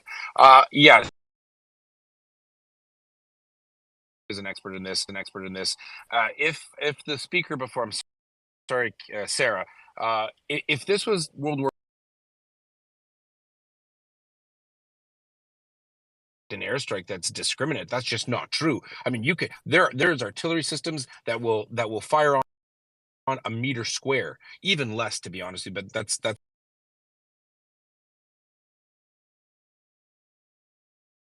is bound to be indiscriminate. Just demonstrates that there's a lack of knowledge on the military side, because that's just not true. Thanks, Mario. So you're saying they're Colonel, aiming? hold on. Mario. Colonel Spencer only has 5 minutes. He just sent me a message. All right, so okay, I appreciate. Yeah, perfect. I actually wanted so Craig, if you could wait up a bit, and I did want Colonel Spencer and Sarah to do a bit back and forth on those 5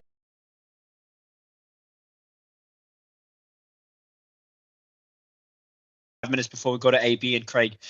John, good to have you back. Thanks, Mario, and sorry I didn't get to catch.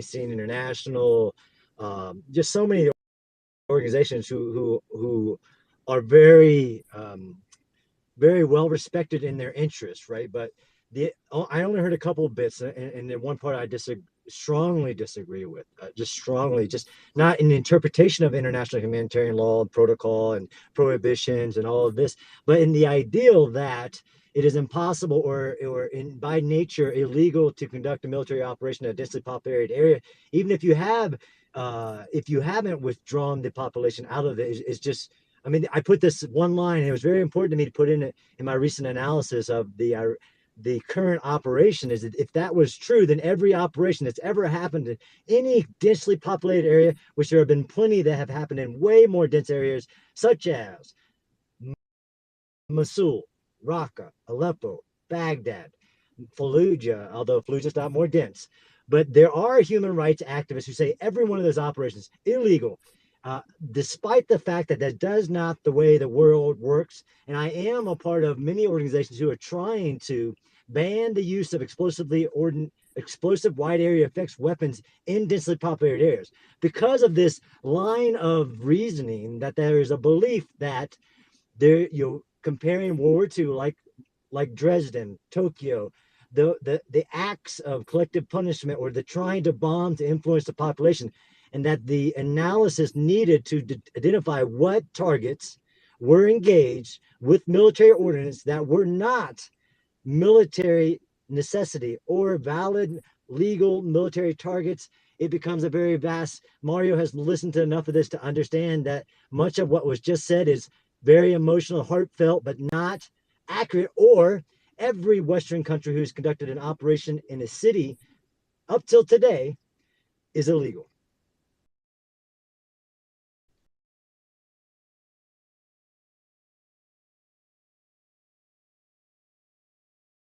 Respond to John. Right, you got to unmute bottom left corner. Yep. Thanks. Yeah, Thanks. I'm not sure sort of what the argument there is. Every country that has bombarded a urban center has violated the laws of war. Probably, yeah. I don't have a problem if that's the argument. No, that was your argument. And for the record, Israel's bombardment has used wide area explosive weapons, including the 120 millimeter artillery shells that the U.S. is resupplying, including cluster munitions, including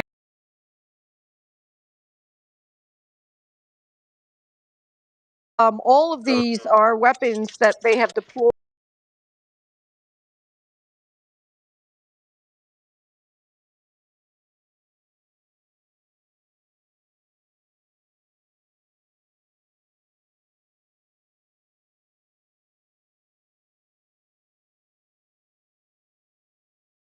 you know, the most densely populated in the world. I don't know how much time you spent on the It's a ground in 60 Gaza. second. But finally, you know, I don't even understand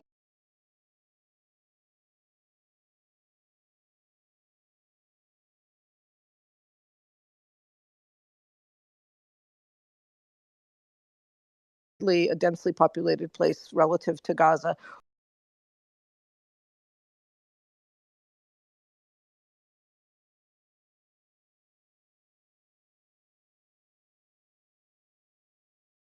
Of Israeli bombardment of Gaza, Israeli siege of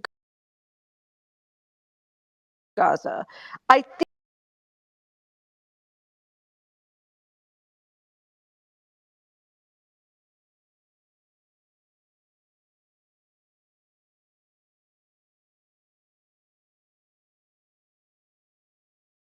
in compliance with the laws of war. And I don't think that Israel would have wanted to immediately send in ground troops to seek out individual Hamas members, because, of course, then the risk to its troops would be very, very high. That would probably be the most discriminate way of fighting, the old man-to-man combat.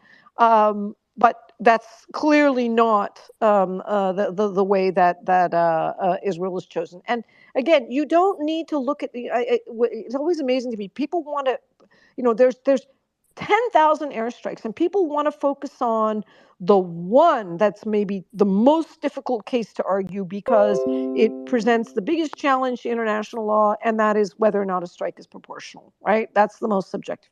We don't need to get there. We can look at the hundreds of other strikes. Can I have a chance to respond before I Deliberate targeting of civilians, deliberate targeting of journalists. Let's get John to respond medical quickly. workers to conclude that this war is being fought with complete disregard So of Colonel international Spencer law. has to run in a moment. Can we let him respond? Go ahead, John. Yeah.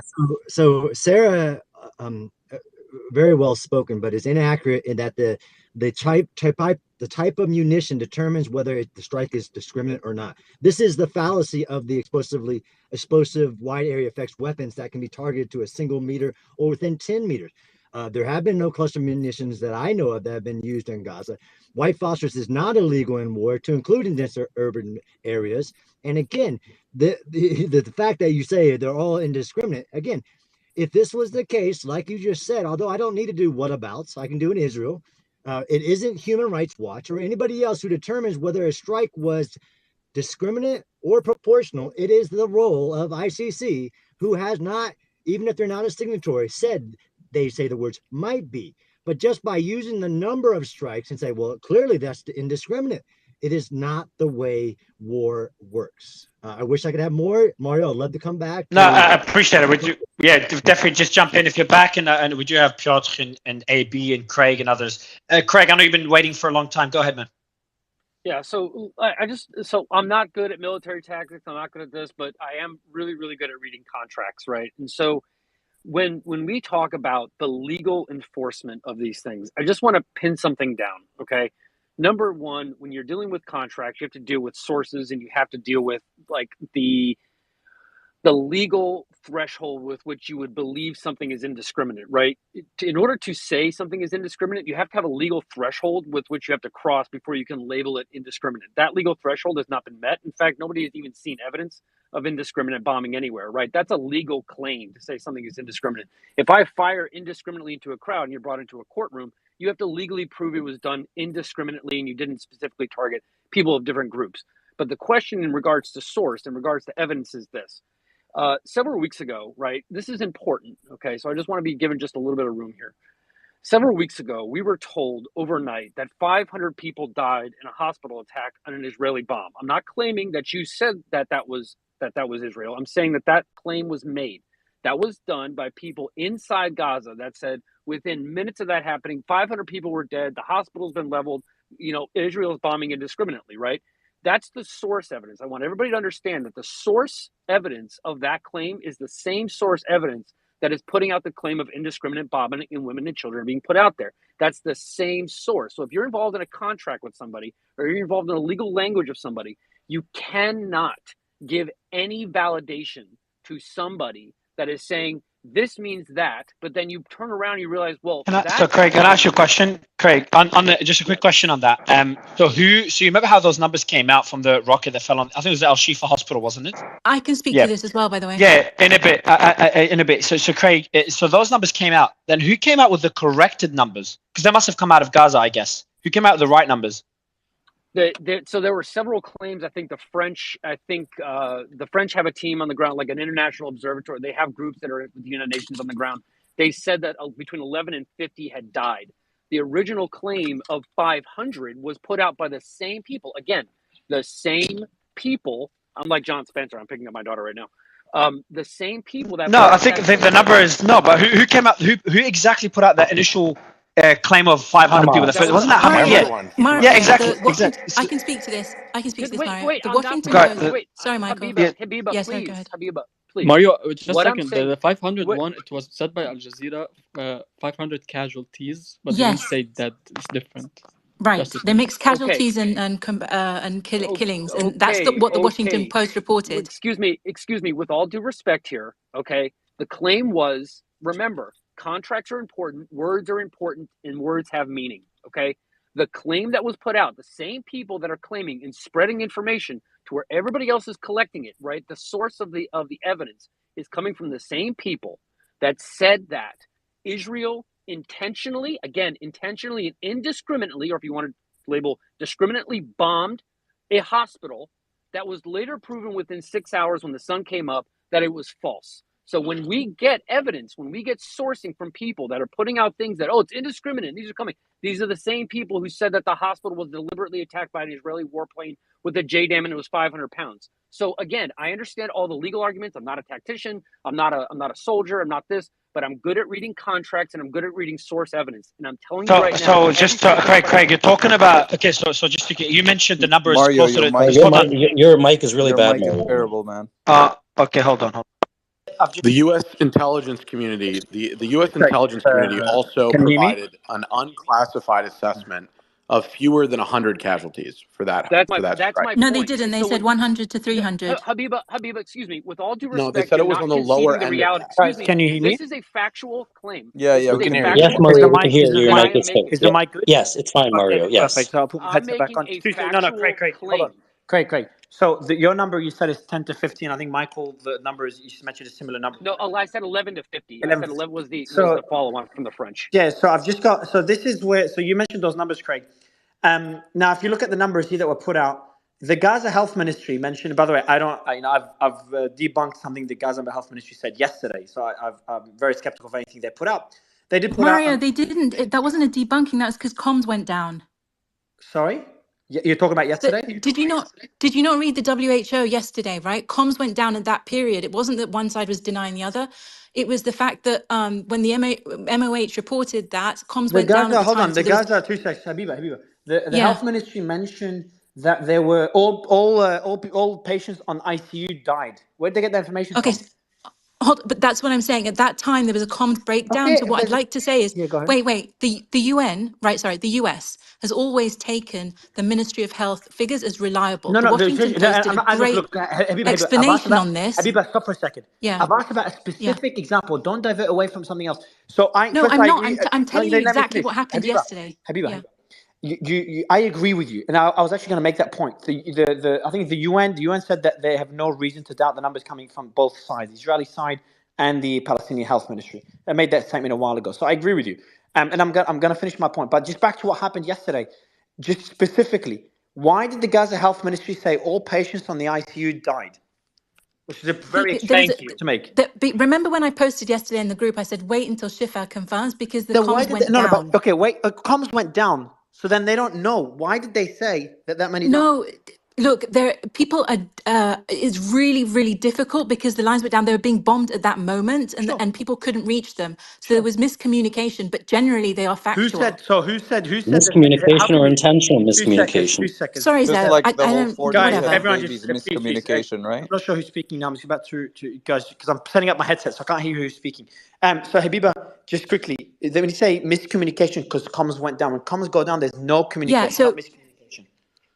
Yeah, did you see, I don't know if you saw the World Health Organization and MSF, they both said, hold on. They both said that they had real difficulties finding out exactly what was going on because people were being bombed True. at the time. So True. there were So they lots of don't, but they reports don't. going on.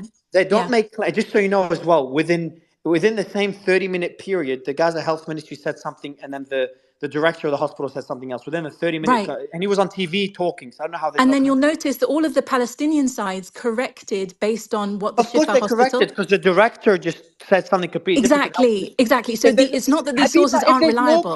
Habiba, like I respect a lot of you usually make very salient points, but in this case, you can't say they made a statement that all patients on the ICU died when there's no communication. So That's how my they get the point. information? That's No, my they point. missed. No, I but think they hold on, missed. I Habiba, clearly let me think go they back to Craig. misspoke. Habiba, They misspoke. okay, okay, let's just go with misspoke. So let's go the intentional, unintentional. I don't know, and I try to be as objective as possible. But Craig, I actually want to push back on you. So you mentioned number of 11 to 50. Well, I'll give you the numbers that are available. So the Gaza Health Ministry said 471 death toll, not casualties. And then you have that was initially they put out 500, then brought it down to 471. The board chair of the American Friends of the Diocese of Jerusalem. Yeah, Mario, your mic. Mario, your mic. Oh, okay, now Mario, your mic. my headset's back. All right, cool, perfect. All right, so I've got my headset back. Good. All right. So the board chair of the American Friends of the Apostolic Diocese of Jerusalem, sorry for butchering the name, they said the number is Diocese. yeah, so the number is 200. And then you've got the U.S. intelligence, they put the number of 100 to 300.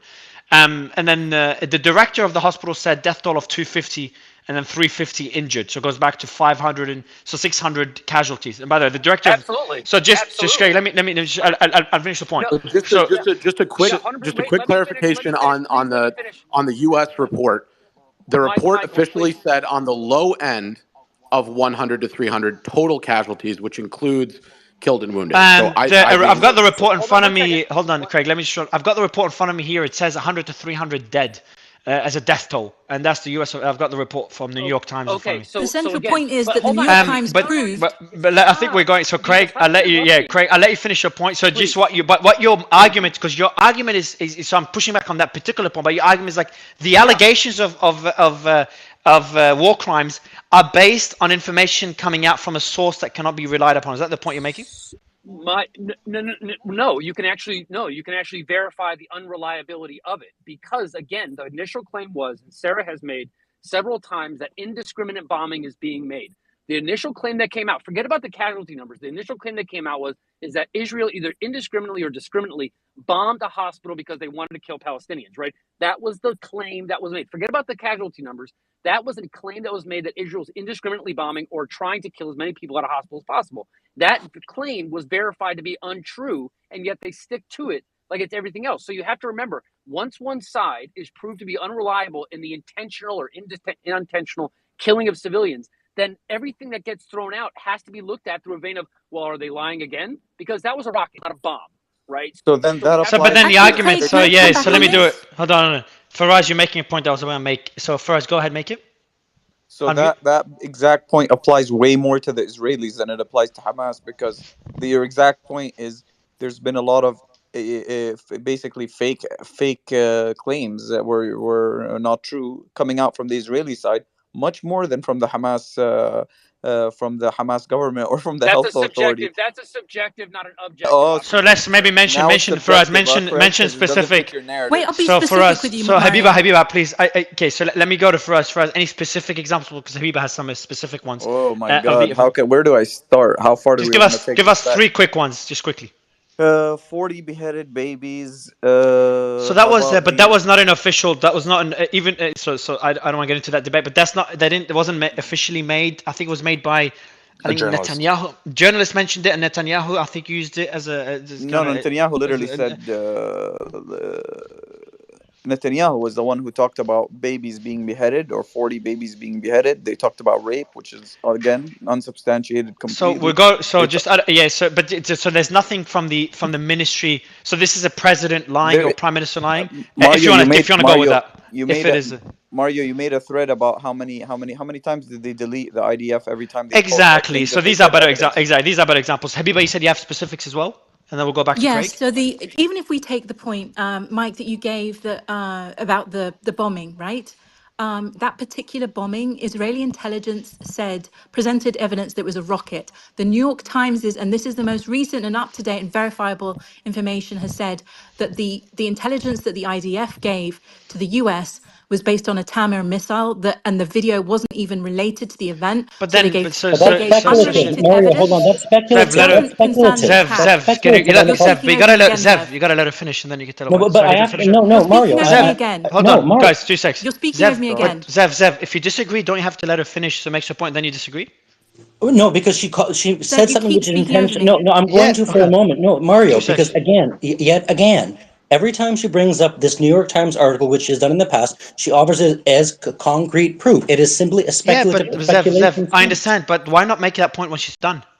Like I did earlier with the point she made earlier, I pushed back on her point regarding the ICU, but I let her finish the point so I can push back on it because I don't know what her point is. You jumped in, you obviously knew it before I even heard it because she made it before.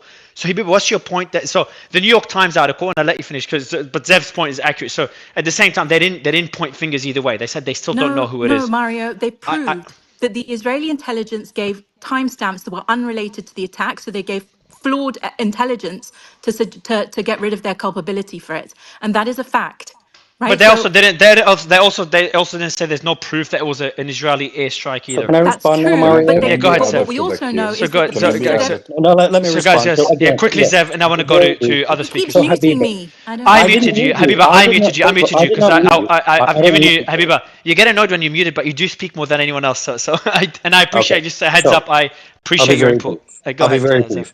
I'll be very brief. The New York Thank you. Times proved absolutely nothing. The New York Times offered an alternative explanation. The New York Times article, which you keep referencing, did not lay blame at the government or the Israeli military. They offered a different opinion. An opinion is not a conclusion. They are not the ones that offer conclusive evidence, that's accepted, right? They said explicitly, Zev. They even said explicitly that we don't Correct. know So who I it know is. Yeah. Mario. So that's why I jump in. Okay. She uses the term like proof. Okay. They do not Mario. Just no. I'm It's with you. important. Okay, Okay. go ahead. It's Habiba. demonstrated No. very clearly that these were. That was Habiba. me again, Habiba. Go ahead, Zev. That's That's Mario. me. Okay. It's me. Go It ahead. doesn't matter what they demonstrate. Okay. They can demonstrate anything they like. You cannot take an opinion as proof. It's an alternate opinion. That's all. Okay. You have to stop using the term proof. Just one second. Let me just remind people that if you have proof, okay, again, contracts, legal language, words matter. If you're going to make a claim that something is being done intentionally, which is to kill civilians, which is what Sarah said, right?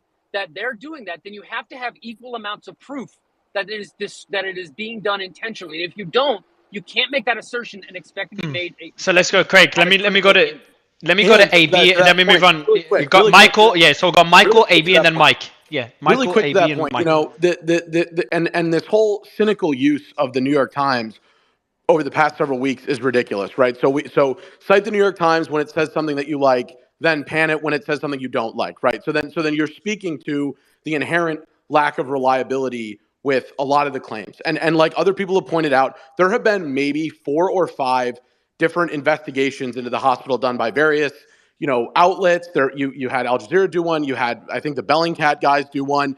None of that has any kind of weight to it other than these are people trying to put some things together and present a case. And the New York Times was very clear that they did not they weren't making any kind of final conclusion either way. And they've done that, by the way, in a number of other investigations too, because they don't have the adjudicative ability to actually figure it out one way or the other. They're presenting a case, and that's all it is. So we have to just take it at face value. We have to take it for what it is. We can't hold it up and go, this article proves my point, that article, it's a ridiculous, sort of circular firing squad at that point. So I just think we have to be honest about that. So I'm going to go to AB, who's been waiting extremely long time. Then we'll go Mike for balance, and then we'll go to Piotr. AB, go ahead. It's a shame. I guess Sarah's not going to be coming back for today, right? Sarah Wilkinson. I'll bring you back for another show. All right, no I'll worries. make sure I'll make sure you're on as well. Yeah, no, I just wanted to, I guess, address that, and then I'll address the stuff about. I mean, the hospital thing has been as definitively debunked as is possible without doing it in a court of law. Multiple governments, multiple media organizations, even the organization, and don't interrupt me, even the organization that Habiba cites as definitive did not definitively lay the blame on Israel. All one had to fucking do was wait 6 hours, as I think Craig mentioned, for the goddamn light to come up to see that the size of the crater was barely a crater. It's something I can create with a backhoe, okay? And that the claim, not only did they claim 500, and somebody even claimed 1,000, probably sitting at the bottom of Al-Shifa working directly for Hamas, no exaggeration. Maybe they claimed there might have been 1,000 people, right? They claimed that the hospital was destroyed. And then when the fucking light came up, I'm sorry, I'll try to swear less. When the light came up, we saw there was like a little bit of asphalt missing. Who claimed? Sorry, Abi. Who claimed that the hospital was destroyed? I have to look. Some Everyone, of the media sources are The clear. Israelis say there was no crater because Guys, take a breath. Now, I'm just saying, like, there's just random people. I think every time there's a big event that happens, random people start trying to speculate. But I think the Ministry of Health never said the hospital was destroyed.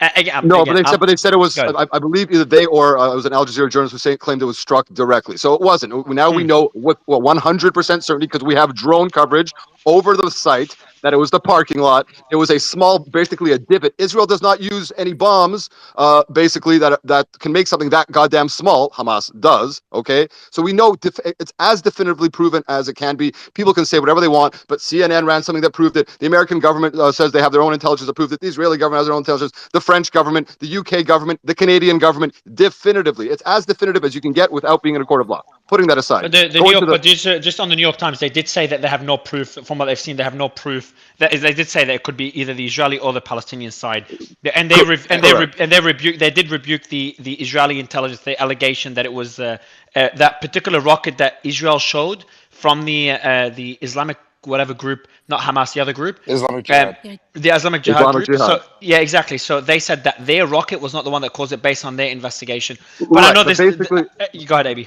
Yeah, no, but basically every other that I've seen, every other at least Western-based media organization and government that after they took a few days to look at it were like, yeah, the Israelis are right. Obviously, this was a bullshit claim. Obviously, I mean, no, that's not. So let's go. Habib. I'm gonna go to Mike afterwards, Habib, just to push back. I would say, and the way you can tell that it's bullshit is the thin reed that Habiba is hanging on to is an article that does not even lay the blame on Israel. It just says, we're not sure about the Israeli version of events either. That's her strongest case, which means it's a pretty. The intelligence that was given by the Israelis was false. Let me finish the thing. Yeah, go ahead, AB, and then we'll go to Mike. You can argue with me, but CNN debunked it. The French government, the British government, the Canadian government, the American government, and your own eyes. Okay, moving on to Sarah. I just wanted to cover some stuff that Sarah said. The problem with there's a lot of problems. The problem with Sarah's claims, and the problem with the fact that she is neither a military expert nor an attorney of international law of any kind whatsoever, let alone a good or bad. And the problem is with these human rights, many of these human rights organizations, is they've been infested and infected with a particular brand of far left ideologues only. So what they end up doing, probably intentionally, maybe unintentionally, because of whatever intersectional stupid bullshit ideology they have, is to give immunity to inherently illegal organizations. Hamas, we can argue about individual acts. Every Western military who's examined the Israelis' military tactics and strategy, I'm talking about on an official level, every Western military says, they abide by the highest standards that any military does. Maybe it could be even higher, possibly, but they abide by the highest standards. Putting that aside, Hamas itself is a war crime.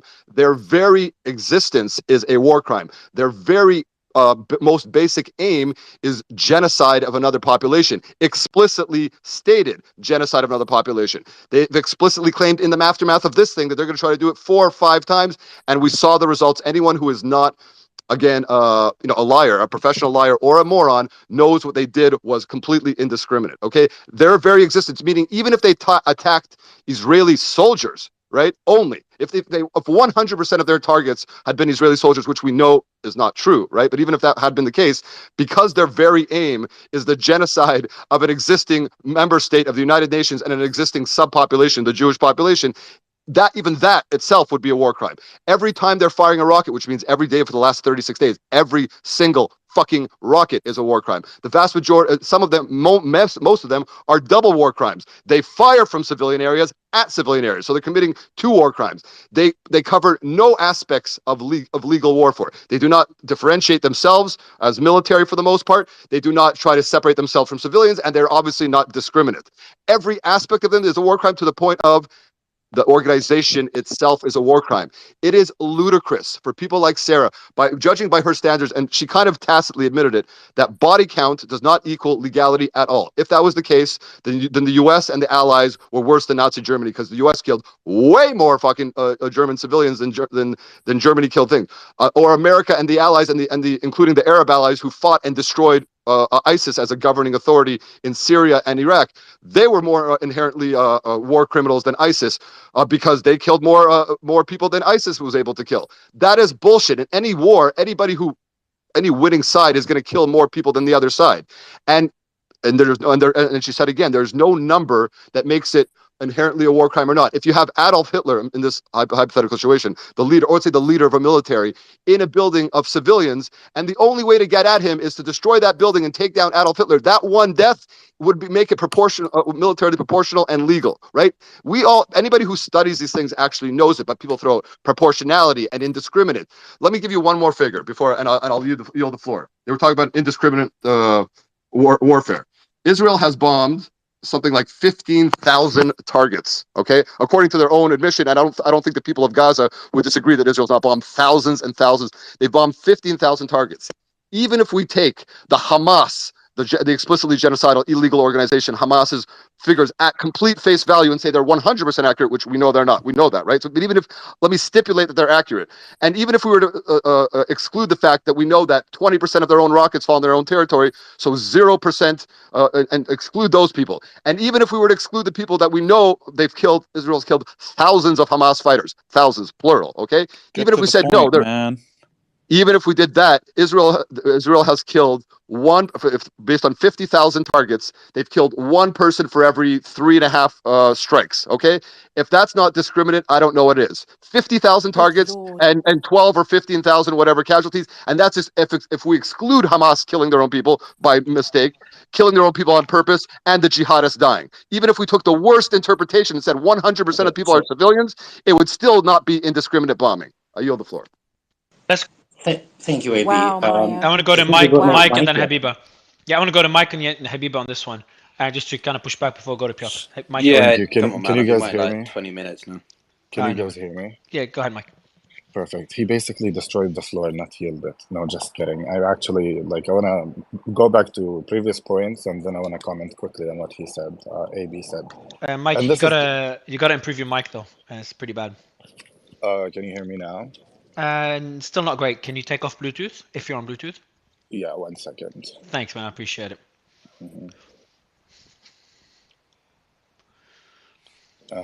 How's it right now? Much better. Go ahead, man. All right, perfect. So quickly, and this is to everybody on the stage, everybody over here, including Habiba, AB, like all spectrum of politics, and you agreeing with Israel or disagreeing with Israel. I'm literally right now, and just for context, I am a Palestinian, but I want to be as objective as possible, and I want everybody to hear me out. When we talk about resolution conflicts and historical events, right, and this is a well-known thing for politicians, academic resources, every organization that documents on Ukraine, Russia, or World War I, World War II, etc. Besides the point, when we look at these events, I've never heard any entity, regardless of their political view, that takes basically the views of Russia and why they're attacking Ukraine, right? This is number one.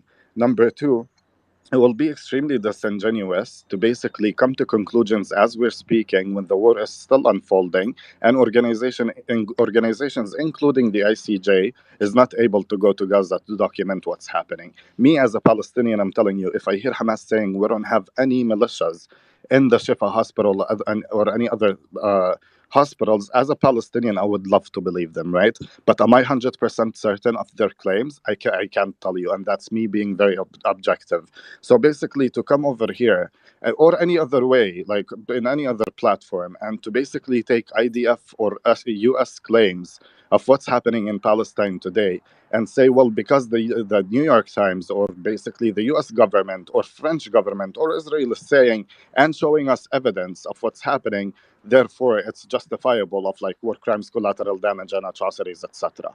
This doesn't work at all. I want to give 3 examples, quick examples. Any resource from Soviet Union propaganda during Nazi Germany or any other historical events when Soviet Union was extremely powerful is discredited today. Russia today as an organization or news agency does not have the same credibility that any other organization has because of the biases and because of the agendas that they push, right? And this is on both sides. Now we can talk about both sides. Now just quickly about what AB was talking about.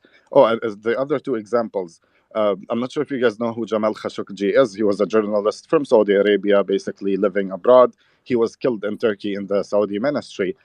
Even Arabs and Muslims did not take the Saudi Arabia's documents on what happened to Jamal Khashoggi as basically an evidence to the killing of Jamal Khashoggi, right? Me as a journalist, when Saudi Arabia said we did not kill him, I did not believe them. I didn't even look at the resources or documentations to form my opinion. And that's because that's the most logical thing to do, right? Shireen Abu Akleh now. Let's talk about Shireen Abu Akleh, a Palestinian-American journalist who was killed in Jenin. The first time she got killed as a Palestinian who been on the ground documenting by the DCO, which is a checkpoint in Ramallah, or going to Jenin or Nablus, I know that the IDF shoots indiscriminately against anybody who is on the scene or like over there. So I believed everything that was documented on Shireen Abu Akleh because I personally knew Shireen Abu Akleh. I studied at the university when Shireen Abu Akleh gave a lot of basically keynote as a keynote speaker. So, and she's a well-known public figure in Palestine, right? I don't think any militia group will attack Shireen Abu Akleh. The Israeli documents went and they said, well, she was killed by crossfire, etc. Right? America took that under consideration. Of course, America is an ally to Israel. I'm not blaming America. But then move forward. Reality on the ground right now, Shireen Abu Akleh was killed intentionally by an Israeli sniper, and this is CNN, Fox News, New York Times, The Guardian, Washington Post, all these American resources after investigation, right? Even the ICJ and even all the other humanitarian organizations that basically investigated the killing and the murder of Shireen Abu Akleh. That's another example. Now, quickly to AB's points, it's I literally, AB, I really, literally, like, I'm telling you this from like a good heart. You sound extremely smart and you sound extremely educated, and I'm finding it extremely hard to believe that everything you're saying is actually coming from a genuine place. And the reason why I'm saying that is we all know, as people who basically are educated in America or living in the West, that Hamas is a terrorist organization. That's what the public is saying about it, right? Exactly, 100%.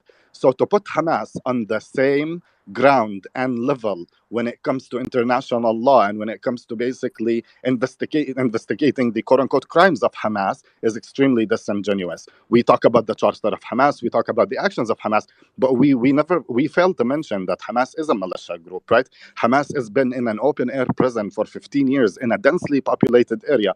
There means, and according to Geneva Convention, if you actually is interested about international law, according to Geneva Convention, Hamas and any other political parties in Palestine have the right to defend themselves. So if they do have that right in a densely populated area, regardless of the resources they have, they're going to do it, right? If you want to basically apply international law and war crimes on them, that's on you, but it will be extremely disingenuous because they don't have equal footing in the game.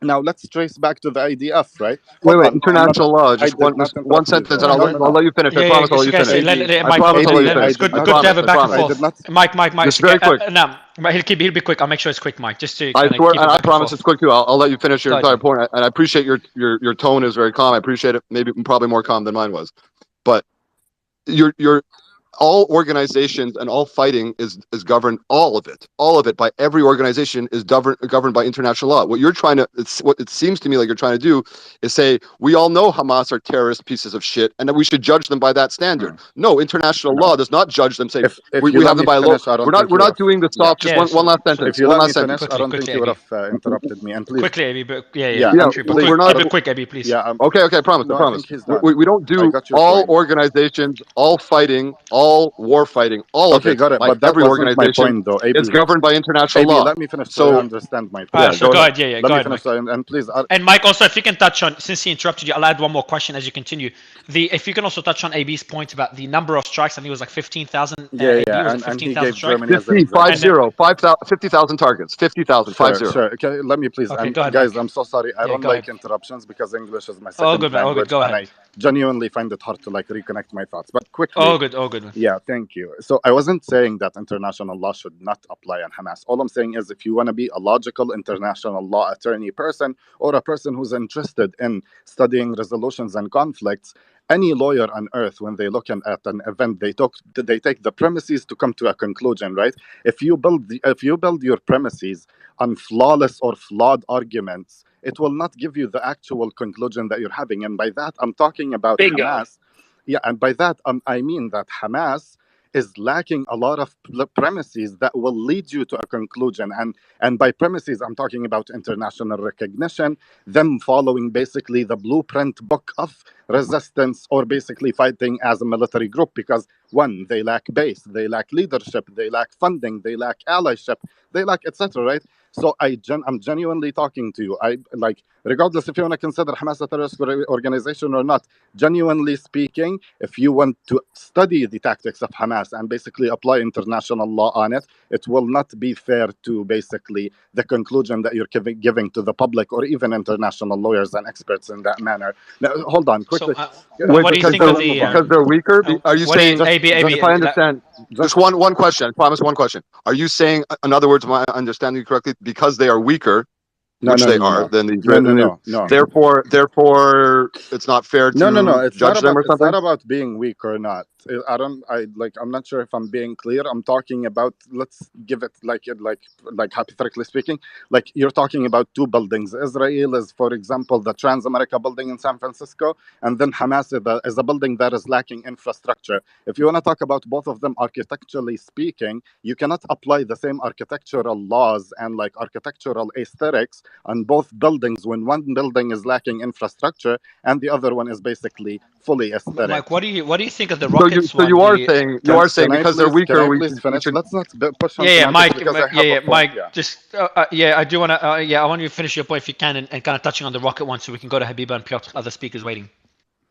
Yeah, so that's on the basis of Hamas and the resistance and the Geneva Convention and international law. Now we want to talk about the IDF quickly, and I promise I'm going to land my point as quick as possible. Please. Yeah, the IDF, right? The formation of the IDF, to any person who's educated on the history of it, was by Ergun, Lehi, and Haganah, right? These organizations have been labeled as terrorist organizations by the U.S. and Western powers until the late 80s, I think, or early 90s. No, they were not Haganah. Hold on. Can I please? Yeah, Ergun and Esther, whatever. Okay, you know what I mean.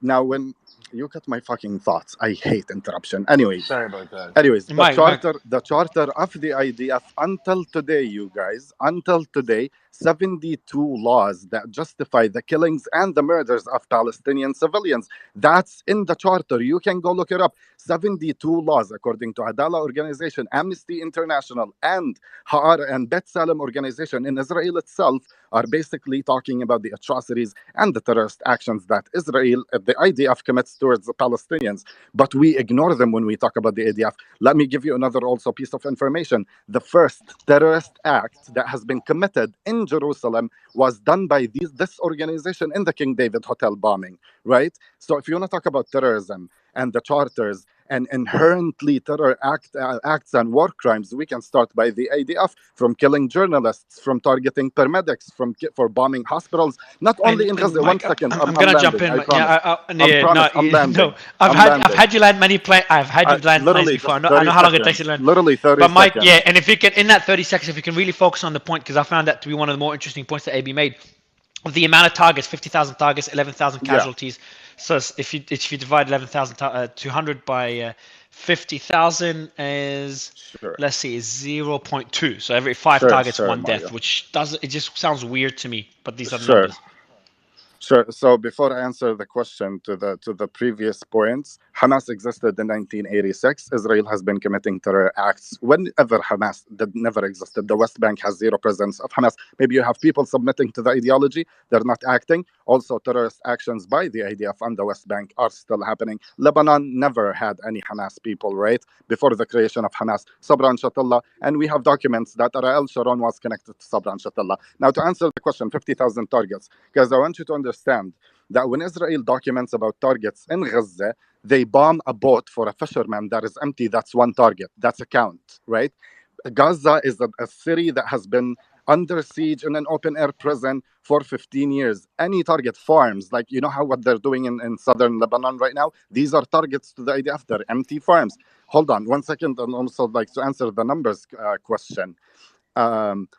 Israel is a very advanced country, and that's all of us. We agree on that point. Whether you're talking about AI or talking about innovation and everything, Israel has the capacity and the power to know every single movement in Gaza. I'm telling you, I'm from Ramallah, and Israel knows what my sister works, what my dad does for a living, where I go to hang out with my friends, and what time I come back to my home, right? So if they go and kill my neighbor under the premise of, oh, we were looking for Mike, but we killed his neighbor in the process, that is intentional killing of my neighbor, right? That's what Israel is doing in Gaza. And that is basically the war crimes that we're talking about as Palestinians and even educated, logical people. Thanks for the debate. Can I I jump in appreciate it. there? So yeah, so just quickly, I do want to go to Piotr. Before going to Piotr, AB had one quick question. Habiba, I'm going to skip you because Mike took up a fair bit of time, and we'll go back to you in a bit. Habiba and Yam, thanks for being patient. AB, just a quick question. What was the source of the 50,000 targets, if you don't mind me asking? You know what? I actually I looked. I was wrong. It's 15. It is 15. You were right, and I was wrong. It's 15,000 Okay. targets that I just saw. So I pulled that up. Sorry, I Okay. apologize for that. So But that's right. that still would mean one for every strike, literally one on average for every strike. Okay, and I took that to mean if you excluded from that figure anybody killed by Hamas's own rockets, So one we know one other hundreds. question. Just Yeah. to finish, just to finish. That Yeah. Go ahead. I was for the purposes of making a point. I was saying if you exclude 100% of people killed by Hamas's own rockets falling on their own territory, including the infamous hospital strike by the Palestinians themselves, if you exclude any Hamas fighters killed, which we know thousands of them have been killed, because we know a bunch of Israelis have been killed in combat with them. If you exclude all that, that would still be one civilian for every strike, for every target. Go ahead. Yeah, so some things that you say we know, we don't know, but we don't like we can't prove either way, but we can't prove the points from the Palestinian Authority are accurate, but we can't prove they're inaccurate either because we just don't have that visibility. So which means we should take it with a grain of salt. Just 2 seconds, Habiba. Now just one more question, AB, and I'm gonna go to Piotr. What is considered a target? So can you have one strike with like 6 targets in one strike? So let's say you strike a building, but it's got 6 members of Hamas that you were targeting. Is that considered 6 targets? Does anyone know the definition of a target? I think if it means 15,000 separate locations, even if it's close together, 15,000 separate locations, Okay, including Michael's giving thumbs up. including the fields that Mike was talking about, including the boats, right? If they were indiscriminately bombing, right, why would they bomb fields and boats? Maybe there's tunnels below the fields, and maybe the boats are used for terrorist attacks. Have you thought about They're that? doing both. They're killing people precisely and And maybe if they indiscriminately. wanted to indiscriminately, again, define that word, it's in the dictionary. It's a very easy word to define. Indiscriminately, they wouldn't be bombing fields and boats and empty buildings because they are being extremely discriminatory, more discriminating in terms of their targeting, more discriminating than literally every military on earth. Go ahead. It's Just precise for and Let me it's go context, indiscriminate. It's both. They both. guys. So I'm gonna go to Piotr, guys, and then we'll go to Tira, Yam, and Yehuda. Piotr, go ahead, man. Yeah, quite the space you've got tonight. Everyone's suddenly a legal international expert, which is quite interesting. I mean, it's about 45 minutes after I wanted to speak to Sarah, who I've actually worked with, annoyingly. But anyway, yeah, so a few points, and this is the problem. My hand's up for so long, I then have to come back to stuff that we've moved on from long ago, but it's stuff that I didn't necessarily agree with or felt needed clarity, so I'm sort of recycling. So, look, what you've seen in the past 45 minutes is an illustration of military analysis and perspective versus human rights ones. HRW is one of the most, if not renowned, organizations in the world for not just human rights, but anything to do with international policy.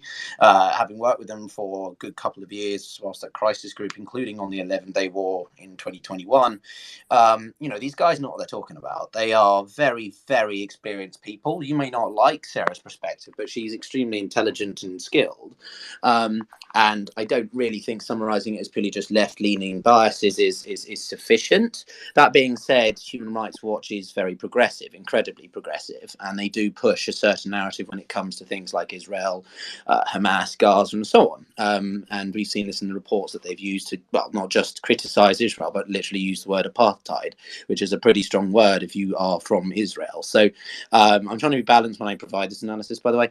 But I would point out, like the UN, right? right, which often we criticize, or many non-Western people criticize as being a mouthpiece for the West, has come out in its own reports and said that Israel is doing such and such details. So there is evidence to suggest that Israel has conducted itself unnecessarily harshly in the past. That being said, the other side on the Hamas points about the hospital, when we were covering that information, it was a complete and utter, cluster F, right? We had no idea what was going on, and then the Sun reveals in the morning that it's a specific shot in the ground, not the hospital itself, and a fraction of the people that have been killed was the case, right? So not 1,500. I think at one point I was believing, I was completely, clued out as many people there, right?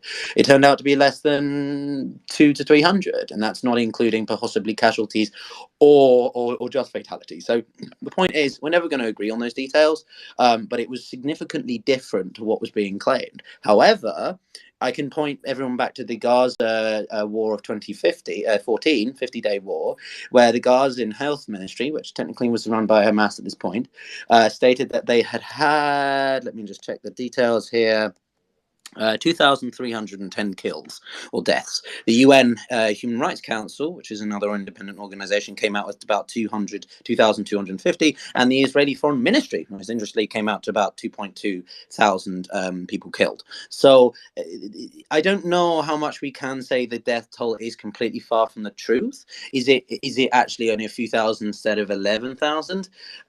I think the point we should keep in mind here is that it's multiple thousands too many, and that's the biggest problem in all of this. And then the other point I think it's worth keeping in mind is that Hamas may well be a terroristic organization, but there isn't an international organization that can do such a thing because countries are partial to signatories, right? So, the Russian arrest warrants for Putin are not being acknowledged by every country because not every country is a signatory to the thing, right? You could have agreed to them but not ratified them, as the US has done in some cases. And then the very last point is Hamas. You can do war crimes, but you can't have an entity as a war crime. That doesn't make sense. It's not a. No, but you can have illegal combatants. That's a concept under international law, and they meet all of the standards of illegal combatants, just like Al Qaeda was, just like ISIS was. Well, yeah, that comes as a They do given Just with not. like non-state. Israel in the West Bank, basically, They and don't. in They don't Gaza. follow Piotr. I think you would agree. They don't follow any of the principles of legal warfare. None of them. Not But proportionality. just like Not Israel distinction. and the Yeah. occupied None of territories. them. Well, And so their what I would very say to goal. Their that very is, goal is Amy, their very goal. yeah. Just one more You can sentence. One wait. more sentence. One more sentence. No, I Their haven't. No, very I'm going to say some stuff. You can wait. their very central goal is illegal under international law, which is genocide of an entire population. Explicit, not implicit. Right. So what I would say, though, is their statements may carry in certain ways, but if they are not recognized internationally as it's something like, most countries recognize that what Russia was doing in certain areas was reflective or characteristic of war crimes, the same way that some people will say what the Israelis are doing with Gaza is complicit or illustrative of war crimes. Hamas as an entity, because it's a non-state actor, it by definition doesn't fall under international humanitarian law. Because it's not a recognized state. The UN is the closest thing we've ever gotten around to creating a literal global government thing, and therefore if you're not a signatory or ratified certain treaties and laws and so on, then none of what Hamas does unfortunately should come as a surprise. It's not going to abide by itself as a nation state, and that's why it's different to Hezbollah, because Hezbollah is a friggin' political organization. It's the gold standard, to quote an analyst I spoke to on Wednesday, of Iran's proxy system. So Hamas is this complete wild card, which has made even Hezbollah, from the speeches we've seen, kind of distance themselves, hedge whether or not it's worth them getting involved. So whilst I understand where you're coming from, it's not really. This is the problem when you have an asymmetrical war like this involving a undefined piece of land like Gaza, involving a group of people, a community that is not internationally recognized as a state, i.e., stateless people, the Palestinians. All these blurs, all these grey zones make this situation, excuse me, a fucking dumpster fire of a thing that we're trying to resolve, and that's why Israel-Palestine is the hardest geopolitical matter of our state. It's not Ukraine and Russia because it's not two nation states. Whether or not you agree Ukraine is a nation state in its current borders or not, it's still recognized that Ukraine has been a nation state for a while. So that's why absolutely. it's much harder. Okay, I'd like to go to Firas. I'd like to go to Firas. He's had his hand up for a while to balance it out. Firas, go ahead, please. Yeah. So look, if your metric, AB, and a bunch of the speakers is Hamas did this and therefore we're basically doing that. Look, there is no metric that you can take, and you can do this essentially almost completely across the board, which you can basically say about Hamas that Israel hasn't done multiple times worse and isn't doing multiple times worse. When you're talking about how many illegal detainees, administrative detainees, which are essentially hostages, which are children, 250 is the last number of children. I don't know how that's many. a good point. I agree with you. I agree. Yeah. I just want to say that you make a very good point. Please continue. I agree with you. There's also the fact that, listen, every single day since 1967 till today, Israel has been in violation of international law because of its settlement building and occupation in the West Bank, East Jerusalem, and Gaza. So there is no standard, and this is the problem: is that when you're trying to say Hamas did this, Hamas did that, but Israel is doing much worse, and it's a state actor. It's actually a member. You know what I mean? So there is no metric you can look at it. How many people killed? How many civilians killed? Let's even look at the ratio. You want to talk about proportionality of Israel's response? Okay, Hamas on October 7th. Let's say they killed one soldier. Let's say they killed 2 civilians for every 1 soldier. Okay, 2 civilians for every 1 soldier. What's the ratio right now in Gaza? Is it like 80-1? 80 civilians to 1? It's in children. In terms of children, it's like nobody literally. Just guys, just says some breaking news I'm analyzing in the background. I'll mention it shortly. But Piotr or Yehuda, Kataib, Hezbollah in Iraq, are they an Iranian proxy? Yes, they are. Who? Okay, yes, they are. But Kataib, Hezbollah. Yes, they are. Yeah, they are. Okay, cool. Yeah, sorry. Go ahead, Faraz. And I think someone's just jumping in. You go ahead, No, Firas. but there's nobody who's looked at it who's come up with an 80-1 figure. Like there's literally no way of knowing. There's no way of knowing objectively. AB, we'll let you come back. But we got to let Firas. Or even 20-1, or even 5-1. No, it has to ABC, children. when you get a chance. Yeah. So we're gonna go There's Firas. 4,000 children. Yeah. There's over 4,000 children killed out of the 12,000 who've been killed right now, and the number is much more because there's hundreds and thousands that are under the rubble and haven't even been counted. So let's assume it's that. You're talking about 1 child for every 3 killed as a ratio, and that's assuming every adult male is a killer. So you've already lost that battle. So literally, you're more. If you're saying that Hamas October 7 was a terrorist attack, then what you're saying right now is basically why, because of how many civilians they've killed. This is the amount of civilians Israel's killed. Now, then you can try to use this kind of argument that, but they didn't mean to kill it. Hamas intentionally killed them, and we killed them as collateral damage targeting Hamas. Okay, Hamas can make that argument too. So that's why we don't take incentives and we don't take intentions into consideration. We take actions. You can only judge actions. You No, can't but judge you intentions. absolutely international law absolutely does take intentions into consideration. Okay, so let's talk intentions. That's one of the fundamental things Yeah, it it's does take genocidal into intent. consideration. We proved genocidal intent. Just hold on here. So, Firas, could you please finish your point? And then we're going to go to Tira. Yeah, I know. Then we'll go to Tira, and then we'll go through the hands. Go ahead, Firas. Okay, I'm trying. So let's talk about intention. You're saying, first of all, you're claiming that Hamas wants to do a genocide on all the Jewish people, which, again, it's not in their charter. I know it's said so many times, but it's not in their charter. They say they want to free Palestine from the river to the sea, but they can accept a 1967 border settlement. So I guess that's kind of a hypocritical statement. Then you can look at the Likud charter, which says we only accept river to the sea, a Jewish state, and at the same time you can see Netanyahu basically say his intention is genocide from his rhetoric and statements. So you can see genocidal intent from Netanyahu, the prime minister of Israel, also espouse clear genocidal rhetoric and clear genocidal statements towards the Palestinian people in Gaza. At the same time, look at his last UN map.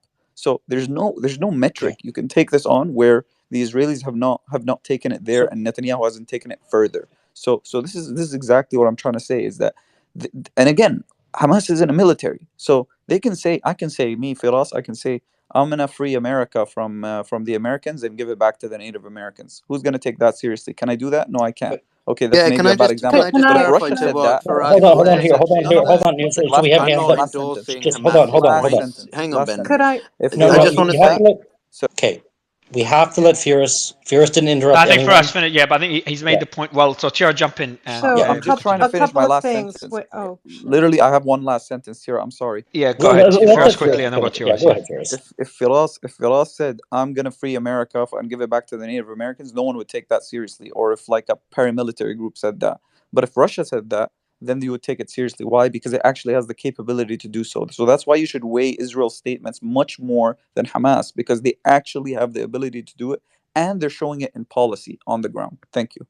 So all right. Hamas So let literally me. has a military and Excuse literally me. did it Can about I 5 weeks ago. wait? Could I? 5 weeks ago. What are you Could I talking about? They speak, have a please? military.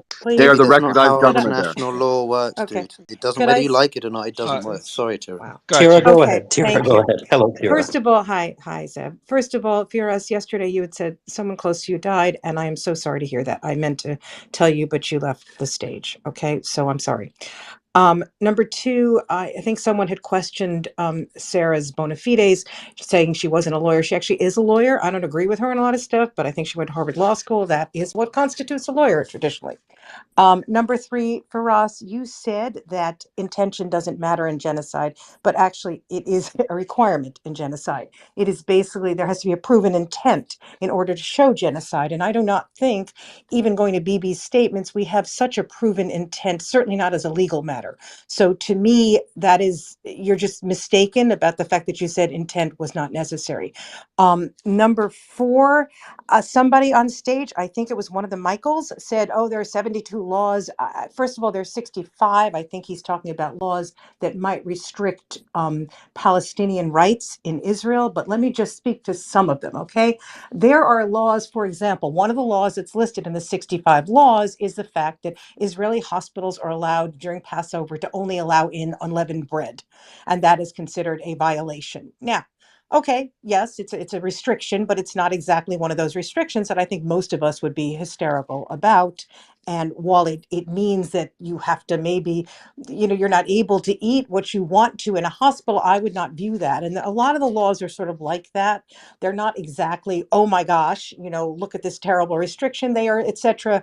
For example, one of them is that and these are citizens, these are Arab citizens in Israel are not allowed to or do not generally are not required to be in the army, which is either a good thing or a bad thing depending on whether you want to be in the army. But what it does lead to is if you're not in the army, you lose certain benefits. So I guess what I'd say about those laws is not all of them, in my judgment, are restrictive in the sense that people are talking about. Number five, I guess, was I on the Israeli Defense Forces. Once again, someone, and I believe it was Michael again, said, oh, they were formed by the Israeli Defense Forces were formed in 1948. People who were in the terrorist organizations of Irgun and Haganah, and I guess Palmach, were joined as individual members. It is not appropriate or correct to say that currently the IDF was either a terrorist organization then or is a terrorist organization now per se. You can argue about things they've done, but it's not true that they are actually a terrorist organization just because of the way they were formed. Law doesn't work like that, nor does actually life. Finally, about the bombings. I disagreed with Sarah quite a bit on what she said. I did hear most of it, but not all of it. What I would say is we don't actually know a lot. We can, and I have said this multiple times, I do believe that there were crimes that are committed in terms of civilian resources and water, banning water and food. Fuel is a little different. But I also think that we have to look at the situation on the ground in terms of bombings and what is happening. And for Sarah to sort of say it's clear, it's not actually clear. You would need to have a lot of information about what the targets were, how they went about gathering that information, whether there were significant targets, Hamas targets in the appropriate place, etc. And I will finally go to the point of proportionality, which I also think was raised on Firas. Proportionality is not 1 for 5 or 1 1 for 10. It doesn't work like that. It is based upon the nature of the military target in question. So if in fact a major Hamas commander is in a particular location that is used by civilians, first of all, that location probably at that point loses its protection as a civilian location. And secondly, when you're deciding how to address that location, you consider the nature of the military target versus the harm being done. That's proportionality. Thanks. I just want to say to international law doesn't care whether you stand on a matter, and that goes for the Israeli and Palestinian points. You may not like certain nuances of international law, and that's why Sarah, as you know, educated as she is quite biased because she works in human rights law, which is not humanitarian law, and that's why you see the difference between humanitarianism and military analysis. So, Bibi, I know you don't agree with that, but that's how it works. I wanted to go to I was Habib. after No, hold Piotr on. like 20 minutes ago. You know, I know, but I wanted just to balance it out. I'd like Habiba to go to offer her thoughts on this, give the panel balance. May I Go ahead, go Habiba. after? I Yeah, appreciate that, absolutely. Zev.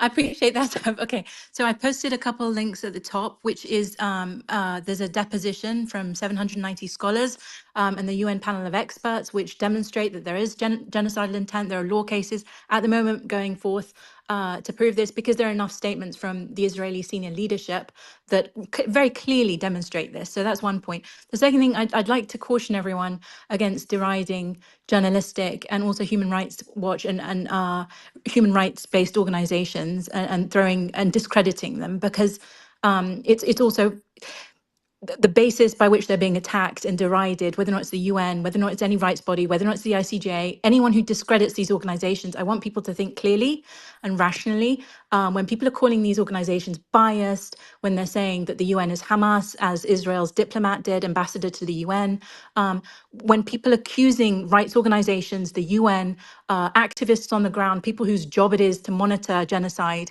and they're discrediting all of them, you've just got to ask yourself who's on the right side of history here. And there's enough evidence, again, and if we're talking about the population numbers, I would like all my US kind of peers to look at the State Department numbers, look at what they're saying, look at what they have said in the past, and they've said that the toll is much higher. And they also accept Palestinian figures because they used UN OCHA figures, which map closely, if not identically, to the Palestinian figures. So I would ask anyone making these comparisons to stop discrediting US appraisals of the situation. It's very clear about the numbers now. There's no reason to discredit any of the numbers that are coming out from UN OCHA. Okay, so Yehuda, I know that you can have some pushback. Go ahead. Okay, so I apologize. There were a lot of points, and I just wanted to address, starting with Sarah. I didn't want to interrupt her because I know she was your guest, but there were certain concerns that I have from when she spoke. In a generous reading, I'll say I found her statements and her position to tend to sugarcoat Hamas and vilify Israel, and I'll tell you why. When I brought up a few issues of laws of armed conflict about using civilian facilities, she conceded the point, but only to the extent where she said Hamas doesn't appear to do enough to safeguard Palestinian rights. And then she actually pointed out, well, everyone else does it. And she quoted Yemen. And so, well, they use hospitals as military. Just because they do it doesn't make it right either. And that's a principle that I think she would carry on with Israel. The other issue is, You misread her on Yemen completely, by the way. Sorry. Thank you. I made points. I wrote them down this time, so I didn't have to jump around. The other issue that I think to Mike, most of what he said I disagreed with, but one of the key points I wrote down is he mentioned again the siege of Gaza. Again, when Israel withdrew, there was no siege. Hamas has not been under siege for 15 or 16 years, rather.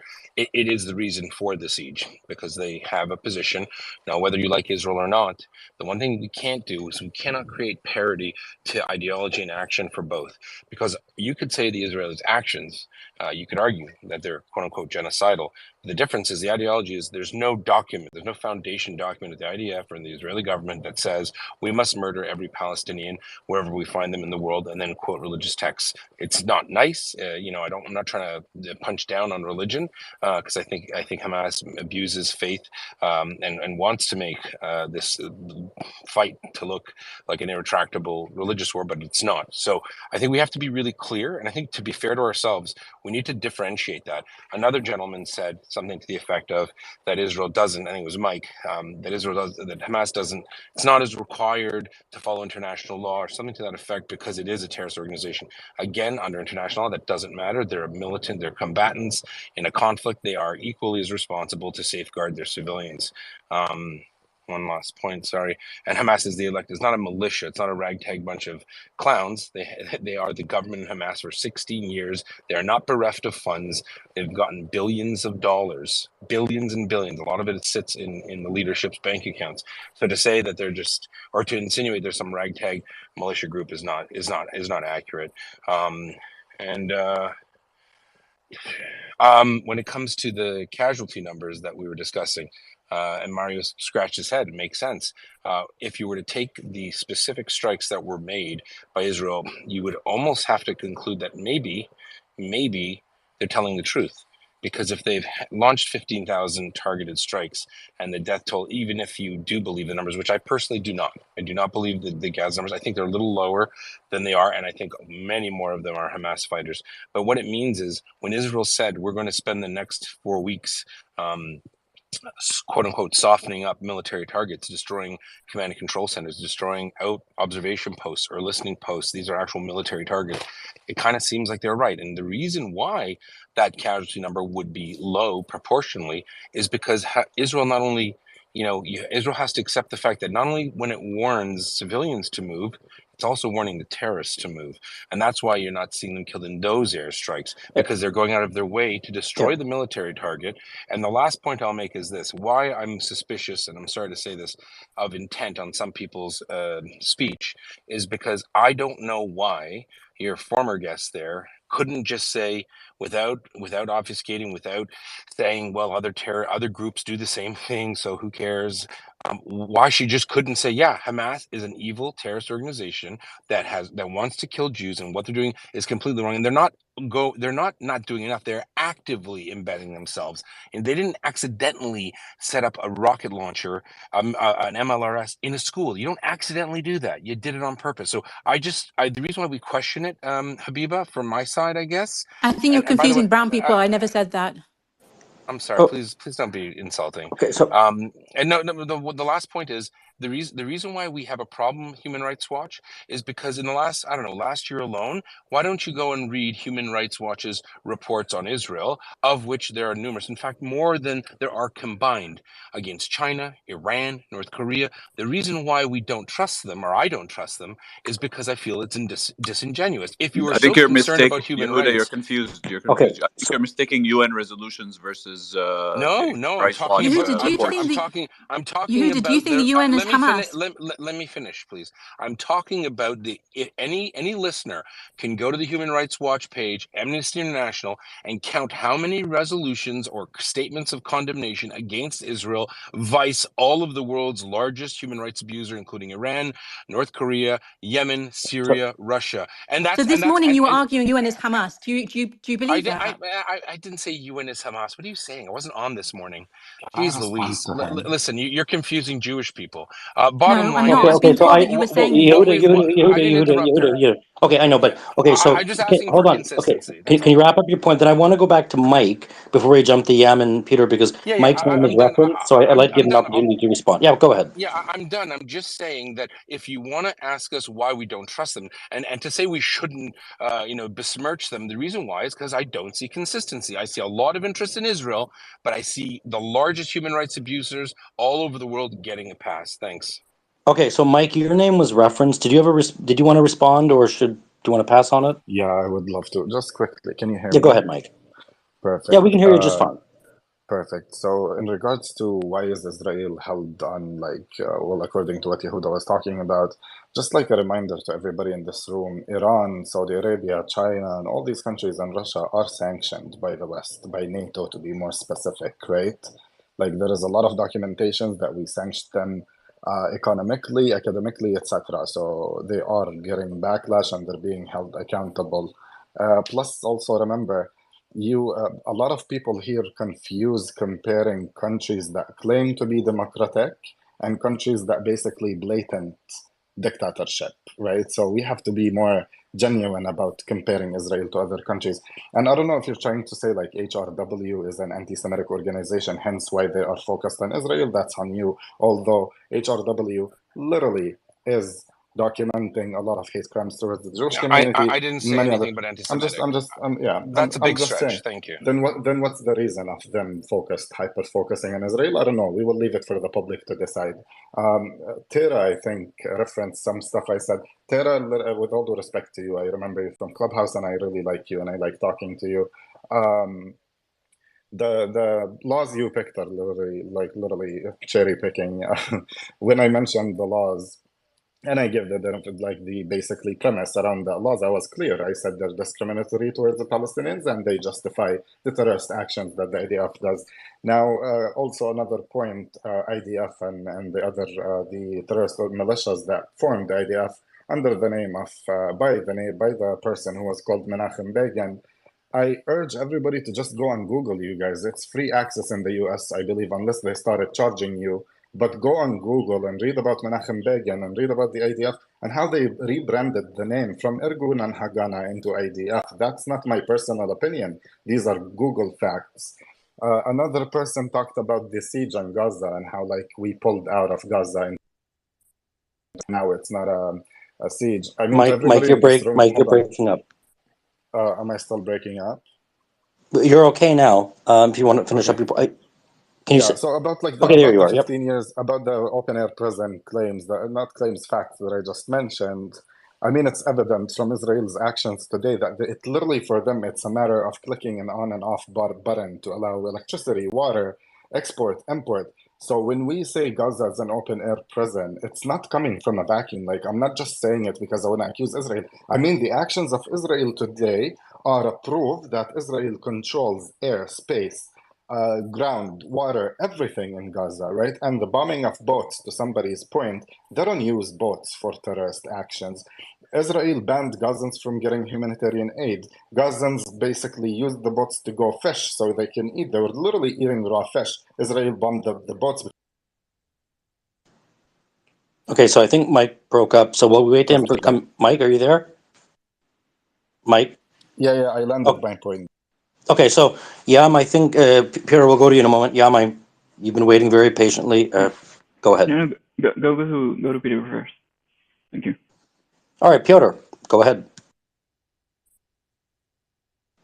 Well, that was rare. Yeah. Okay, go ahead, Yam. All right, so I'm in the middle of something. I just want to talk about. Your mic is really bad, Yam. If you can fix that. Really? Better or? No, bro. No. I don't know if you can fix it.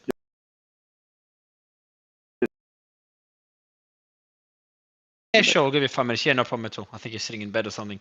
Yeah, go ahead. So there's just some update, just some news. A lot of things happened while we're speaking. The team is tweeting them out. Usually I mention them in the space. I don't know why I haven't. But let me read out some just updates. So there's a hostage that was taken by Kataib HEZBOLLAH, Israeli hostage, a few years ago now. I don't know why the tweet doesn't say when. I'll add that now.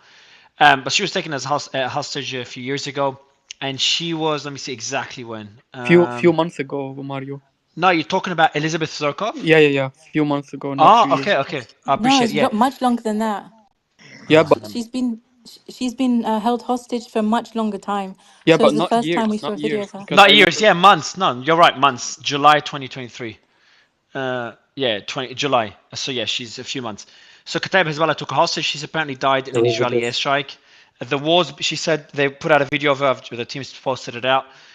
She says the war is being waged in a stupid way and leads to death. Netanyahu is the force driving the war. So that was the hostage. She No, said she's that. not died. She hasn't died, Mario. Okay, the team just put out No. Kataib HEZBOLLAH published a video, but an Israeli The one they took, she was Russian Israeli, but she had a Russian passport. She used to come to Lebanon and go to Iraq, and when she went to Iraq, she disappeared until few days later they announced that they had her, and now this is the first time there is a video. All right, guys, hold on. She's alive. Yeah, She's alive. if anything, I think this is the first proof of life really for her in quite a while. She's not an Israeli spy. I've never said she's a spy. Well, no, so the video that she put out though, she says, okay. What did she say? She was good. Okay, guys. Sorry, go ahead, guys. Sorry. Right. So the video that she hasn't died. Yeah, she hasn't died. I don't know that's trying to say that in this video now it's the first time where she claims she was in this working with the CIA and the Mossad, but before no one claimed that. Correct. And I just want to point out, right? So I don't take, regardless of who it is, right? Whether it's a Palestinian that's under detention, whether it's an Israeli under detention, I don't take videos and statements made under the gun as legitimate, right? I mean, she's speaking in Hebrew. I can understand the Hebrew, but the fact that she's saying I worked for the CIA, I worked for the Mossad, I don't take it with any sincerity, right? That's pure propaganda, in my She I also have to opinion. agree speaks with Arabic Zev. because I have to yeah, agree with Zev. as somebody that's Habiba agrees with essentially me for once. Okay, I right. know. There No, we. I right? know. Ya Allah. This is like a first, but basically, it's against the Geneva Conventions to publish videos of prisoners of war because it could be under duress, and they could. So we're not even in media. We have to be really careful in terms of how we distribute that. I'm not journalist now, but because it could be under duress or torture. She was an Israeli spy. She was an academic. She always spoke out on things like Syria and Ukraine, and we had communicated in the past. It's like I think a lot of people were just devastated when she was detained by Qatar Hezbollah. And they were also the same group that obviously had kidnapped the Qatari ruling family when they were on a hunting expedition years ago. And that led to the Gulf Spat. It's an extremely dangerous group. And Maybe they it's are a part of the terrorist group. right. strategy. Yeah. She was a think tank researcher, right? She was writing long I had a lot papers. of That's like why she arguments was with her during the Syrian war as well. So she speaks Arabic, and right. I kind of know a lot about what she do, but I don't know the claims that she made in that video. I think I'll just wait and see what's happening because after she I disappeared, can't there hear was Hadi. nothing on her. We're just kind of like the fact that she's alive has meant it's a good thing, like it's meant a lot to a lot of people because human rights activists who work on these things, and I've worked with Human Rights Watch in the past when I was in the UAE to try and get Palestinians out and things like that. We work on all sides, right? It doesn't matter, and she didn't deserve to be detained. But like think tank researcher, plus journalist, kind of equals spy, like a little bit if you think about it. Firas, As a I Firas, mean, former the, no. one, I'm the telling thing you is that's that not she that's entered she not she knows true. her entered Iraq personally. just one time illegally, and she entered Lebanon without announcing that she has also an Israeli passport. That's also illegal. But the fact she went to Iraq, place, and Syria in areas not controlled by the government illegally as No, well, that's that not made true, her under Hadi. No, suspicion. I went to Lebanon on an American passport before I renounced my Israeli passport. It said place of birth, Tel Aviv, Yeah, Israel. yeah, but it's illegal in Lebanon not to say you didn't have. That's I'm talking about the law, I not like did her tell. opinion. No, but I remember going into Beirut. This is years ago. They asked me, "Do you have any other citizenship?" I had dual citizenship at that time. They Did you let me tell in, them no you had problem. a dual one? I Guys, think the she's more always been interesting really thing. transparent about who she is and what her views are. She's never hidden them. She's never been like involved in subterfuge and stuff. She's really open about her Actually, positions that Hattie's she's right. taken really Hattie's right. diligently. You Yeah. know what? No, I'm going to correct myself. That was after I gave up. You are right. It was after I gave up my Israeli citizenship. Yeah, because I'm just But talking yeah, about the you're right. law. You're We're right. not You're right. talking about It's not opinions. like they would It's know, law. Ben. Well, I think I have the most Jewish. Anyway, go ahead. They knew, and it said place of birth, Tel Aviv, Israel. So. Because I have my friends there, Syrian and Lebanese Jews. They come to Beirut every summer, and they ask them, and they say no. So there is this question that they ask sometimes. But the more interesting thing here, though, guys, is why this video is coming to And light basically, now. I think And when she went to Iraq illegally I don't one think time, she she was can. already Yeah, on the Mike. list. Heidi, could you hear Michael or no? Just see if there's a glitches there. Oh, sorry, I can't hear Michael. Hold on. Yeah, Michael, I'll bring you down and back up. Go ahead, Heidi. I'll bring Michael let me down and just back up. All right, so years Can you back, do she the went same with into. me? I can't hear Hadi. Yeah, I'll do that too.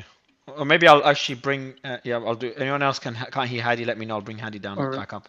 Yeah, go ahead, Heidi. So years back, she went into Iraq Kurdistan area without the Iraqi government knowing, and there's like a de facto illegality stuff. But she went into Syria as well illegally, from the other side, from the Turkish side. She was already on the list in Iraq. So this time when she went to I think Baghdad, that's when they got her. And it's not the government who got her; it was the Kataib can you Hezbollah. guys hear me now? And the Iraqi government was trying to find out her whereabouts. They didn't even know. But then doubts came that she was already taken by those groups, and now that's the first time they released her video when she was saying all that stuff. Yeah, and if you look at Rasha Al-Aqidi, she's one of the top Iraq kind of experts who works on Mosul and that kind of thing. And I think there's widespread concern within Iraq for her safety by activists. I'm talking about human rights activists and people who are concerned with such things. So people But do want her to be that's why released. it's interesting, though. That's why it's interesting that we're seeing this video now. And Kataib Hezbollah, right? As a refresher for everybody, they are one of the Iran-backed Shia militia groups in Iraq. They're one of the stronger ones. They have close ties to the IRGC. I wonder if this is KH's way to try to maybe try to get some kind of leverage over either the government in Iraq or other ways to say, hey, we have her, and maybe we want to negotiate or something like that, right? You have to think about the motives that go into why this video would be released now and what the terrorist group is trying to do with it. And I think the one thing maybe that we all agree on in this space is that anything that somebody says, with a gun to their head, off camera, in a forced, hostage video or whatever, we can't be taking any of that at face value. So I think this is interesting, though, Mike, yeah, when we and see the that's video. actually the same reason. That's the same reason that when the IDF publish, honestly, when they publish videos of prisoners of war, like the Hamas guys, you can't take them as fact. It's against the Geneva Conventions that they're doing it.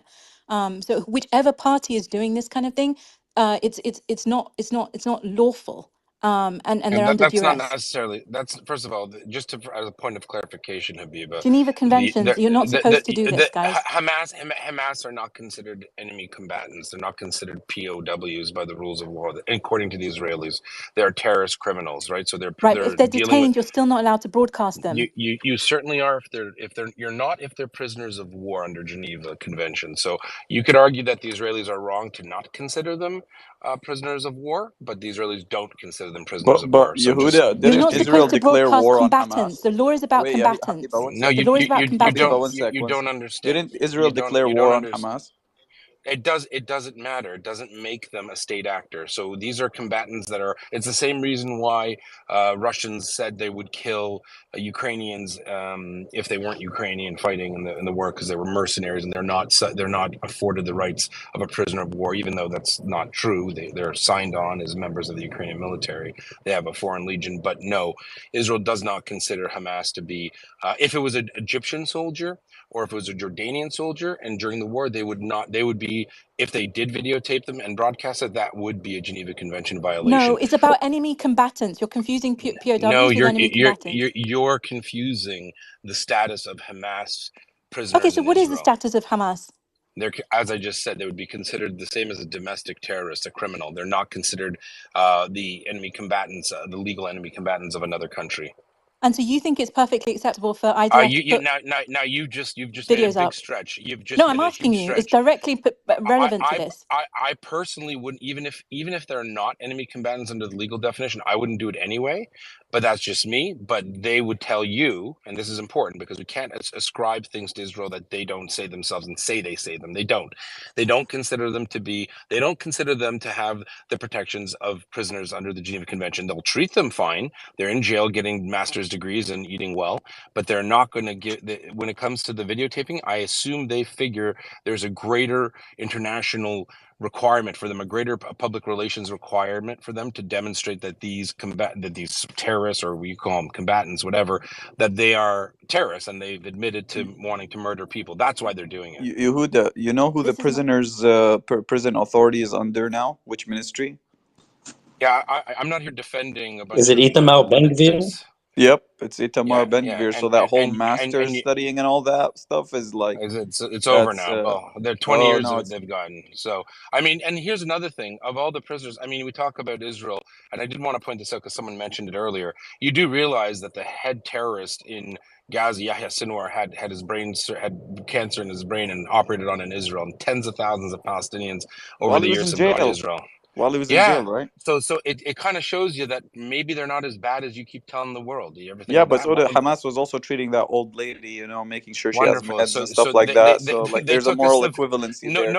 there isn't, because one is taking a civilian old lady from What do her you mean? home and Hey, murdering that's her ageist. family, and Excuse then me. now you take a terrorist who's convicted in a court in jail and give him treatment. If the audience doesn't buy it, I mean, trust me, I get the messages. They don't buy No, it, no, man. no. Yeah, maybe And then not the comparison of the old lady versus Yahya sure, yeah, Sinwar, but when you're talking about like maybe, yeah. thousands of administrative detainees and children, then yeah, obviously Yeah. there is a. I don't. I would never personally defend administrative detentions and cite a British law saying it's okay to do that. I believe in the rule of law and due process. But you can't sit there and defend Hamas butchering and murdering and stealing Do you old agree people with the and siege? Do babies. you agree with the denial of aid? Let me finish my point, and I'll answer your question. You can't compare the murder of babies and stealing their grandmothers and say, "Well, we gave her medical help." The only reason why they gave her medical help is they want to get out. They need bargaining chips, so they want them alive.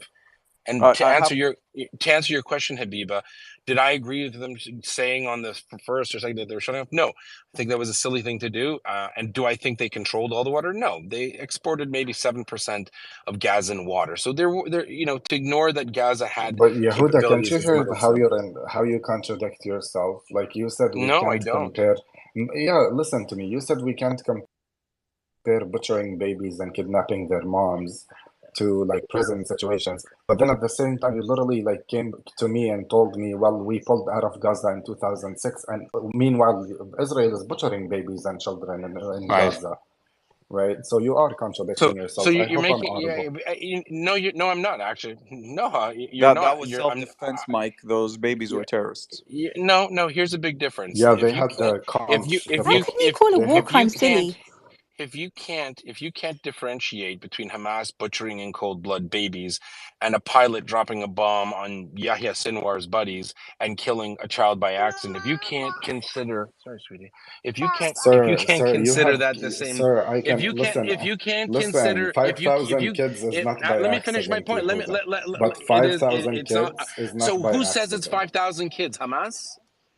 The Excuse UN. Who me. says? Whoa, Excuse me. Yehuda. Yeah. The Okay, US. so I'd like to just, I mean, The State look, Department. hold on, and then we're gonna go to No, it's just funny. We can't take I agree with you, Mike. I agree basically with you, Mike. resources from I agree with Palestinian you. Health Ministry because of XYZ, but we're obligated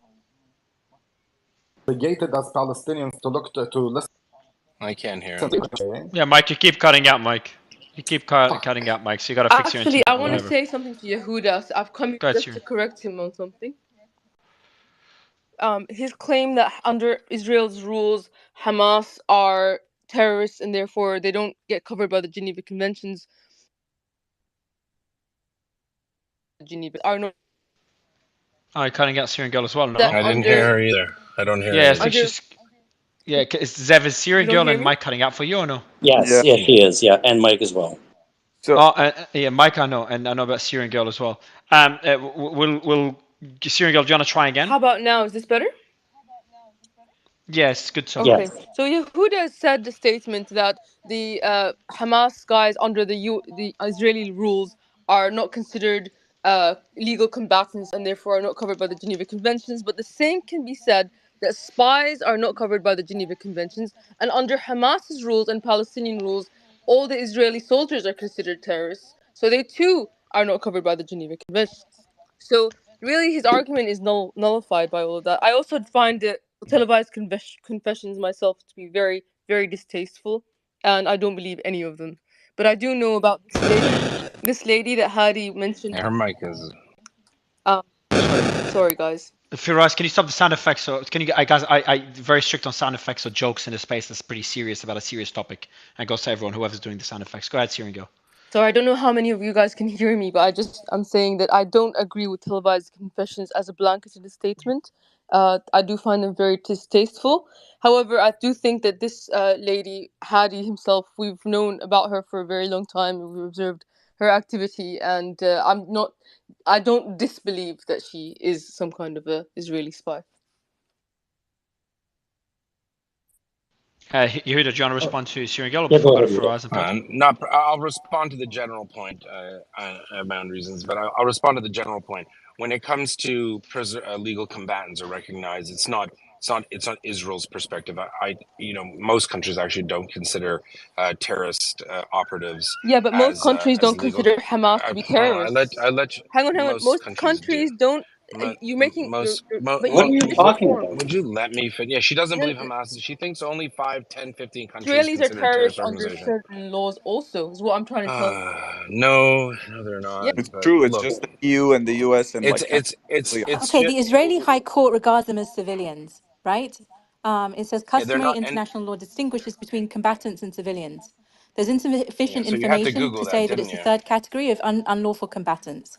Since Yeah, they're terrorists do not unlawful require... combat. So generally under the law, even though most Western countries, not de jure rule, but the de facto rule is they'll treat everyone as a combatant, legal combatant, for just out of the fear of getting it wrong, and it's not, the juice isn't worth the squeeze. So you treat everyone generally like that. But the Israelis have obviously made it a point to But there's videotape it. videos of them torturing these hostages, these I Palestinian don't know. hostages. There are not There's videos videos of of them. Israelis No, torturing on I would disagree camera. with you. Well, Yes, I would disagree with I'm your gonna send you videos. the videos, Yehuda. The juice I've isn't seen worth a the lot of the squeeze. propaganda, and so I The don't buy it. And Israelis neither, and the torturing. Israeli, yeah. You're denying The, your eyes. You're denying your own no, eyes. I'm denying your source. But Wait, can I You're Yehuda, ask can yeah, I denying my well, ask just a source. Yehuda a second. What about the question? Israeli court that said they are worried about the investigation methods of the Israelis that are leading to false confessions? Yeah, I if think that's that's a very true, good point. I think that's a very if good point, Hadi. Yeah, if it's I don't true, accept. Just I don't accept any confession I mean, I don't whatsoever. understand, honestly, Yehuda, Be- like, what do you take as credible So can resource? I just Like, want to to say you something. I agree. personally, what do you consider to be something that you would believe in? I I don't agree with think we can Hadi. hear you. Just Yeah. Hadi or Mike, can you hear me? Yeah, I can hear you. Okay. Mike, No, can I you agree with you. hear Zev? Can you hear Mike? Can you hear Zev? No, Zev was talking. Okay. Yeah, Oh yeah. So I agree with Hadi. Okay, no, I think I that's a can't. very okay. I think that's a very good point that he raised, and I'm going to agree with him. Right. So, a confession, be it in the guise of war or be it in the guise of the criminal justice system, that potentially could be made under duress, is not admissible. Right. I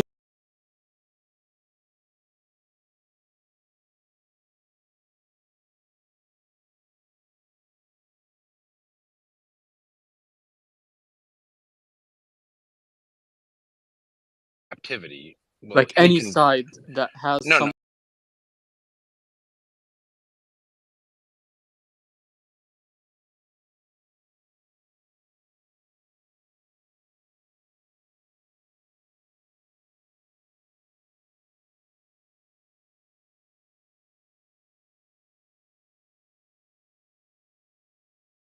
Someone like they're being forced. I don't think any one.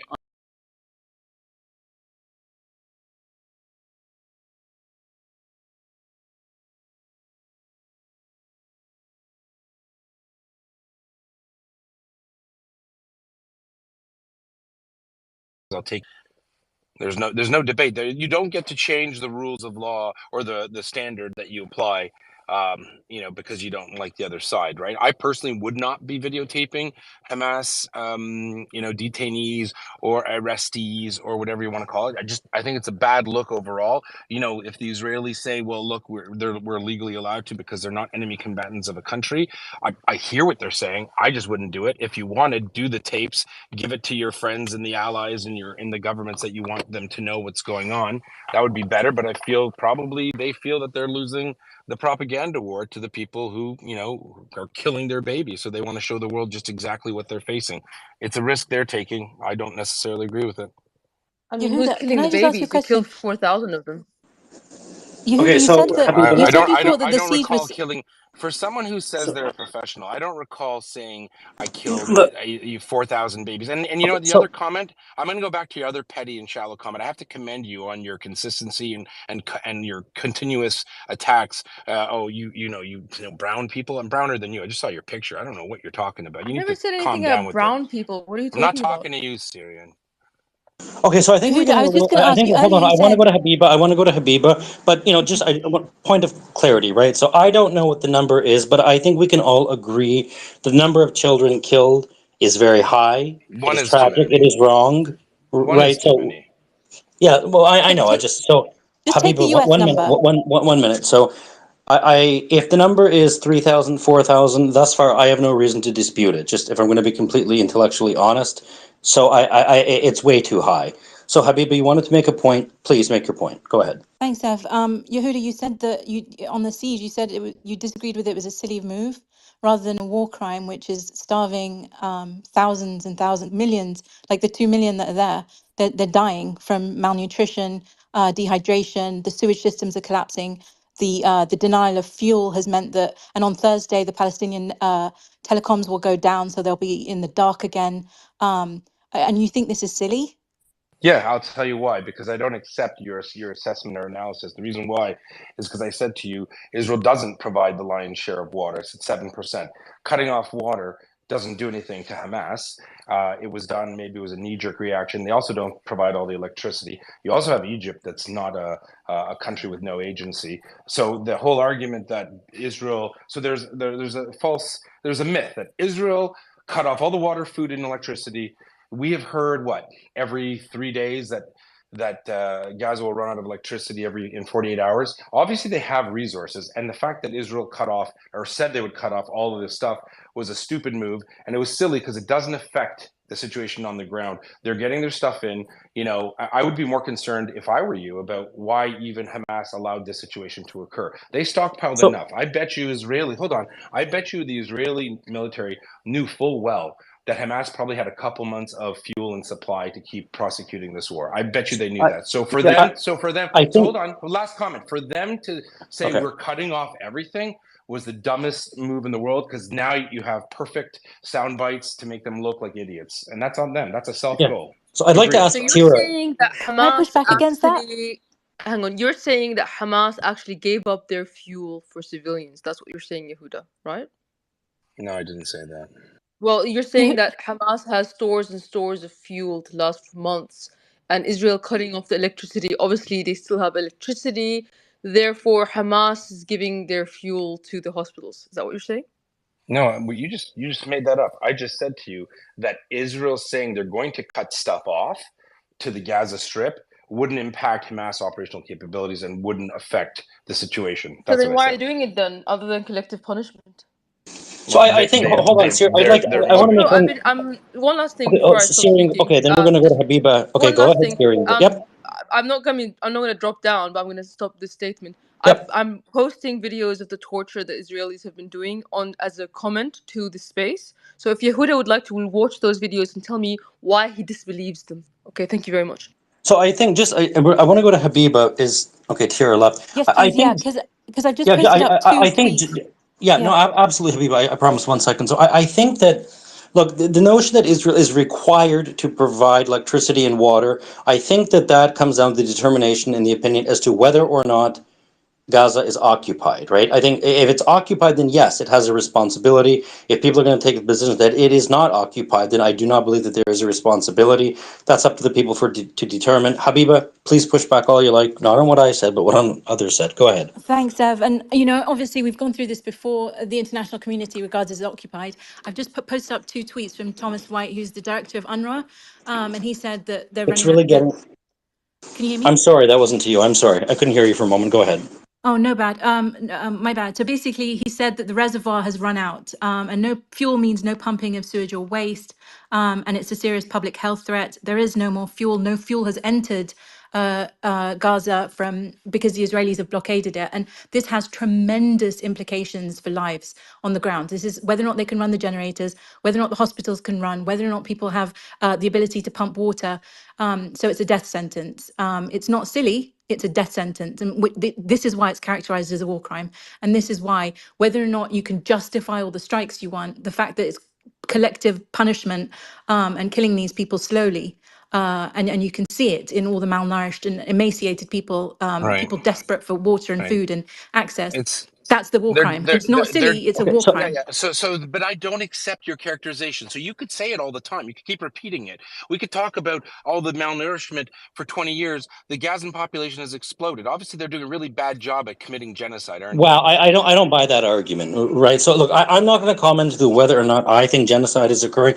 I don't believe that it is, but I will say that I can understand the other side. I mean, I do not buy that there's a genocide going on, but I don't think that you can use population growth or decrease to...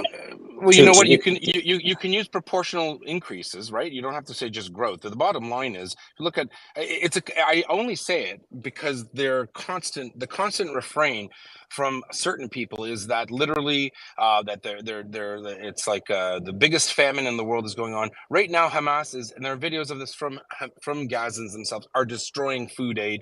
It's not a secret. Can we get M up, because he's actually in the audience? It would be great to get M up.